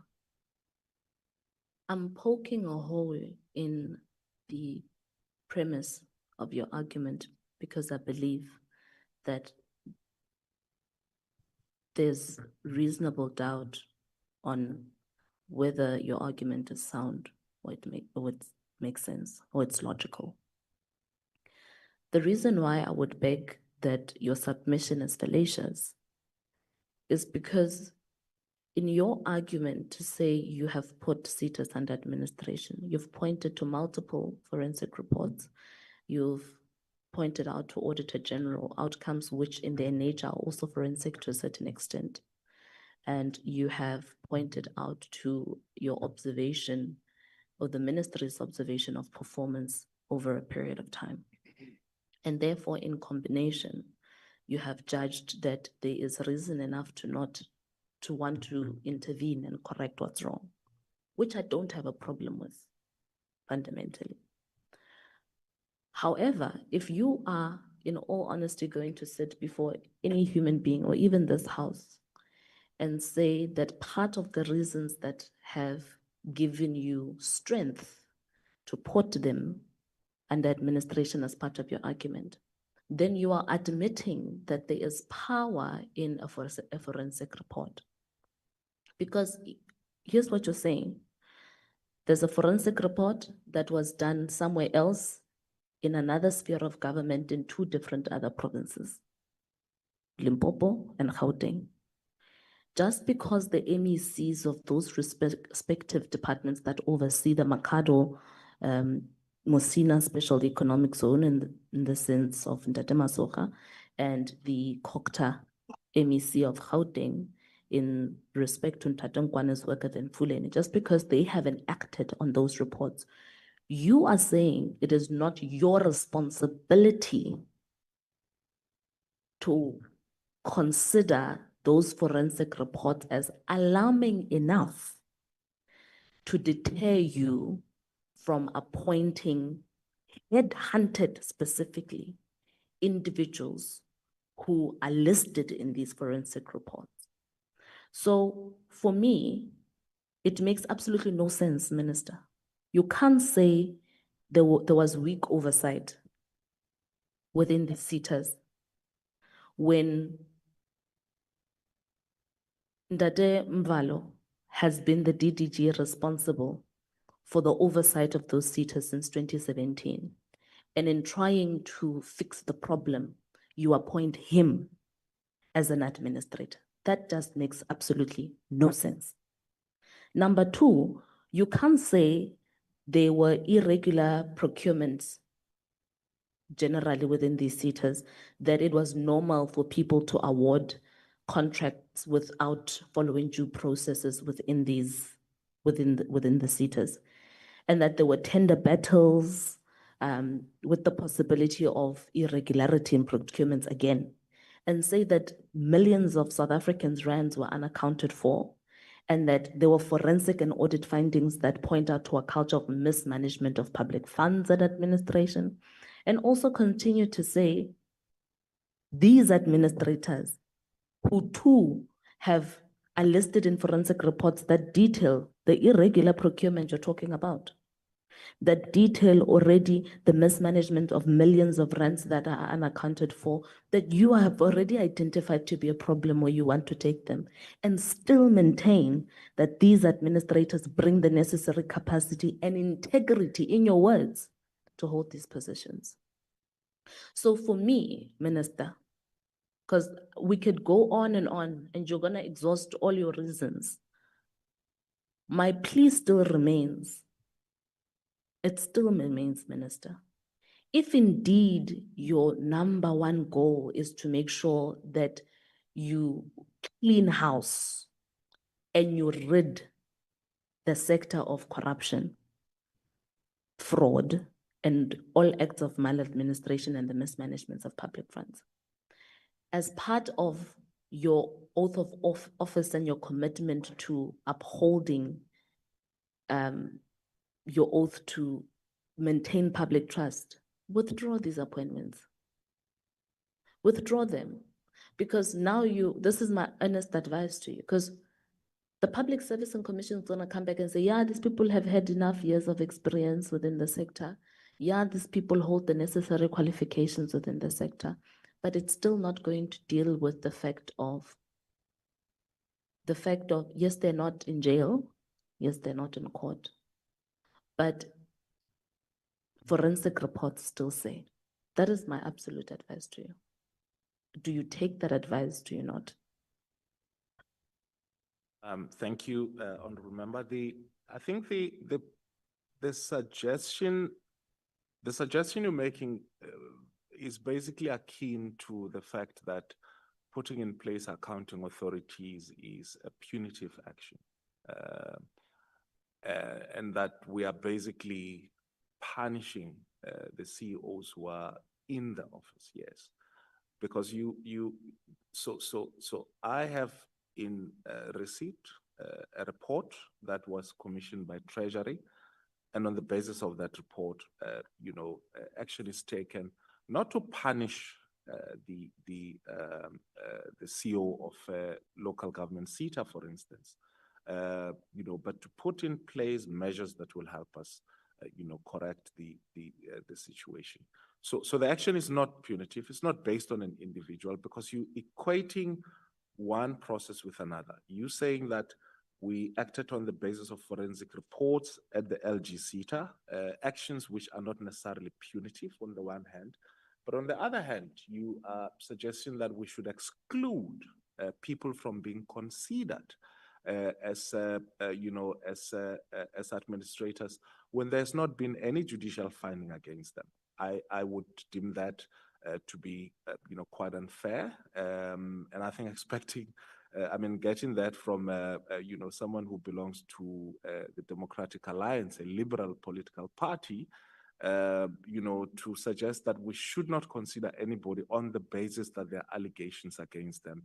I think that it would be unfair, it would be unjust, and it would be unconstitutional. And what I want to emphasize is that we looked at what are the basic requirements of the law.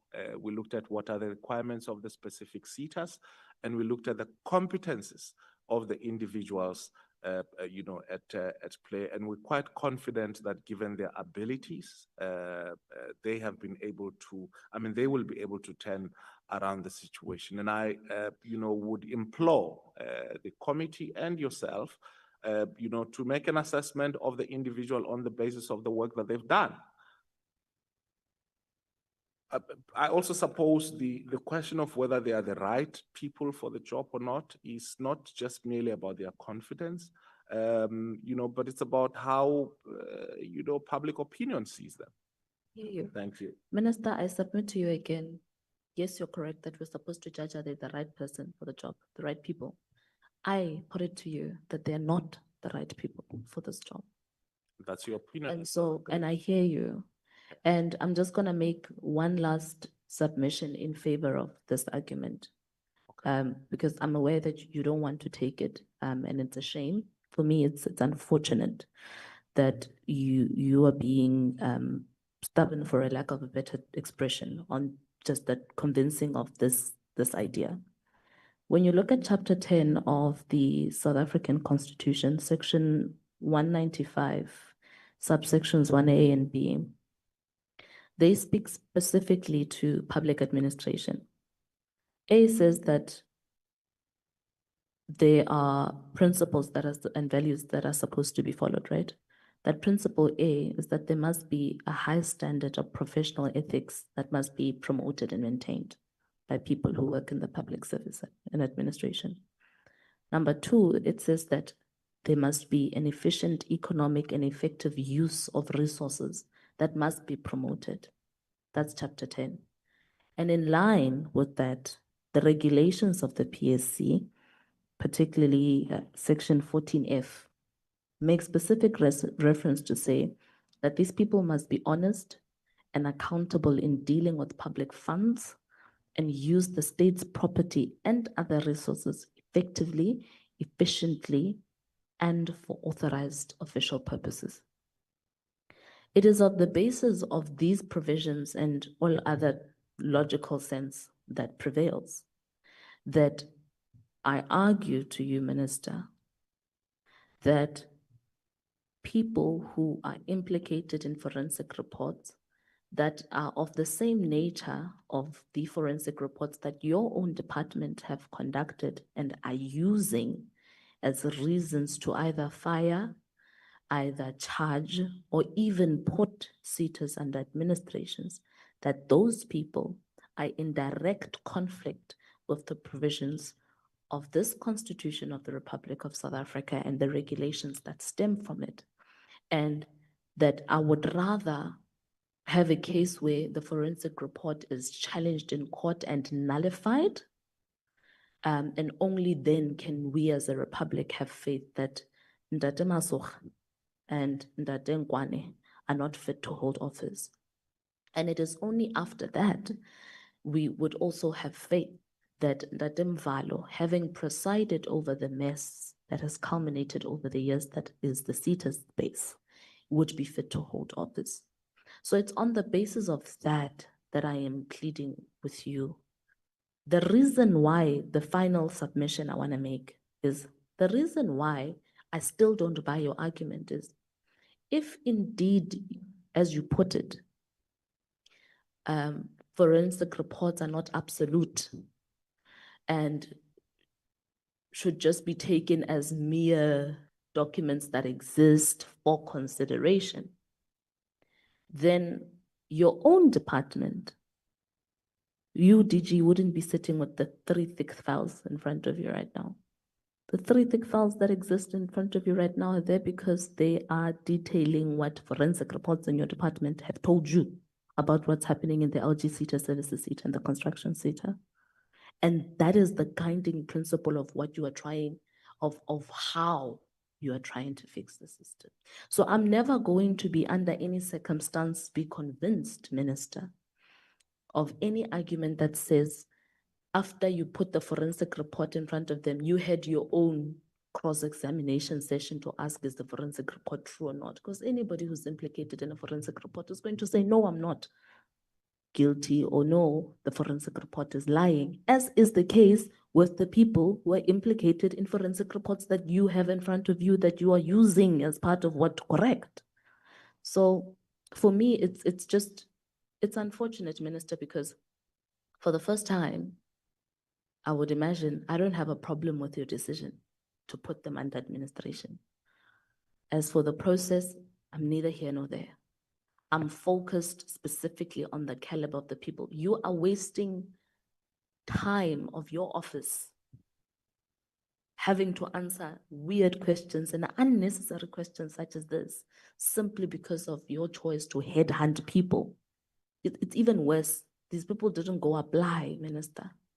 They didn't go apply and then they were the best candidates that came out of the process. They were specifically headhunted.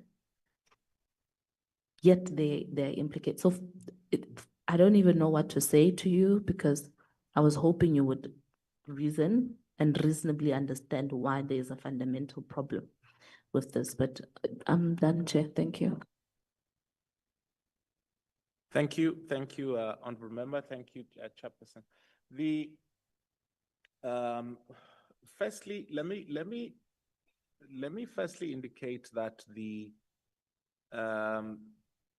institutions that the two individuals are referred to have committed misconduct in both Emfuleni municipality and the special economic zone in Limpopo, that the two individuals completed their tenure. The CEO of the SEZ and also as the administrator at Emfuleni. So that's the first thing. The second thing is that, especially with regards to Emfuleni, and as I said, I think the individuals are free to disclose details as it relates to this. But importantly, that the forensic report that you indicate implicates Opankwana was a forensic report according to his account, which he initiated, the investigation which he initiated. I can imagine a forensic report that you initiate, which then implicates you. I think the two, does not necessarily make any logic. The third point is that I'm not using forensic reports. I don't know what's in the DG's file. You seem to know. Because they're blue, maybe, you may know. But I think that we're not using any forensic report to punish any individuals. This is important. But you are suggesting that we should use forensic reports which are inconclusive to punish individuals by excluding them. Well, thank you for mentioning that section in the Constitution, and I think we're quite happy. You can call me stubborn or whatever, but the point is that we're quite happy if you come back and say to me that these individuals have contravened this section of the Constitution, this section of the Criminal Procedures Act, this section of the Public Service Act, and so on and so forth. And on the basis of that, then I'm willing to listen to you.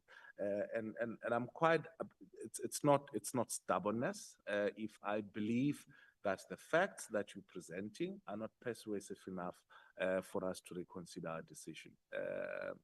Also, I would have been very surprised if you came here and give me hugs and said you fully agree with the decisions that we've taken. Otherwise, that would completely disarm what we call a very noble role that you play as a member of the opposition party.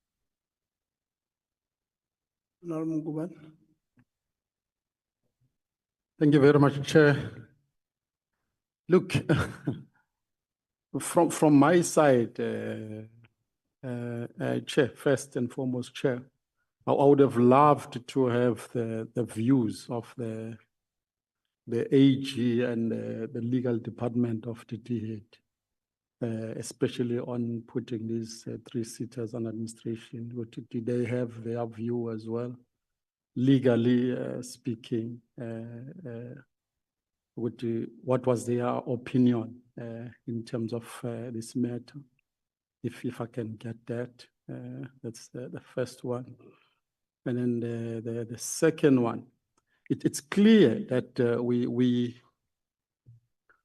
need to devise a process and procedure of administrators' appointment in the department, so that we try to avoid to fall prey of just putting sitters administration to abuse that process. I think we need to have that drafted on paper to say this is the process, and so that it's clear, even if there is a legislative piece that is being followed, to say when I decide to put a sitter under administration, I follow this process and I do X, Y, Z. That will be another second request, Chair, from my side, because for me specifically, I want to start with the construction seat. It still, Minister, it doesn't make sense. How it doesn't make sense? Firstly, it's on the process. It doesn't make sense. And then secondly, This SETA is just coming from being put under administration on the last term. The current CEO that has been appointed there was the assistant of the administrator. And there are 3 reports that the previous administrator on the previous board are still not complete in implementation. But what are those reports? Those reports are, which one?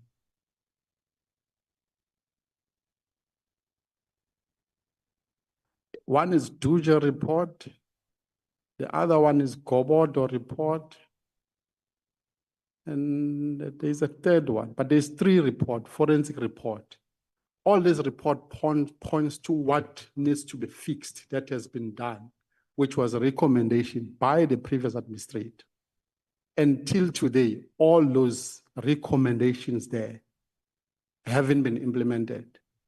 And the rationale now to say, now we're putting you under administration, that's where I will need answers, Minister and DG, to say, where is the rationale? Hence I said somewhere, somehow, Chair, we will need to get a process so that we get comfort on your decisions that we're making, that you follow these processes when you put SETA administration. Because as I'm sitting here, I'm trying to add one on one, I still don't get it. 3 forensics report with good recommendations of all the things that happened before, that this CEO must implement. And remember, what's worse, these 2 CEOs, LGSETA and Construction SETA, they're on their last lap of the race. These people are going anytime now. On the new appointment of your board, these CEO are going. Hence, to me, are baffled on the rationale based on these 3 forensic reports, not completed implementation on Construction SETA. That's my gist, which I would want to get answers to. And then before I come to the LGSETA, then I'm going to give you a right of response on whatever it is. All right, thank you. We'll also give the legal people, if they want to, after they hear, and the AG, I don't know if they would want to say anything. But let me just, with your permission, Chairperson. Firstly, in my meeting with one of my many meetings with the current CEO of Construction SETA, in one of those meetings, and something which he also reduced into writing, he said to me, look, Minister, the Construction SETA needs a new accounting authority, a new CEO, and he mentioned 3 things. Because of his observation as the chief executive officer of the entity that things are not going the way they're supposed to be going. Secondly, he said to me that he has been implementing the Duja report. And in fact, a few days after, a few days before I was appointed, I think he had just come to Parliament. If the report was not presented to Parliament, but at least I have a report that was supposed to be presented to Parliament, where he indicated in that report that some progress had been made in implementing the Duja report. But what he also said was that because there has not been an explicit instruction from the ministry for him to implement the report, this is one of the things that we've asked the administrator to do, to prioritize the implementation, not just of the Duja report, but of all the reports that have come up with recommendations as it relates to the Construction SETA. So, sorry, the other one is Abacus report. Yeah. Abacus report is Koboto report is Duja. Yes. The third thing is that the Construction SETA came out of administration, yes, you're right. And immediately after that, I think some of the few members who were dissolved, I remember, I think at the time I think they took the then minister to court opposing the decision to take the SETA under administration. But it was subsequently upheld, I think, at the Labour Court. If this is not at the appeals. If this is not the SETA, it could be one of the other SETAs. My facts may not be, it is, yes. And after the administration, the person was the chair of the accounting authority before the dissolution, was reappointed as the chair. And then so that was before this, this tenor that we came in from. And then the same thing happened, that there was another administration, and a new chairperson was then appointed in that period. But still, things, especially under the accounting authority, the one that has just ended. So all of these things happened under the accounting authority. So it was my very strong held view that to simply reappoint, because this is not just about an individual or group of individuals. It's about a system. It's about correcting the things. In fact, in the words of the current CEO, when we were meeting with him together with the DG and the officials, he said that the road runs deep and as far back. Mentioned, individuals and all of that. And so if the problem is systemic, putting in place a new board does not help. And that's why, I thought that with putting an administrator would be the best possible way. I must assure you, honorable member, that I have consulted with our legal department. I've consulted with the National Skills Authority.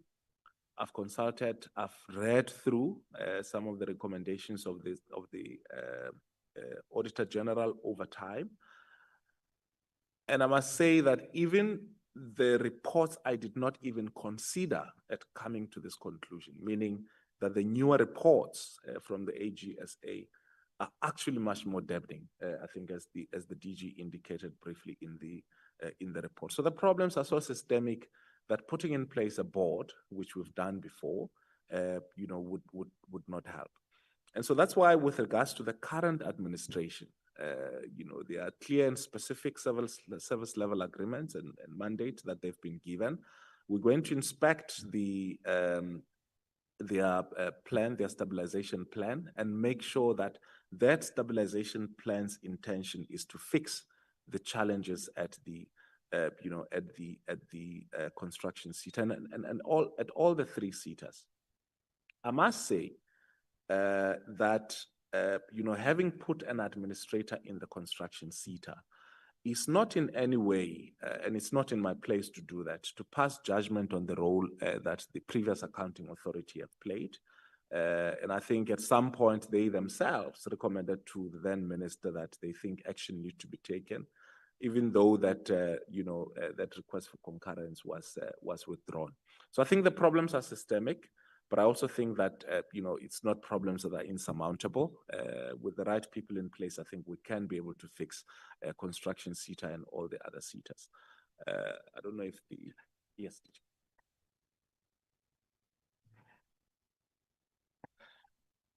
Honorable Ngubane, Chairperson, I just wish to add one matter following on the last point the minister has made, that we did receive a recommendation from the SETA accounting authority that the CEO must be have a case to answer. That is why I made reference earlier on the section 14A ministerial instruction letter. That instruction letter was actually issued for the accounting authority to give us details around those matters.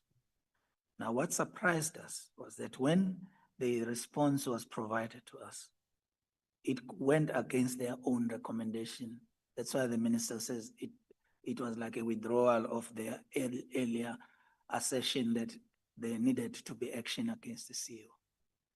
So if you look at it, you can actually see that the minister was left with no option but to look at another, administrative intervention other than what they are recommending. Because on one hand, they want action to be taken. When we want details, they are now changing from their original recommendation to say something else.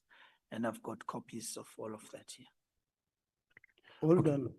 So DG, you're saying that the 19 August 2024 letter from the accounting authority that asked the minister's concurrence, this is on slide 5 of your presentation, was responded to by yourself. On record, open the mic, must be on record. Yes, indeed. I make reference to the section 14A ministerial instruction letter. When was that response to the AA? When did you send it? Okay, give me 1 second. Yeah, and then you are also, whilst you're searching, you're also saying they then responded to the response.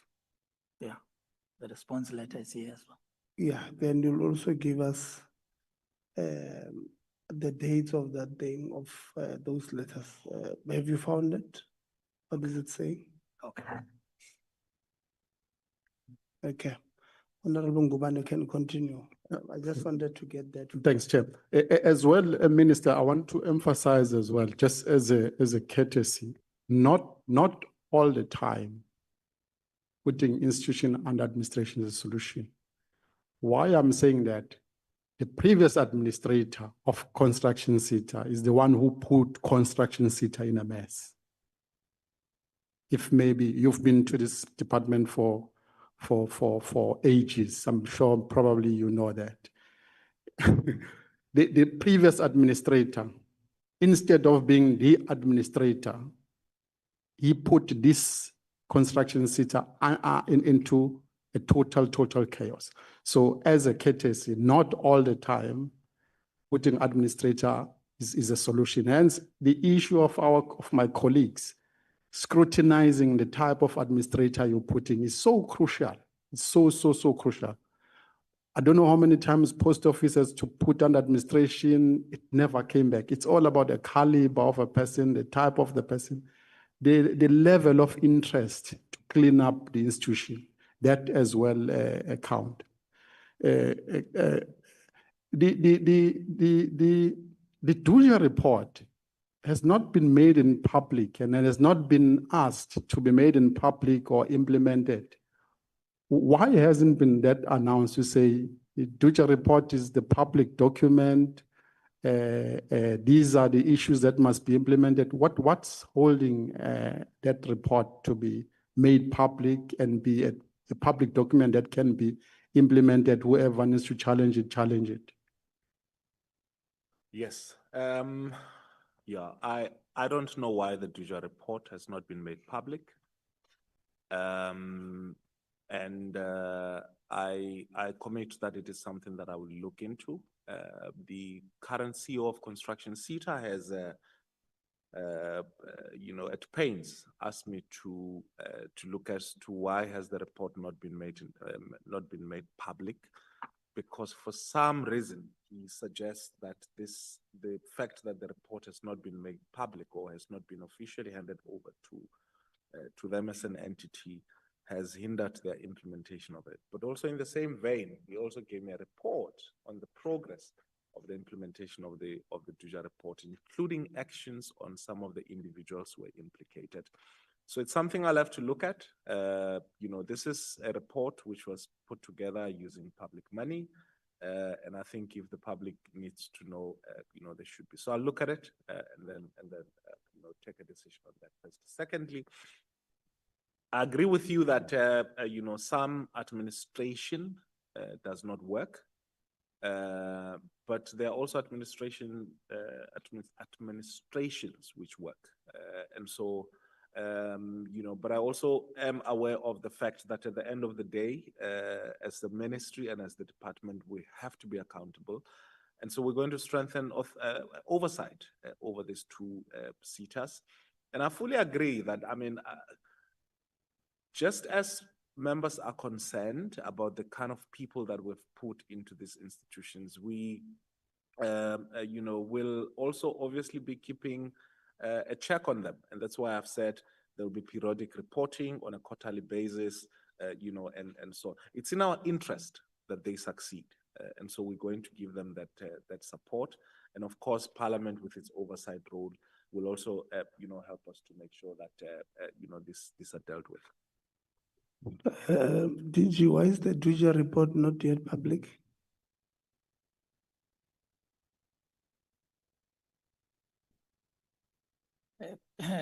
Thank you, Chair. Part of the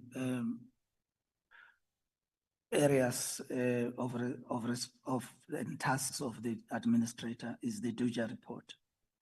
The minister in his earlier input indicated that the CEO was seized with the responsibility to implement the DUJA report. But it was clear that in his view, there was a need for a kind of either a ministerial instruction for its implementation. So because of this, and you'll recall when we came to Parliament, this was also a key issue of where is the DUJA report?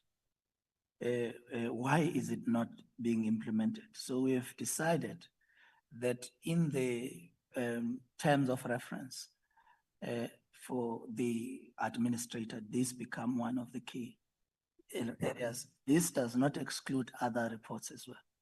When we met with yourself and Construction SETA on the 14th of May, this matter was ventilated and we all agree in the meeting, it's in the minutes, DG, you are present. We agreed that you guys will release the report. So you are now today saying that it was supposed to be the former accounting authority or the accounting authority who was supposed to implement this report without it being released by the department. Is that what you are saying now? Because then it's a different response you are giving to the meeting of the 14th of May where you said you guys will then release the report. You admitted in that meeting, you said you will release the report. It's on our minutes. Chairperson, I think I'm very clear that at the time we came to Parliament, we were saying the submission of the report would not be directly to the department, but to the minister. And we suspected that in the handover reports of the previous minister to the new minister, the report would have been there. But we, as a department, we did not have the report ourselves. So the commitment to release the report is still there. But what I'm doing is to update you in saying we have further asked that this be further investigated by the administrator, because there are other unanswered questions about it, which is about its slow implementation. But most importantly, the fact that that report was interfered with. If you read the report itself, it indicates that when the administrator was appointed, they interfered with the original report. So the integrity of this report. No, DG. You are now questioning the forensic report. And I've said it before, this is not a platform for you to question any report. You did this when we were dealing with when you questioned the MTT, the Ministerial Task Team report on the reform of NSF. You are doing it again. So you are now, all along, you don't question. There are ways to question the report. the forensic, you should have written to those people and said, explain this part. If that was not enough, whoever has a problem could have taken it for a review. You have not done so. Now you are coming here, we're talking about the implementation, in fact, the release of this report. Now you are saying, in fact, the credibility of this report is under question. And I don't think that's correct. You can't do that. That no, it was interfered with. This is the first time I hear about it now. This report has been released since when? 21 or 22, for 3-4 years. Now here we want to know how far, you have just said now, on the terms of reference you have given to the administrator is the full implementation of the recommendations of this particular report. 2 minutes later, you are questioning the credibility of that report, that there's allegations of it being tampered with. We can't do that, DG. So are we saying the report has been released, the Duja report, and we're expecting the full implementation of the recommendations of that report, including the Bogodo, and what is the other one? Abagas, Bogodo and... Yeah, it's Abacus report and Kobodo. And Kobodo, yeah. Are all those reports released, the Director General? Press the mic. Press the mic. What's up with the administrators right now? The administrator, yes. So Indeed. they are now released.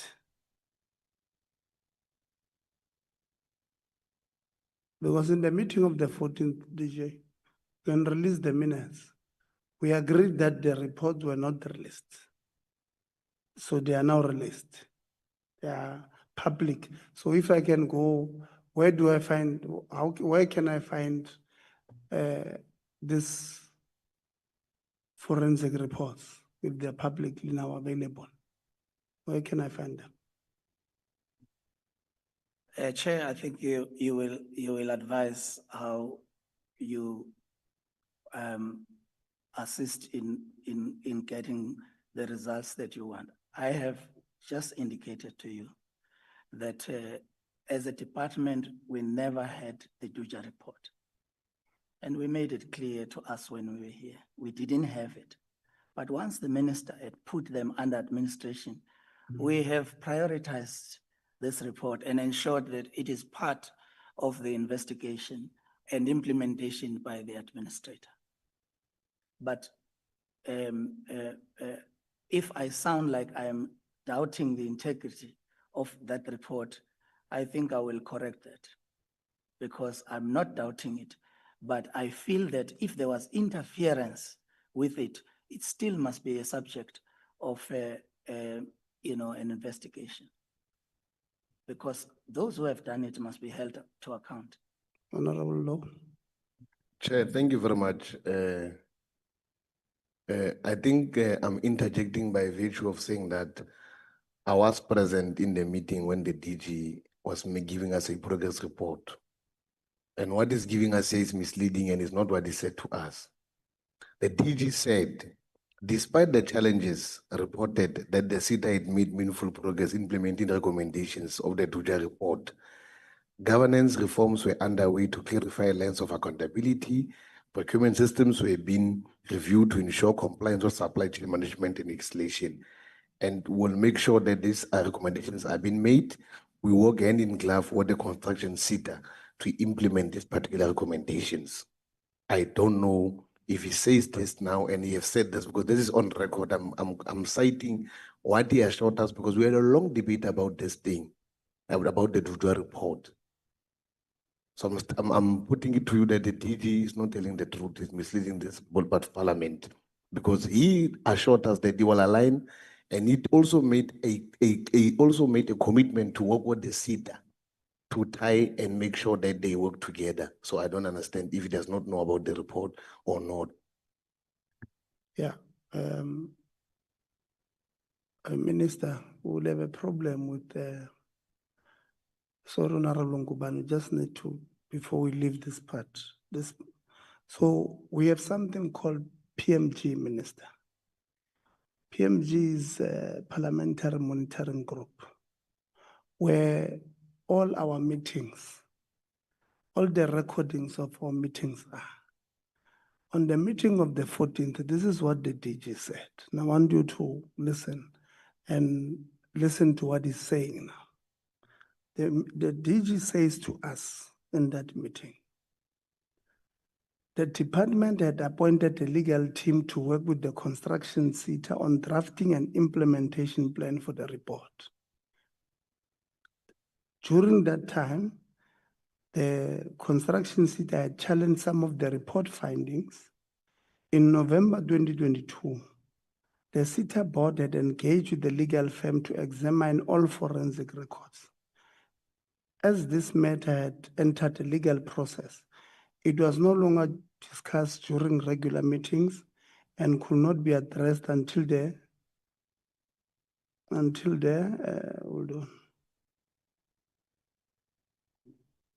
investigation was finalized.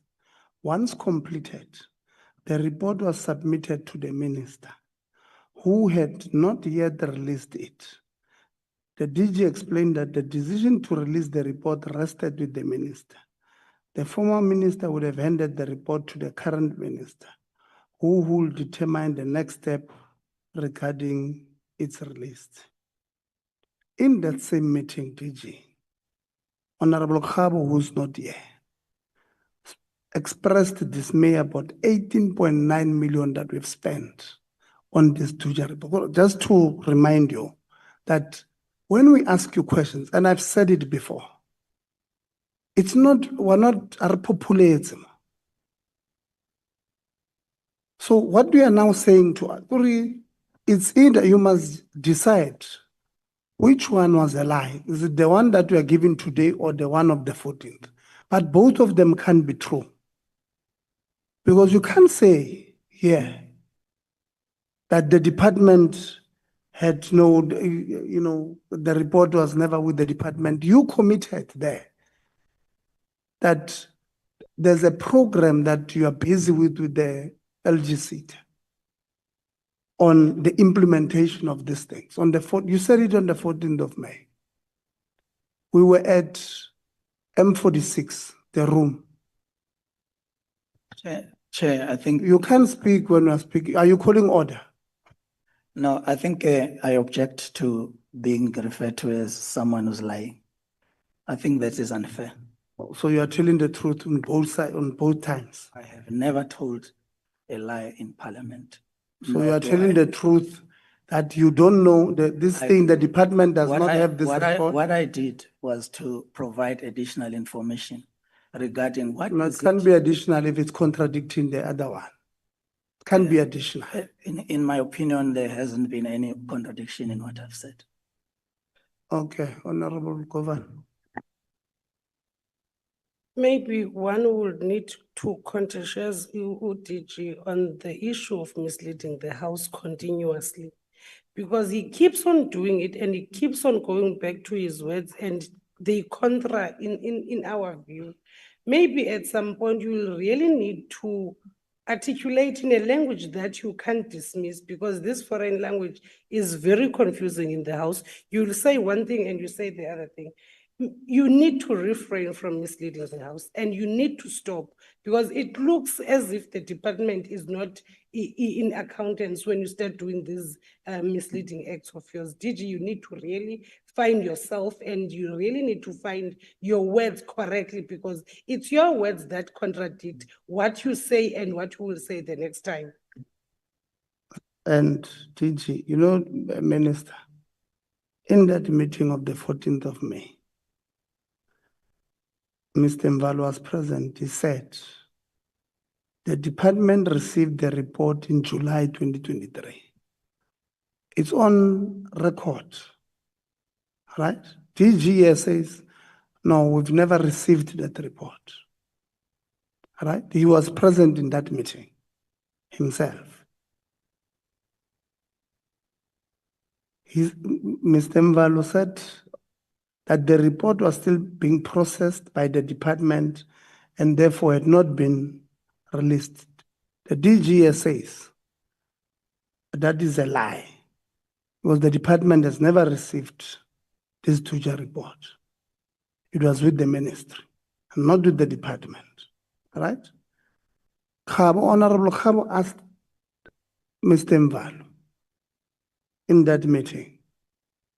That's not what you said, DG. What did you say? What did you say?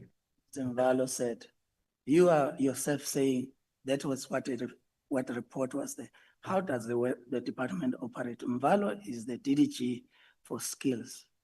And, and as a DDG for skills, who would be at operational level, be working with those things. And he was expressing or sharing with Parliament what was the status of the report then.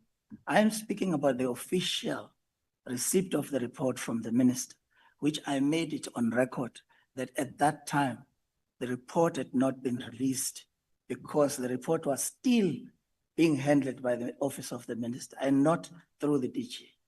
Yeah, DG, so you are saying to me, you kept quiet in the meeting when Mr. Mvalo misrepresented the department, because he said— He was not misleading the— No, he said, the report is being processed by the department. I think I'm being treated very unfairly. No, what is the department?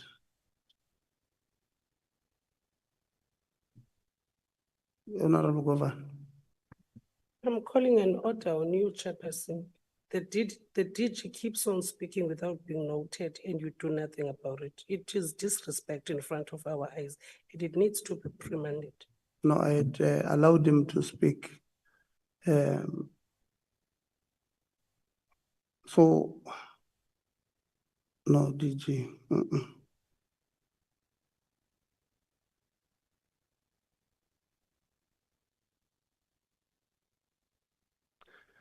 The legal team was not there in that meeting, but there was a reference made that the legal team of the department is working with the construction SETA on the implementation of this thing. That is why, DG, you can't come. I mean, when we come to these meetings, we prepare.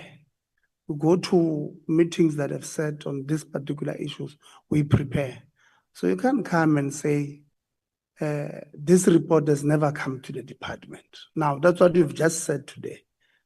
It has never come to the department. So what is the status? Now, we are saying now, the report has now been sent as part of the service level agreement or the terms of reference of the appointment of the administrator. Tomorrow, when we ask you, how far are you in implementing this thing? We don't want to hear that, no, they don't have this, because you've just said now that the reports have been given to the administrator. It's part of the appointment, the terms of reference of the appointment. Tomorrow, you will say, because you are just not consistent in saying the same thing. And it can be, Honorable Law.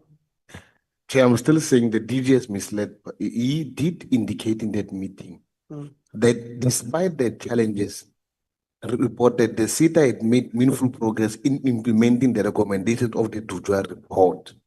I'm putting it to him, it said, and I'm willing to put it and get record. He was the one who, after we have engaged, he gave a clear progress report and he assured us that in the 7th administration, which is agile, we are going to align with the Skill Development Act so they are able to make sure that we change the situation in the construction sector. Now, I'm raising this by Savi because on what has been said by the CEO in terms of the action plan that then Ngubane could have said, it's contrary to what the DG could have said to us and now telling us now. He did say it. He's misled, he has misled us, he's here.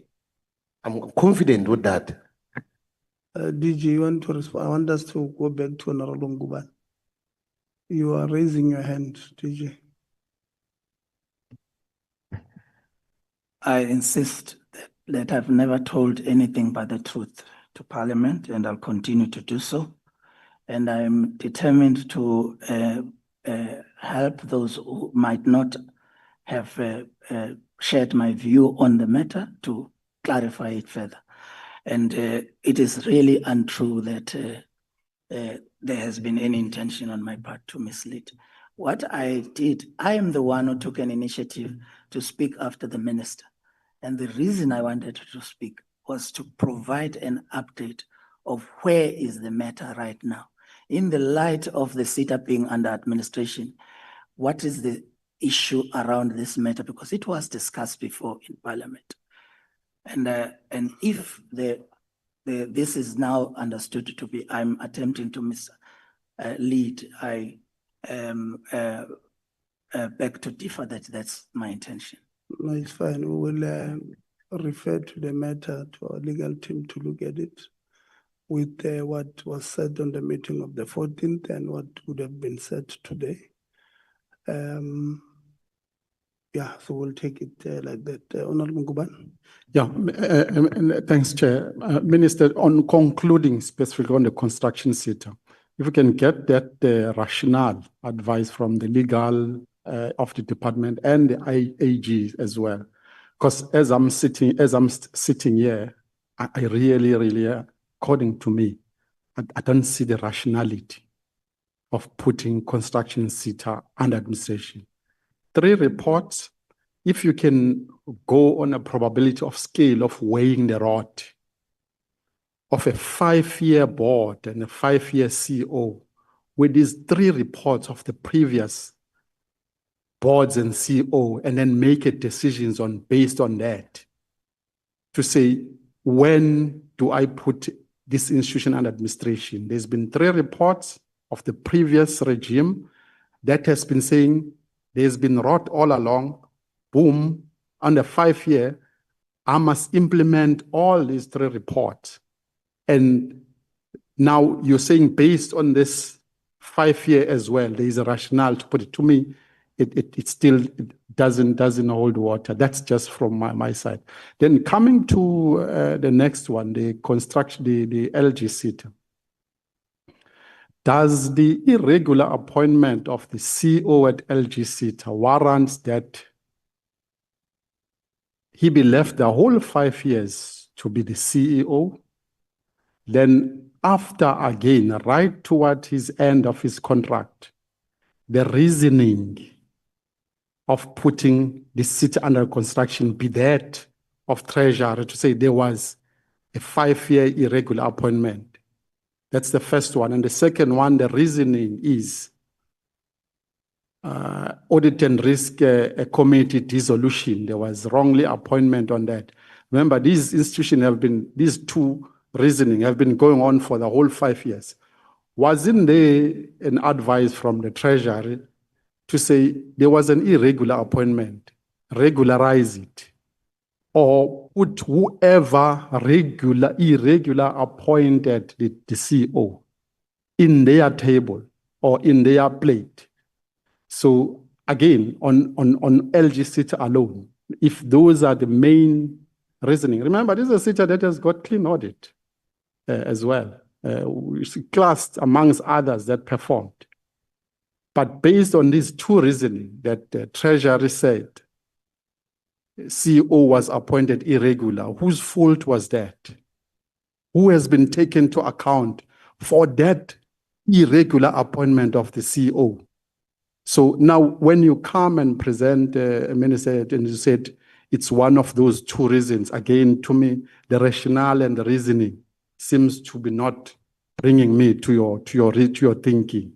Because that's what I'm trying to do. I'm trying to be with you. Specifically, on services SETA, that SETA was supposed to be put under administration long time ago when the previous administration committed it more than its life on commitment of about $1 billion commitment, 4.5 billion commitment of more than 10 years. That was the time it was supposed to be put administration. 10 years, 5 years passes with those 10-year commitment. You're not supposed to at the SETA when you are given a 5-year contract to make commitments that are more beyond than your life.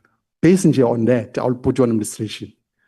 So it was supposed to put us on that time, but none. Things go, CEO comes, they realize, no, I'm in a mess here. They've put me in a mess of the president. They leave quickly. They come, they look at the mess, they leave. They come, they look at the mess, they quick. And all along, no administration. Now, on appointing new CEO and new board, but it's put administration. That one I agree, but those two, if you can reply on the LGSETA on those that the reasoning that I've asked as well. Okay. Well, the short response is that I acted as soon as I got aware. And I think your questions are basically around, why am I acting now? I'm acting now because I am able to. So that's the second thing, and that and thirdly, I'm happy to hear that you are acknowledging that there are problems in both SETAs, in the local government SETA and also in the construction SETA, and that you only differ with the fact that we acted now at this period. I think that it is justifiable to have acted. It does not matter. I've had people say this, and I think it's also argued in the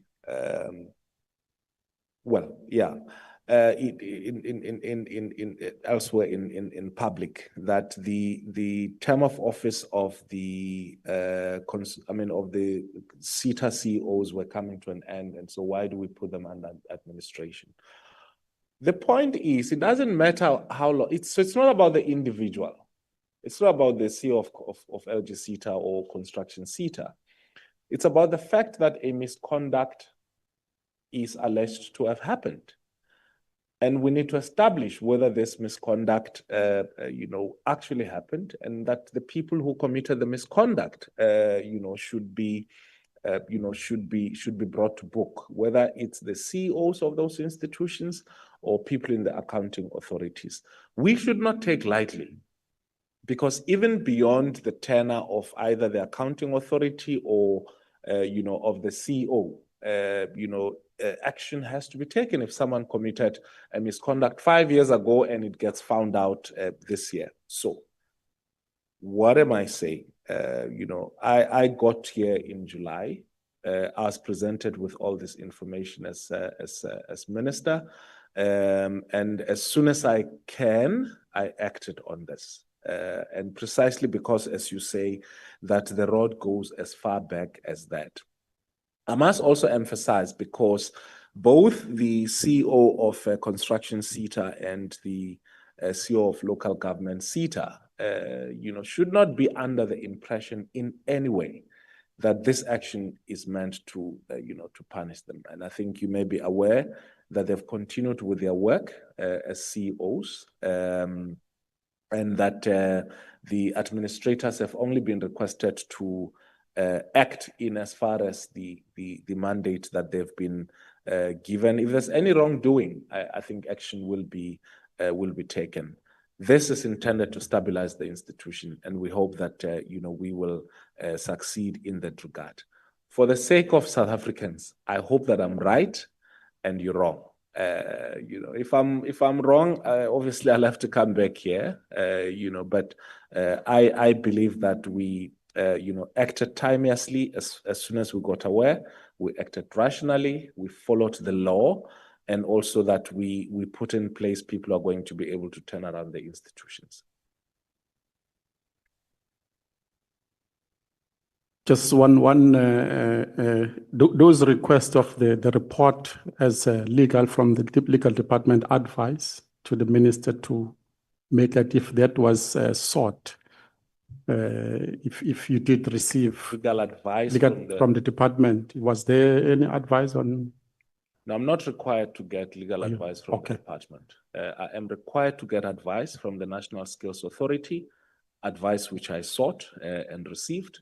If we can get and that report, if you have. of the National Skills Yeah, Authority. National Skills Yes. Authority. Yes, you can. And then one parting shot, the appointment of filling of vacancies as NSFAS, you saw on the question she asked, the union was complaining about something again that doesn't make sense to me. Someone is acting and all of a sudden is no good. When are we filling all the vacancies of the NSFAS, CEO, CFO, all the vacant vacancies, so that we stabilize the institution? People need to make decisions knowing that they are fully employed, not that they are temporary, so that when they make a wrong decision because you're temporary, you're being kicked out. When are we making final appointment, filling up of all executive vacancies at NSFAS? Thank you. Thanks, Chair. I think there's a deputy question to the main question. You can give it to her. Thank you, Chair, and I really apologize for this, but as we sit here, we've just received an email from a NSFAS employee. In fact, it's signed as a group of employees. And they've stated here categorically that the acting CEO of NSFAS is lying about the consultation process with staff members. So I want to reiterate to you, Minister, we need those documents to see who exactly the acting CEO has consulted with. He hasn't consulted with anyone according to this email with regard to potential relocation. According to them, they're not even concerned about increases and stuff. They are concerned about supporting their families. They are concerned about the organizational structure.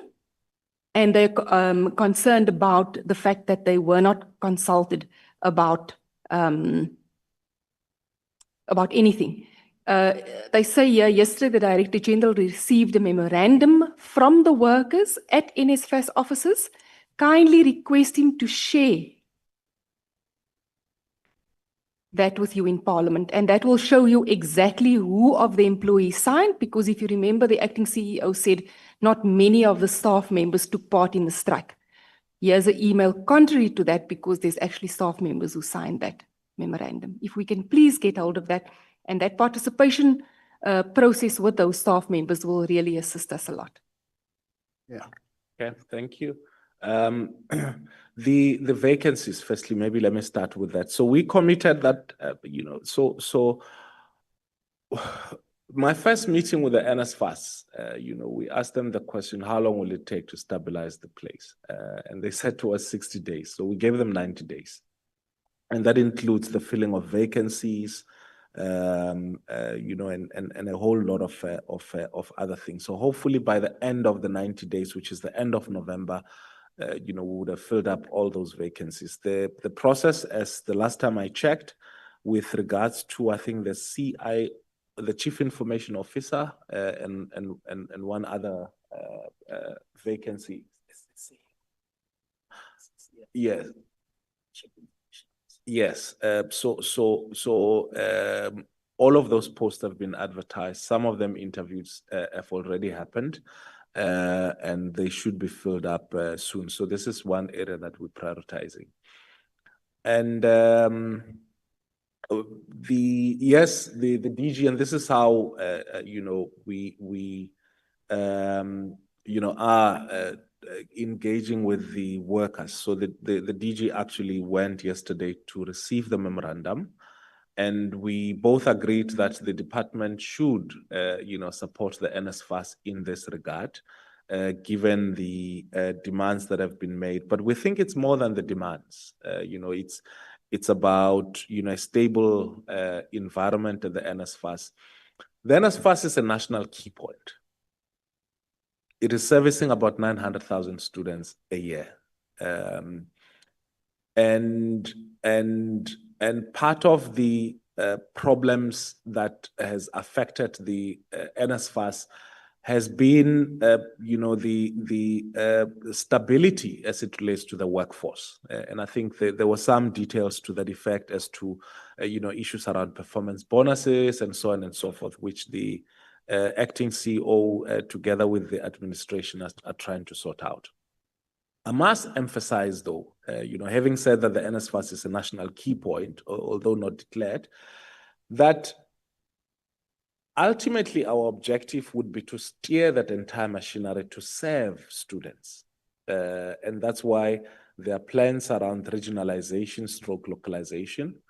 We've had discussions with universities and TVET colleges to begin to accommodate the NSFAS at their places.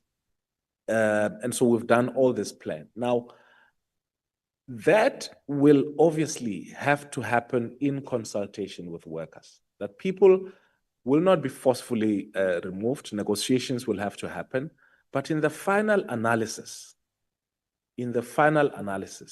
I think it would be important that the NSFAS executive, the workers at the NSFAS, should understand that priority will be given to students. So NSFAS has been in the news almost all the time for the wrong reasons, and I think that the staff, and the management in their consultation process have to take that into consideration. That we have to put NSFAS recipients first, and that's going to be the discussion that we have with them. I think the CEO, we will advise him. He had to step out. Chair, I think he did indicate to you, and maybe coming back. But we are going to ask him to furnish you with all those, all those documents. Well, thank you very much. I did give him the permission. It's Friday. He wanted to go to mosque quickly, so I did allow him to do. Is that a point of order or a question? No, Chair, just your discretion, Chair, just to correct something as per my submission, I believe, Honorable Ngobane's submission, so that it's properly captured. But also just an urgent point that I also want to deposit, since we won't get a second chance. Let's allow Honorable Low we've given you to speak. Only when we have time. We want to sneak in things here and say urgent matter. We're not in court. We want to put urgent matter and Honorable Low. No, thanks very much.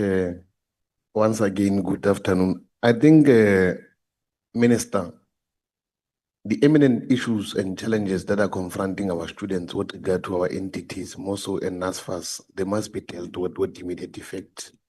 I would have raised all of them in the previous portfolio committee, and I would have given the Deputy Minister and the DG timeframes with regard to the payments of providers. And I should again highlight to you, Minister, there's an attempt to sabotage each other in between the institutions and the providers. Now, what is transpiring with NSFAS, which is a systematic problem that we must look at, that we must investigate, and I hope the report will not take 8 years to come to us, is that you should look on to the institutions wanting to sabotage the initial part of the NSFAS in wanting to say, because NSFAS says to us when they respond, they've transferred money, but when you go to institutions, they are paying certain service providers but not paying others, which is causing a conundrum to the system, and it boils back to the department. So it might be sitting with a systematical issue that is being created deliberately. Like I've started Soblak University because I had a chance, and that in Tibet, urban and rural of Moremogolo. And it is a matter of, there are those who got their resources from institutions to be able to safeguard our kids there, for them to get their accommodations. But there are those who have been sidelined by virtue of saying they are not being included in certain processes. So let's look on to that. It might not be Soblak University, but it might be the entire country where our systems might be dealt with through its particular integrity, because now we can't be sitting here where else our students are still not having access to essential resources of making sure that they learn, and then they are able to come to that party. So I hope, as I go back to the Northern Cape and go check the feedback and the response, we will be able to get some response that NSFAS has responded towards all issues across the country entirely, because we would have also came across a certain email that is also affecting the labor part. And I think you should also look onto the labor part of the entity, because it might collapse the systems of us responding to the issues of students in the country. So I think that one is clear. Now, Minister, I'm saying it again. I, for one, I'm going to present to you that the administrative part of the department is part of the flaws and is bringing us into disrepute by virtue of either with people do not know where are the internal controls or branches can be able to respond to, and there's failure of consequence management. I want to give you a scenario, Minister, because I've been following the case of the SETAs being put under administration. I want to cite one construction SETA, and I'm citing it by virtue of that the CEO has been proactively responding to media and giving information publicly, say that this is what I'm standing, this is what I'm about to. And then why I'm saying this is that you will recall that before you came, there was an extension of the 6 months of the construction SETA and the LGSETA's contract. And I wanted to pose to the DG before I proceed, how long did you know about the allegations? Did you know before the extension of the contract, or did you know after on the allegations that have been perpetrated that they are the ones who would have put their entities under disrepute? How long did you know about the allegations leveled against the CEOs or the SETAs? Is it before that you could have extended their contracts? And if you knew before, what was your advice by then? Because you could have had at your disposal the administrative reports. I'll assume the minister was still a deputy minister by then, and then you would have been working closely. I have known before, if I must be specific. You've known before? Yes. And you allowed that the extension must happen. What was your advice? My advice is further investigation, because most of it, for example, allegations by the, or the recommendation by the entity itself, they reverted back on it, on it again, withdrawn it. And that is what warrants in administration. And that's why I support it. No, my question is that before you could have extended the CEO's contract, were you aware of these allegations? And what was your advice to the extension of their contracts by then? Firstly, my advice was Section 14, which was issued by the minister then, and we did receive a response from the SETA. Secondly, after that response by the SETA was contradictory to their original position, I supported the decision of the administration.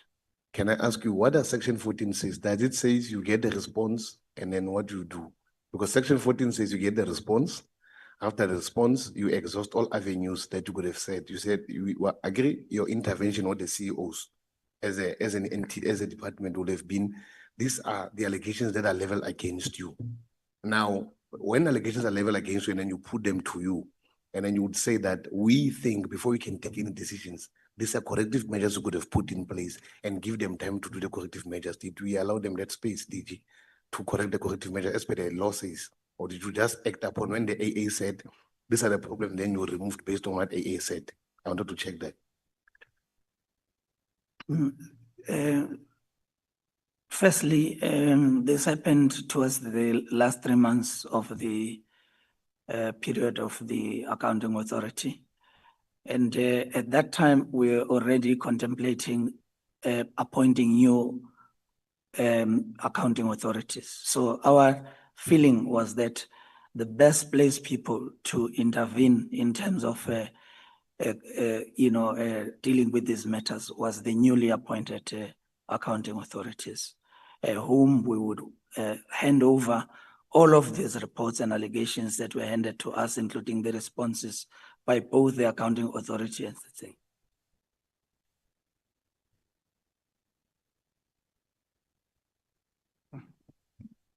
Sorry, Chairman. Apologies to Honorable Law, because I don't want the DG to come back tomorrow and say we're misrepresenting him.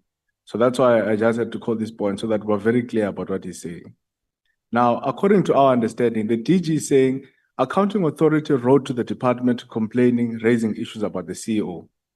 The DG then says the department responded to the accounting authority. Now, where is the 14A there? Because 14A is clear that it's a written instruction to demonstrate intention to place the SETA under administration. So the question, it goes back to the point I was making earlier on, and I think Honorable Law, that's what he's touching on, to say, did you issue section 14A to show your intention to place the SETA under administration, or did you respond to the accounting authority because they had issues with the CEO? So I want the DG to be very clear there so that tomorrow he doesn't say you are unfair and you are calling him a liar and all of those things. Thanks, Chair.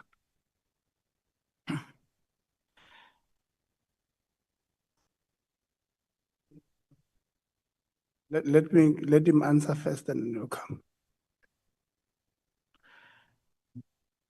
The instruction letter on the basis of section 14A was issued to the SETA in August last year. And once that instruction letter was issued, it warranted that the accounting authority respond not only on the one matter, but also on allegations that were in the newspapers about irregularities and other things. And they did respond. We have on record a response from the SETA in this report. So let's speak English.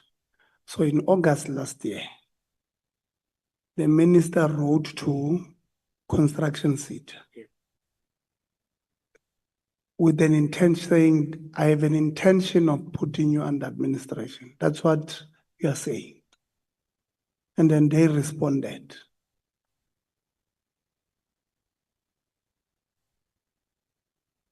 Confirm, DG. I'm going to read it to you. Yeah.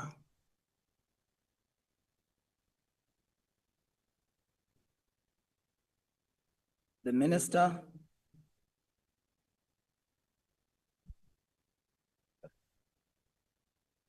Order. Okay, the minister wrote on the 7th of August 2024 to the SETA, of which the response was received on the 12th of September. Read the letter of the 7th, of the 6th. I get it, you are making an argument that is a section 14A. Read what is that letter saying? The letter makes reference to a number of allegations that were made through the newspaper articles, and there is reference to those newspapers that made such allegations, which included amounts of money that had been spent through flights, car hire, accommodation. It also makes reference to what is alleged to be CEO's interference with the supply chain management processes. It makes reference to the board's failure to hold the CEO accountable. It makes reference to unethical instructions by the CEO to the CFO. It makes reference to the allegations by Nehao about the board's unwillingness to investigate information brought before it. It makes allegations around the concerns and inconsistent application of disciplinary action by the CEO, and therefore, as the executive authority, in my view, all these allegations in terms of the requirements of Section 14A of the Skills Development Act I instruct the accounting authority to submit, one, the comprehensive report addressing all of these matters. Secondly, submit an action plan and a turnaround strategy to deal with it. This instruction is issued in terms of Section 14A in view of the nature of allegations raised and pointing to the lack of governance at the SETA. The reasons to invoke this section of the law are summarized as follows. One, the Skills Development Act as amended Section 13A and Section 14(1), as well as the Public Finance Management Act seriously deal with the issues that have been raised in the referred to by 10 references above, and they are SETA, further to it, it's SETA Standard Constitution, Public Finance Management Act, is a SETA Grant Regulations, King 4 report, and the minister requested that a response is provided within 21 days from the date of the issue of the instruction. And that is what I said earlier on, Honorable Chairperson and honorable members. And then I also indicated that in September 12, we received the response from the accounting authority in this regard. And in this response, I don't know if you want me to refer to all of it, they are trying to address these matters. And my point there, therefore, was that given their response and the instruction of the minister, it was clear that it would be necessary that a different action is taken. And in our view, it was once we appoint the new accounting authorities, we hand over all of this evidence for them to investigate. That's my point. What was the response of the SETA there to that letter? Well, firstly, they acknowledge receipt of the as indicated.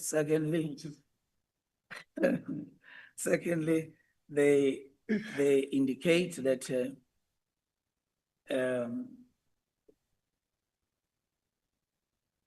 in the circumstances behind,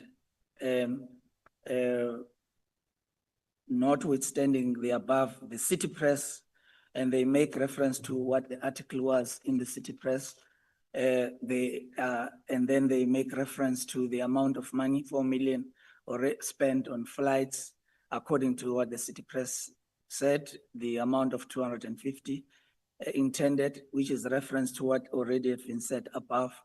And they say the allegations contained in all of the above, the media report and articles are factually incorrect. That's what they say, and untruthful.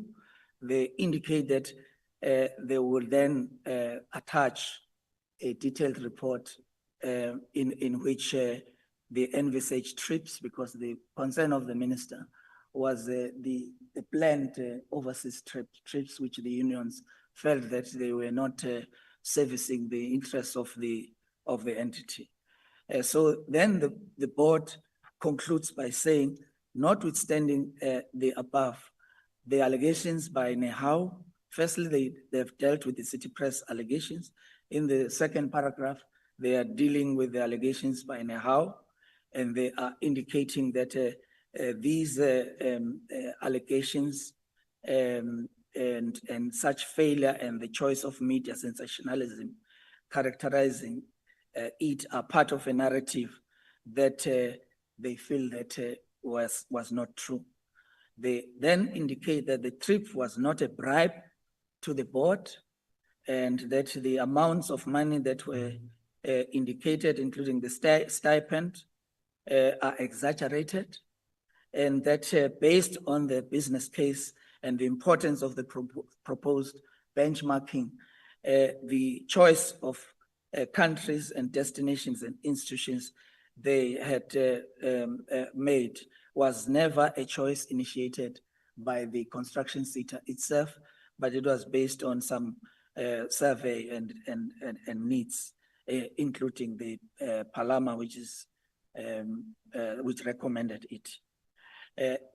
Anything, and this is how they conclude, anything insinuating such sensational and not factually correct information, the CEO's interference with the supply chain management processes reported, and the board's failure to hold CEO accountable, and their unethical instructions by the CEO to the CFO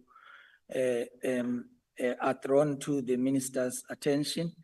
and the contents is attached. They attach a report which is an Annexure B, and then there is another Annexure C.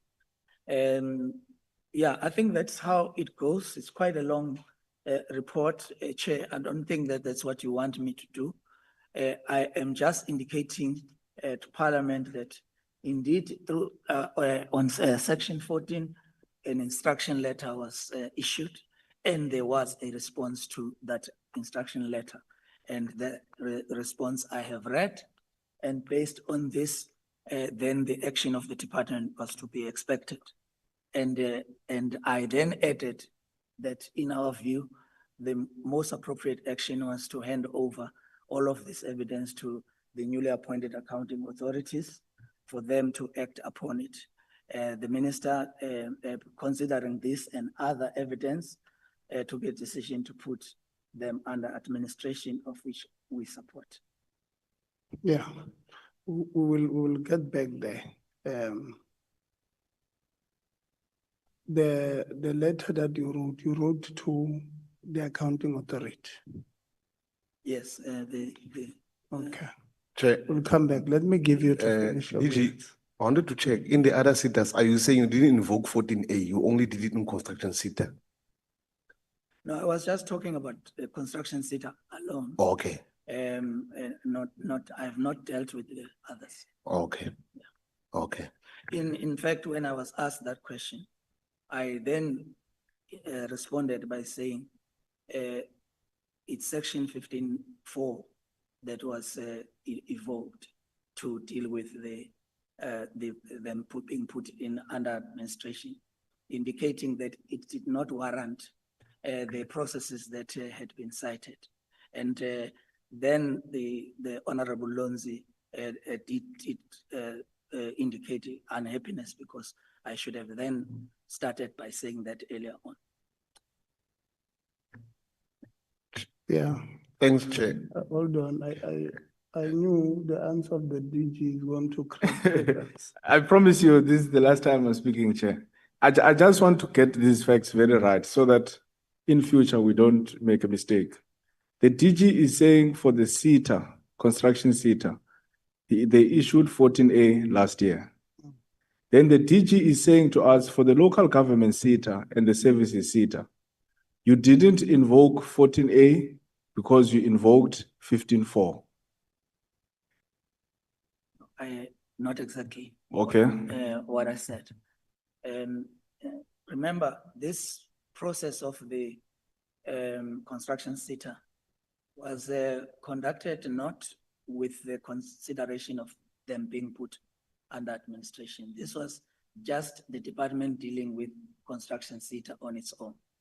The decision to put the SETA under administration is a recent decision since the appointment of the minister. And you used 15.4. And in all three SETAs, including this one, it's 15.4 that was the basis for putting them. So which means when you use 15.4, do you agree with me that if you use 15.4, you also then don't have to use 15.1? 14A. I mean, 15.1, which says you must consult with the SETA. If you invoke 15.4. Yeah, I agree that Okay. it's sufficient to apply 15.4, and you are not required to do so. In my mind, the minister went beyond what is expected. He did both 15.1 and 15.4.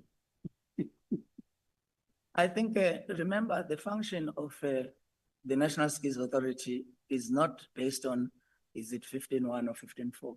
Their function is to advise the minister on any matter that the minister would request advice on.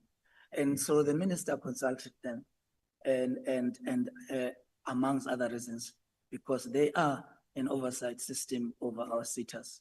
And if the minister feels that there is a need to intervene, we supported the fact that before that decision is taken, advice from the National Skills Authority is sought. No, it's fine. That's a political statement that the minister must make. Honorable Mseza, what's wrong? No, thanks, Chair. Perhaps my apologies to be part of the mess of engaging in this fashion. Chair, But I'm interested to know that perhaps a submission can be made in terms of records because we've asked for records. The consultation between the minister and the NSA. So in that engagement, there was nothing, there was no one in that board of NSA and everyone that was in the room that said, actually, let's consider putting in the AAs because they are the rightful people to deal with these issues. The discussion just agreed and the advice was that no, put in the administration. Was there no such an engagement? And can we be given the minutes, Chair? Yeah. Please, thanks. You're no longer asking a follow-up on this one. You're asking a new question. And that's why I did not want to give you. Don't answer that for now. Okay. Yeah, it's a new question. Is the follow-up on this 14A 15.4? Okay. Yeah. There is a letter, Chair, where I think it will clear all of us and it will give us comfort. There's a letter, Minister, that's supposed to say heading or whether even body. Explain to me why must I not put you under administration using section XYZ to the CEO based on this reason? And they must reply, then you've got all the leverage to do whatever you want. Whether they reply positively or negatively, is there, do we have that simple letter on all these three sitters? Explain to me why should I not put you under administration based on this section, and these are the reasons I've made to put you under administration, and then they'll have to write back and explain, and you have all your time to decide what you do thereafter. Minister. We don't have that letter. Yeah. The reason they don't have, they say in their presentation, they've used 15.4. So 15.4 says that they don't have to consult. So that's the argument they are making. So that letter will not be the honorable law. Thanks. Or you still with the DG? Yes, yes. Chair, one must agree that I'm raising all of these technicals and I'm specific on construction SETA because the forensic report that were not released as a result of this problem that are confronting construction SETA, Minister. And part of the problems is that that you might find yourself within these cases that you might lose the case due to procedural issues that says that if the reports could have been released, there were going to be remedial action to be implemented in accordance with a certain time that was expected. I'm being frank because there are three forensic reports and they are binding. They can only be changed by the court of law. Now, one, the DG on he said to us from last year there was a letter, he presented it about the SETA being under administration. And then two, on 14th of May 2025, he assured us that this construction SETA is going to work together with him, aligned to all the imperatives and making sure that he implements the recommendations. Three, is arriving again today. And he could have said that, no, we thoroughly or we agreeing that there could have been a process of consultation, we could have exhausted avenue. My understanding is that when you seek to do intervention, even at the municipality, you could have entered into the nitty-gritties, especially on construction SETA, as to say, what has been the delay of implementation and progress? And I want to also check what you, DG, with regard to this question. What was the NSA view after investigating the CEO on the board nominations processes? What was the view after investigation of the NSNA? Did they clear the CEO or did they see the CEO found him at the other wrong side of the law? I wanted to check with that because I'm saying this because these were things that were cited in the same media articles that you are charging or you are alleging that the media articles are the ones that could have propelled us to put the SETA under administration. So I wanted to check what was the NCA investigation on the CEOs after that there was allegation that he has interfered on the board.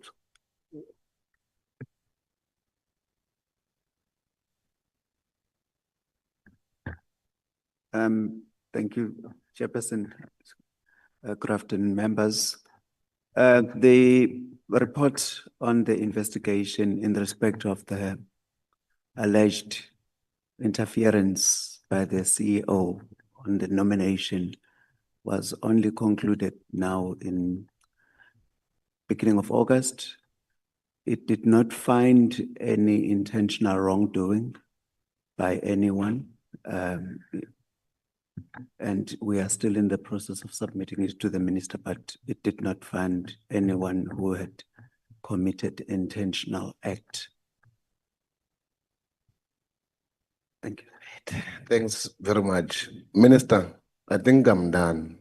And in my closing remark is that I, for one, on this basis, I want the DG to be charged with the relation of duty and be declared a delinquent director for failing to follow lawful processes in most of the processes that you could have complained about. And I'm willing to make submissions on that because all of the problems that were cited with here is as a result of the DG even failing to comply the legally binding documentations in time and properly advising the department. So I'm making a submission here. But part of our problems there is the Director General even not to preside properly towards the department.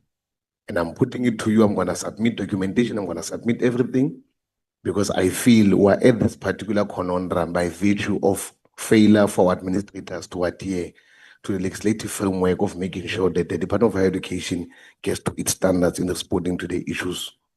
So there's no any other way, whether we ask questions or what, is going to take us nowhere because the problem, we were sitting with it just right next to us, is the Director General who does not want to, who's been having a lot of miscommunications with regard to decisions of the department. One is, I'm saying all of this because you can't have three contradictory documentation that quotes you or cites you what we could have said about a particular entities.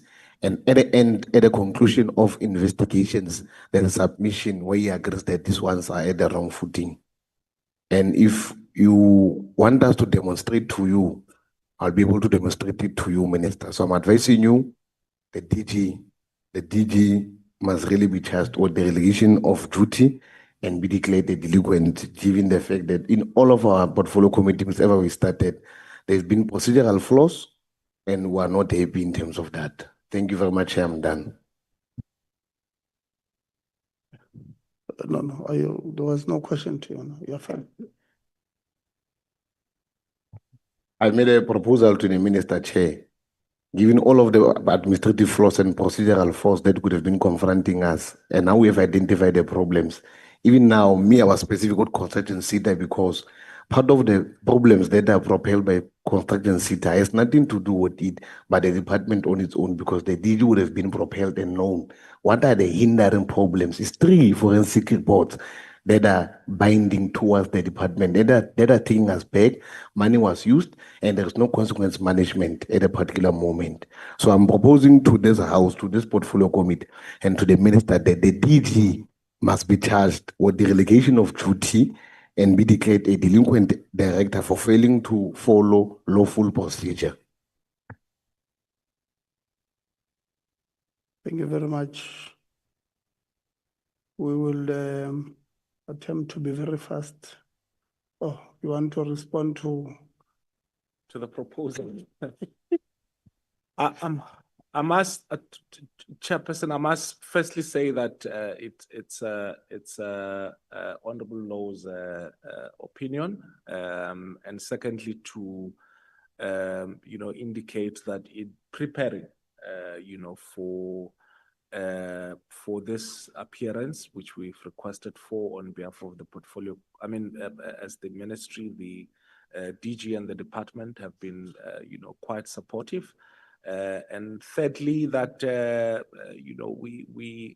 I don't think, I've heard the proposal, and if, as you said, you also say you can present evidence to that effect, that's still fine. As far as I'm concerned, as far as I'm concerned, we have received the support from the department as it relates to this, and you can make those submissions, and then we'll look at those if you believe that in a way part of the reasons why we're here, relates to the administrative challenges. I'm not going to deny that there are, challenges, but I'm also not going to be, pretending that, the department, the DG, DDGs, everyone in the department, as it relates to this process of ensuring that we intervene in the SETAs, have given us all the support that we require. Thank you, Chairperson. No, thank you very much.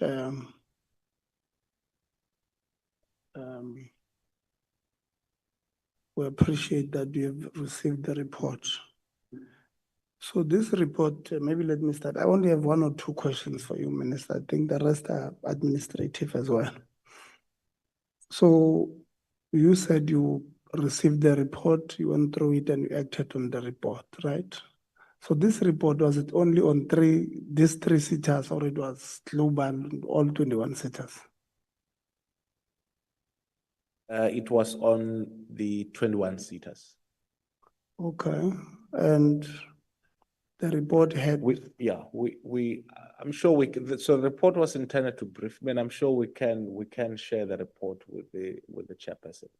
Yeah, no, we have our own report on the 21 SETAs, which has performance, which has allegations, which has AG report, and our own report will tell you that, for an example, we have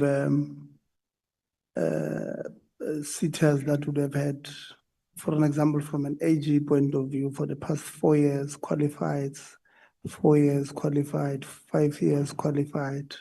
So we did a report for the past 5 years. So we have SETAs who would have performed badly as far as the AG is concerned. And I'm zooming in on the AG because your presentation speaks about, or the presentation of the DG speaks about the consultation with the AG and all of that. So there are other SETAs who are, maybe with an exception of services SETA, who have had bad audits for, let's say, for the past 4, 5, 3, 4, 5, 3, 4, except services, 3 and 4 years of qualified audits.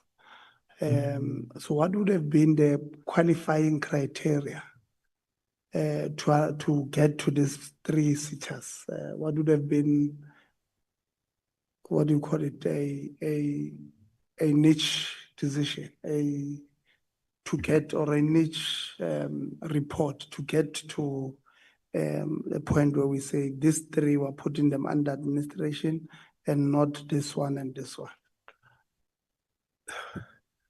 Chairperson, I think the big thing, and yes, you're right, there are SETAs which receive qualified audits, and so on and so forth, and that's not the basis, of putting, an entity or a department under administration. In this regard, it was mostly relating to systemic challenges that the SETAs themselves were confronted with, meaning that actions which would include putting in place an accounting authority would still not remedy the situation. Firstly, secondly, that as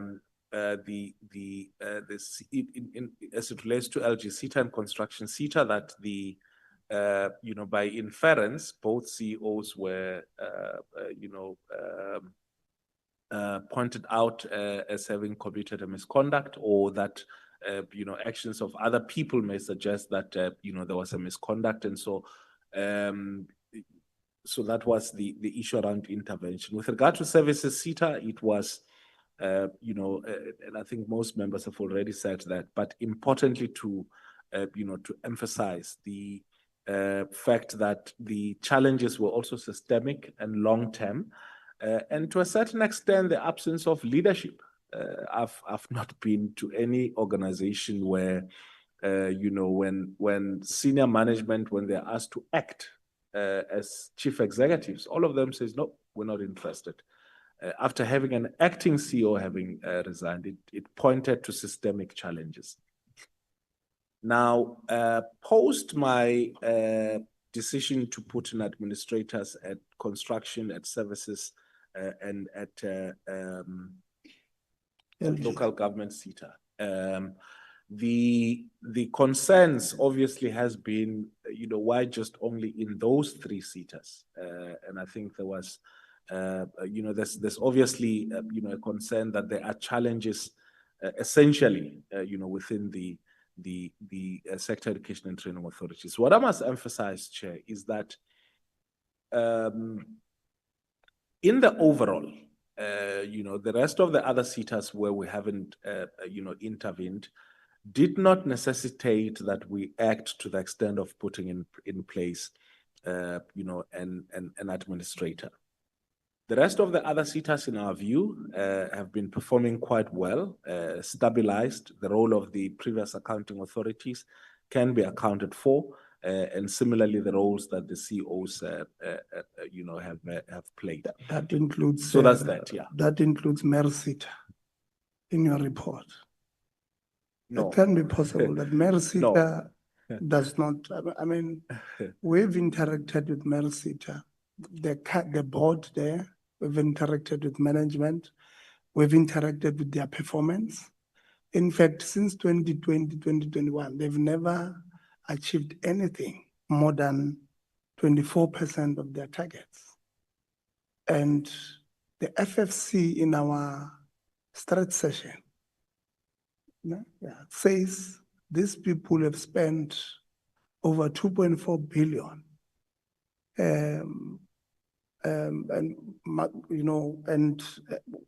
We can't find impact. So I'm happy you're saying you'll give me this report that you had received of all the 21 SETAs that propelled you to take this decision, because and I'm just making an example about SETA. They are not the only ones. There are many who I can make, like I said, we have done our own performance for the past 5 years on non-financial, on financials, and all kinds of. So really like to get that particular thing. Are you suggesting that together we can put more administration? No. No. No. We've been clear. We don't like administration. Don't tempt me, Chair. DG, in the department, how many forensics do we have that we have not released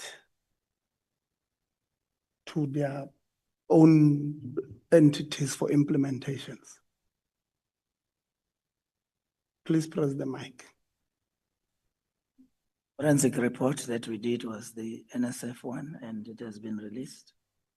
If there is any other report that's not released, would have been a report that would have been sanctioned by entities without necessarily the department being involved, of which we will only know when they submit to the minister.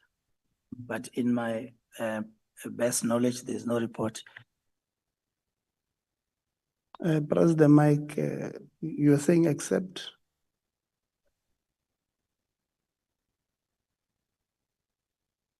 Yeah, you see, you can't say things off record, DG. When we say some things, we must say them on record.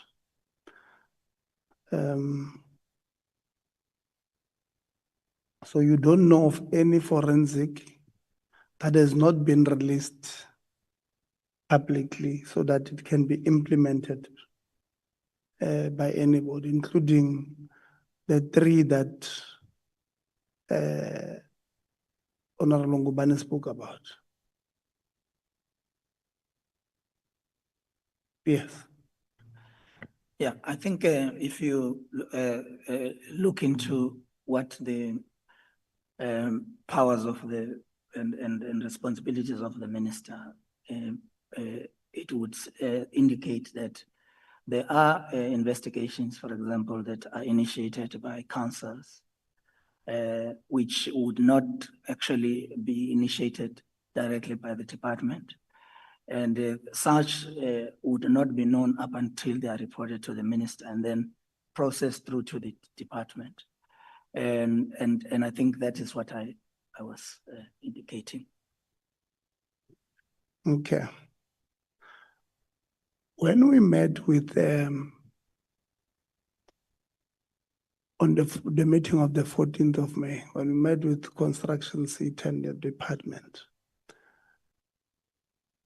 we posed the question. There were people who had written to us that there were tampering of SETA nominations, and NSA, you are asked to investigate these allegations. How far, where is that, did that report, was that the report submitted to either the department or the minister?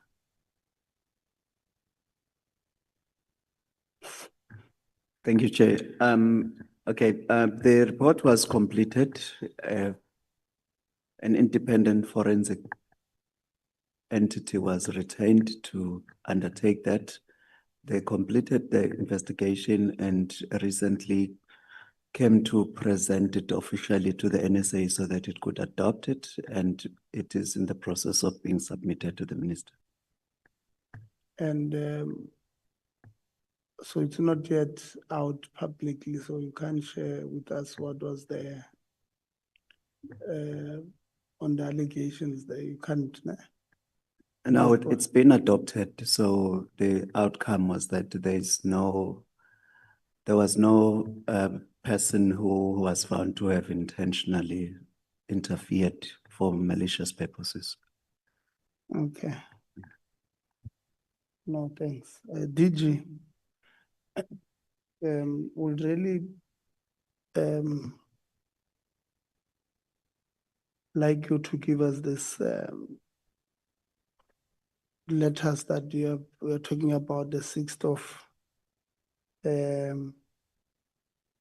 of August 2024 letter, so that we can make a distinction of this 14A issue. Because you see, for me, Minister, if that letter is there, it's a very serious reason to put on the presentation. But on this slide 5, it's not put there. The only thing that is put there is the letter of the AA of the 19th of August. But when we question, the DG says, no, this was a response to that particular issue. So we'd really like you to send, because if you have done 14A, the only issue now would have been the timing, because you would have spoken to the AA that existed until the 31st of March. And now when you say, because when Honorable Loans was asking you questions on it, you're saying, no, we've done 14A. But because there was a letter of the minister giving AA powers to accounting officers. So literally, what does that mean? It means it's a new administration, governance-wise. So you can't say, let's assume boards were appointed on time, on the 1st of April 2020. So you can't use the letter of 14A of the previous board and say to these ones that assume the responsibilities on the 1st of April that we've consulted with you on 14A. It can't be. It's a different administration. Just like in this case, because the letter that went out and gave AA powers to CEOs, the AAs that you had done 14A on were no longer there. It's a previous administration, and therefore the notion, even the thinking from yourself that you will go here, out of here and say, I've done 14A, does not exist. It will be very interesting, Minister, because you or the minister, according to the law, is the one that appoints. In fact, the regulations on this thing, I think it's regulation, what? If I were to go quickly there, makes it clear, Minister, that it's the minister who appoints. Now, the forensic of National Treasury may not know this part, or the forensic investigators. They may not know the Skills Development Act and the regulations of such indicate that it's not the board that appoints the CEO. And therefore, that is why one of the recommendations, according to your presentation, is that there must be disciplinary actions against the board, right? What does the board do according to this thing? They do the regulations. I want to read them quickly. I'm trying to go to them. But they literally mean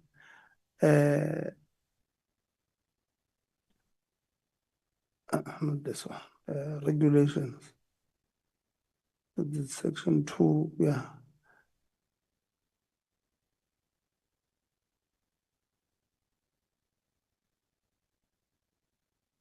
What do they mean?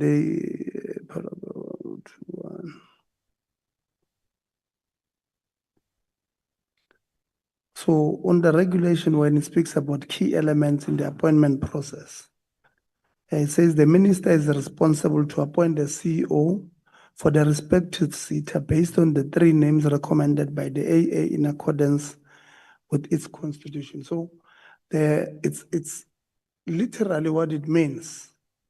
The National Treasury, it says you must charge people who are for appointing somebody who don't have a who don't have a constitutional mandate to appoint. So when you, I think you must look into this, because for me, this is where administratively, when Honorable Law says administratively we're lacking, in my view, this is what it speaks about, because the department should be able to say to you, this is what, including the National Skills Authority, they should be able to say, no, on this one, you can't charge person X and Y on the basis that they can't appoint. The person who appoints would have been the minister.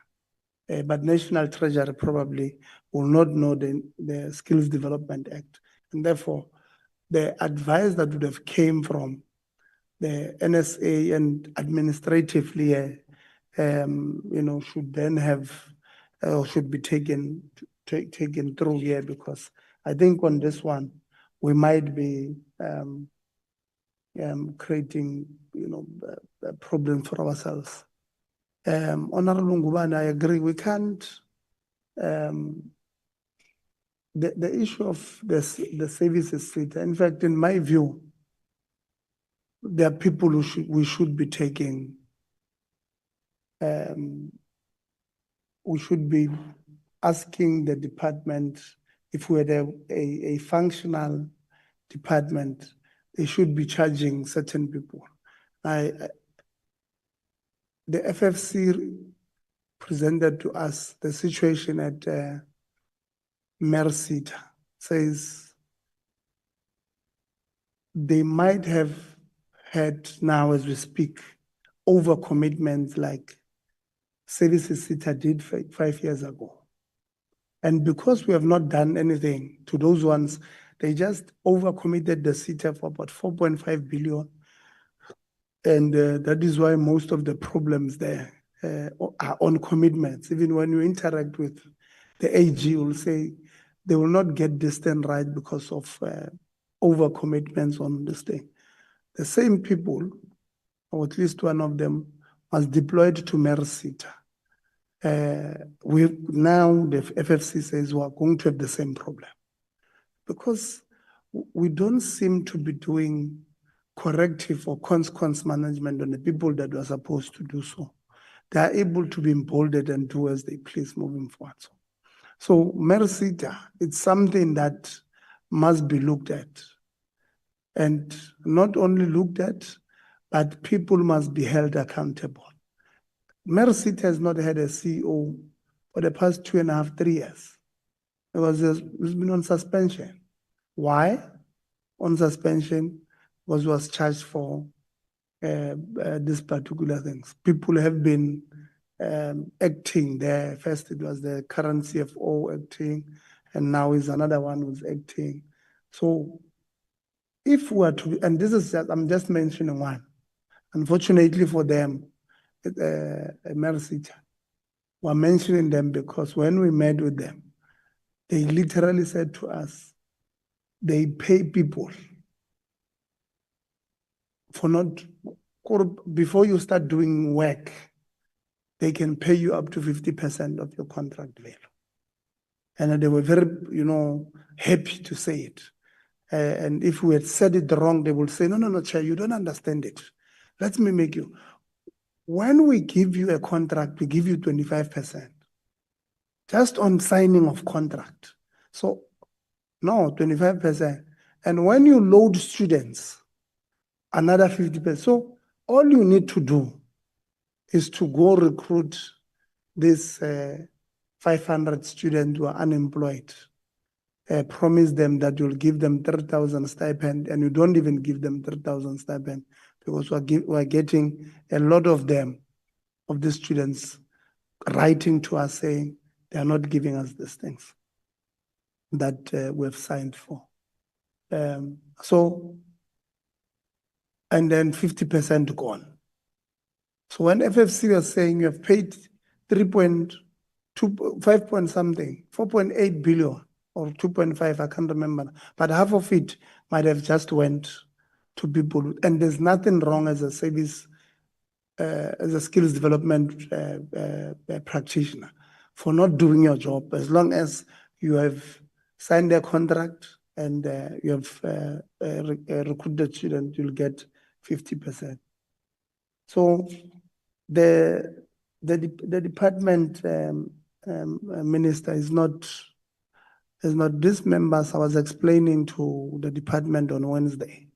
At our strategic session, we went deep into what do we think about the ministry, the department, and they brought tangible things. The department is not assisting the ministry, and they gave their reasons. I mean, some of them is that the department is not responding on time. If they do respond, the department does what we saw today, inconsistent with the truth. On the 14th of May, you say one thing, on the 19th of September, it's another.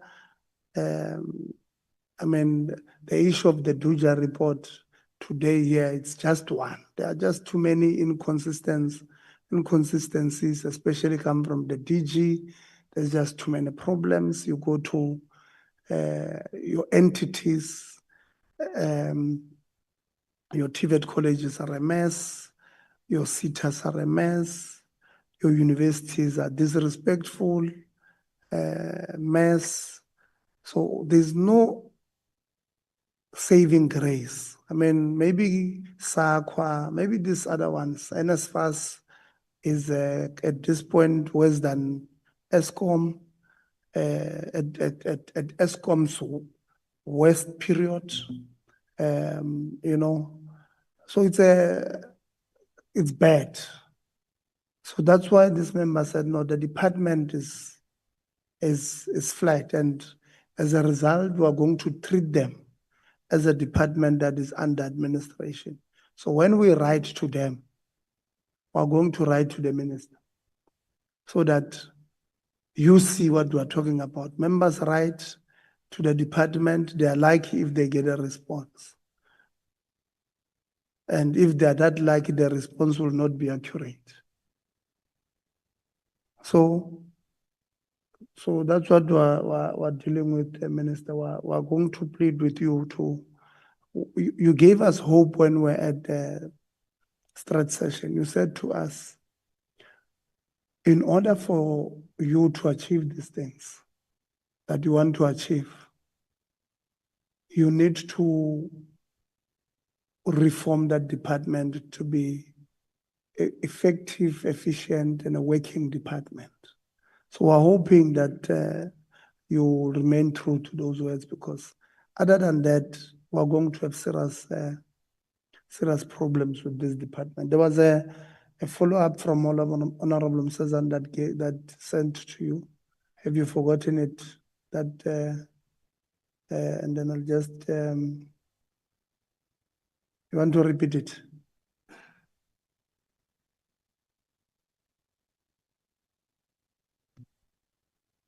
There is an urgent, I would say it's a crisis, Chair, because the scope that was given, or the mandate that was given to the administrators, which I don't agree with the fact that there's these administrators, as per the reasons that I've put in or submitted. One of these administrators at Construction SETA is allegedly have brought back people that would have been implicated in reports, about 5 individuals, and amongst them there are certain people that would have been already fired through that unlawful practices or reports, as it were.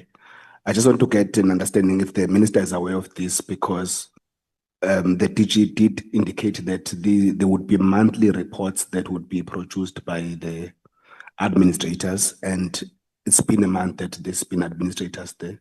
So I just wanted to gather if the minister is aware, and if that is within the mandate or the scope that is given to the administrators, as it were. Thank you very much, Chairperson. I don't know whether I need to You're fine. tell them the names. Sure. No, the administrators are only turning 1 month today. So even if there's a monthly report, there's ministers been here, or in the morning. Minister. We don't have the reports. I think what we have is what we presented as part of the presentation. And I think if there are concerns, we'll have to follow those through. That if there are people who've been implicated in misconduct and have been reinstated, we'll follow that through and get a report. Thank you. Sure. Okay. Yeah, it's almost 3 now. People want to go eat, because if I ask you to eat here, you're going to create problems for us. Honorable Low. Last question. I see that sorry. I was just assisting the country. I see that the administrators as the powers of the accounting authority and the CEO. What will be the role of the CEO currently now as they are under suspension? And maybe I was outside, maybe what will be their role? All right. Minister, is it you or the DG answering? I think so if you check the actual gazette, it says that they have the powers of the accounting authority, and in places where there is a CEO, CFO, etc., they also have, based on whatever evidence or based on whatever information, they also have the responsibility to review the terms of contract of the CEOs. In any way, when the term of office of the current CEOs end, they will also assume that responsibility and start preparing for the appointment of the new CEOs. So I think it's that clause is also meant to cover that part of the contract.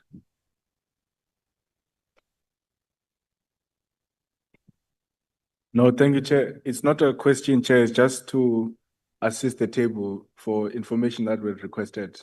Just to remind the table, we'd asked, Chair, that since the ministry had hunted the people to be under administrators, we'd asked that we be furnished with the other people who were considered, because the minister said he doesn't remember the number of the CVs that he was dealing with.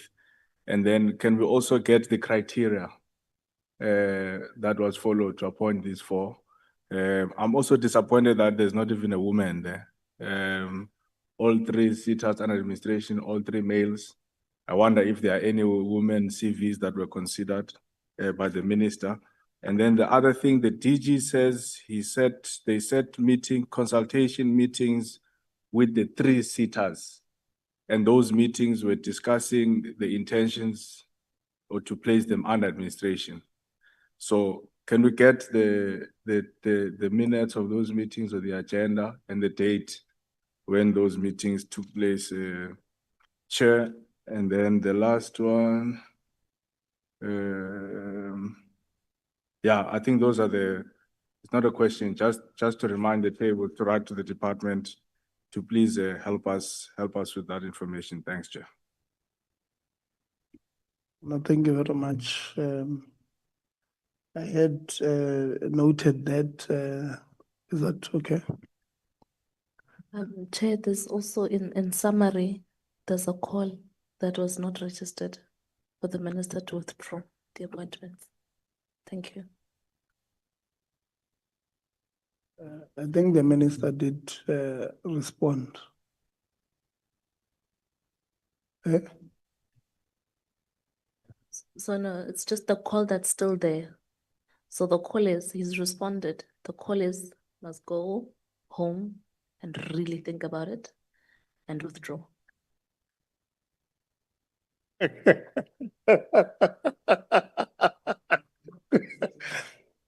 Minister, they are saying we must advise you to go home and soul search and think about withdrawing. I think the other on top of what Honorable Lonzi said, I think would ask that you give us the consultation thing with the NSA. Yeah, the minutes of the consultation of the report of the consultation with the NSA. But for us, Minister, yeah, a big talking point is that the Department of Higher Education and Training, the department must be strengthened so that it can become efficient to help the ministry there. We can't have all of these problems coming every now and then. We wish you all the best with your legal cases. You did say that you are hoping to win, but if you don't win, you'll come back and to explain what would have happened. I think, and I'm happy that members, and I'm happy that you also saw it, members did not go into issues that might jump into the merits of what might be ventilated in court. And I'm happy that they did not do it. I'm also happy that you also picked it up. Because, coming in to stop somebody who's asking a question because it might be a sub judice issue, would have created a lot of problems for us. And I'm glad we did not get into that space. Thank you very much, members, for not going into that space. So this is how we're going to close the meeting now. I know I've been receiving a lot of messages that are saying their flights are leaving them, others saying they are hungry. So I'm going to allow you. We are going to write DG to legal to compare what we spoke about on the 14th and today, because even on Wednesday I spoke about this thing. It's as if people think Parliament you can just come and joke and play. And even when we are called to order, we want to emphasize and re-emphasize how right we should be. So we will send it to them to compare what we said then, because according to the recordings that we listened to now, I even went out on the PMG to listen to what we were saying. We're confident that our minutes are correct, that the department would have said X, Y, and Z on the Doja report, and today we're getting something different. Because facts must remain facts all the time. Does not have to remain facts when you have Minister A and they remain different facts when you have Minister B. Facts must be facts all the time. This will not be the only time that we're having a discussion about this. We're going to, like I said, refer it to legal to advise us. The members who are now on a constituency period, I think we need this break. It's been a very long year. We're very tired. You know, when we're in the meeting, Advocate Kuta, I saw you taking a nap. And I was saying, you know, by law, it should be us taking a nap.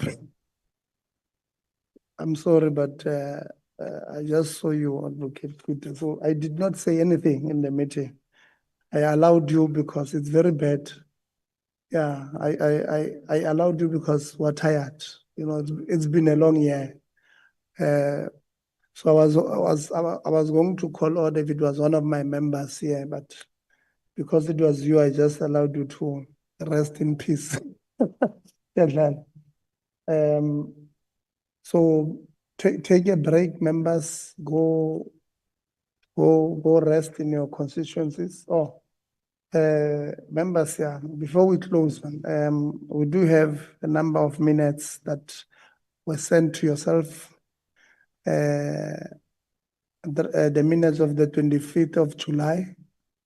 Who wants to make corrections there? No corrections. Who's moving for the adoption of we've got 22 July, 10 and 17 September. Then we have a draft report on the independent panel. Honorable Law. No, ke go leboge modulasetulo. Moraga go ka seka dintlhakemo tsa di-minutes tsewa. Tota ruri ke yone kgang kgang e re a tlhatlhileng. Mme ke rata go sa senye nako ya gago mo moeme ga gona tletlebo epe mo di-minutes-eng. Ke rata go ka gore ke a dumana le tsone ebile ke a move-a gore di adoptiwe la ka dintsi ka bo tsone la ka di kopane ka ngate le nngwe le jaana. I wanna diju please and the SETA like a 3-in-1. Let's say like a 3-in-1. Thank you. Honorable Msazan. Sukuma ngokuthi yonke into ayishoyo ngiyayeseka. Okay, and then there's a report, members of our strategic session. And so we've sent you two reports. There was a report of the strategic session and the report on the independent panel of the selection and recommendation of SETAs. So that's the report that we dealt with last year. So anyone moving for the adoption of either one or both? Chair, I stand to move to second the report on the strategic planning. The one of the selection panel, I distance myself. Chair, I don't want to be chaotic, but these were sent yesterday at around 7 p.m. I'm looking here at the timestamp in front of me. I can screenshot it and send it to our group. But the draft strategic plan and APP 2025/26. Good evening, members. Please find attached. We'll adopt them tomorrow. The timestamp is there. And yeah, and then the other ones. So can I ask that you give us time to go read properly and then come back and adopt properly, because I don't want us to, out of excitement, just adopt things and then not come back. Yeah, those are what you are reading, the one that was sent yesterday, the strategic plans. The reports were sent last week on the strategic plan and the SETAs one.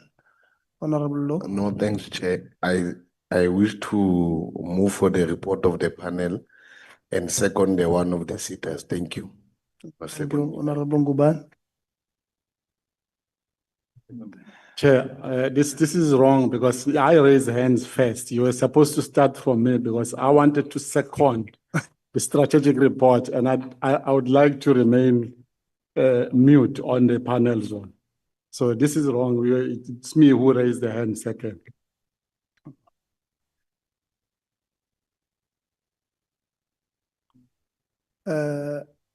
Honorable Lonzi, the report of the panel, your favorite report. I think, Chair, when we get the headhunting, because I suspect that the headhunting framework may be related to the independent panel of late. So once we get it, we'll be happy to read through it and support it. But for now, No. Okay. We will second the yes, Honorable Kaka. Please, you heard the seconds, but please note the objection of the DA On the what? panel. Okay, on the report. Yes. Panel. Okay. On the panel report. That Yes, of there's the a party as well. Please note it. We reject You that. you cannot get your own report, members. It's not our report. It's our own report. We Yeah. compiled it. Please, as you No, but conclude this meeting. But we compiled our own Note. report. We must adopt our own report. How do you know It's okay. No, you're not chairing. It's okay. Yeah. Please note No, our but objection you are to not a deputy that. chair also. I'm not deputy chair also. Yeah. The report has been adopted, has been seconded. I get what I'm telling you, Mrs. What do you want now? No, we know that the DA is objecting is fine, but now the report is both of them are adopted. The meeting is adjourned. Hold on. So the independent panel report is the report that we put together from the contributions that you had from when we started on it. So it's a report that says we will take this report to Parliament to present it to. There you can object to the report, but you'll debate it there. So this is the report we're presenting. We've given you the report of your own words, where you said X, Y, and Z. So we will then take the report to put it in Parliament. Having said that, we want to thank you. We will see you next time. Parliament has changed its programs. Yeah, so we'll have a new program, Honorable Lonzi. On a light note, Chair, I think this is the most peaceful meeting for NSFAS. They can't believe it. that we can finish so many hours and we have not raised a single issue. So I think the CEO must come back because today he came on a different invite. No. We had put on the 26th. Yeah, we had put a date for a comprehensive state of readiness on the 26th of November. We had put it there, so we will see whether it will still sit on that day, but we'll make changes according to what Parliament says. Like I said, NSFAS, and what I'm saying is probably worse than ESCOM. It's not a joke. I mean, I don't know how many young people, acting CEO, who today, as we speak, have not eaten anything because they don't have their allowances. I don't know how many young girls are being forced to do something that they morally will not want to do any other day, but because of circumstances, they're going to be forced to enter into those morally incorrect spaces. So we will sit with them. We have to. We must work. When you are outside acting CEO, in fact, after you spoke, we received an email from NSFAS employees saying, "You are not telling us the truth." and Dr. Christian went right through in the meeting. So we will, when we meet, when we have SAUS, USAF, SAFETA, SAPCO, we will have a proper conversation. Normally, that day when we deal with state of readiness, we take it the whole day. So we start at 9 in the morning until late in the afternoon, because all other, so when we leave there, we want to be sure that all systems are really in place in our institutions. So we went to look at the live demonstrations of NSFAS on Tuesday. I think from where we were, acting CEO, it looked good. But you know me, I've been banned many times by NSFAS. They look good on paper. And then once you close, you must make funding decisions. All of a sudden, the system doesn't work. But so far, I think it looked well. We will go. We welcome the announcement of the 13 billion or so. We're hoping that we will not get any more emails of people telling us they are defunded and all of that. So we're hoping, CEO, that because this money is also going up very quick. It was 10 billion at the start session, and then it went to quickly 13 billion after 3 weeks. So maybe next week it will be 15 billion that is now needed. But on a serious note, I'm hoping that it will reach the intended targets. Who are poor students out there who really need to access higher education. We'll see you in about 2 weeks, members. Go rest. And thank you very much, Minister, for appearing. This meeting is now adjourned.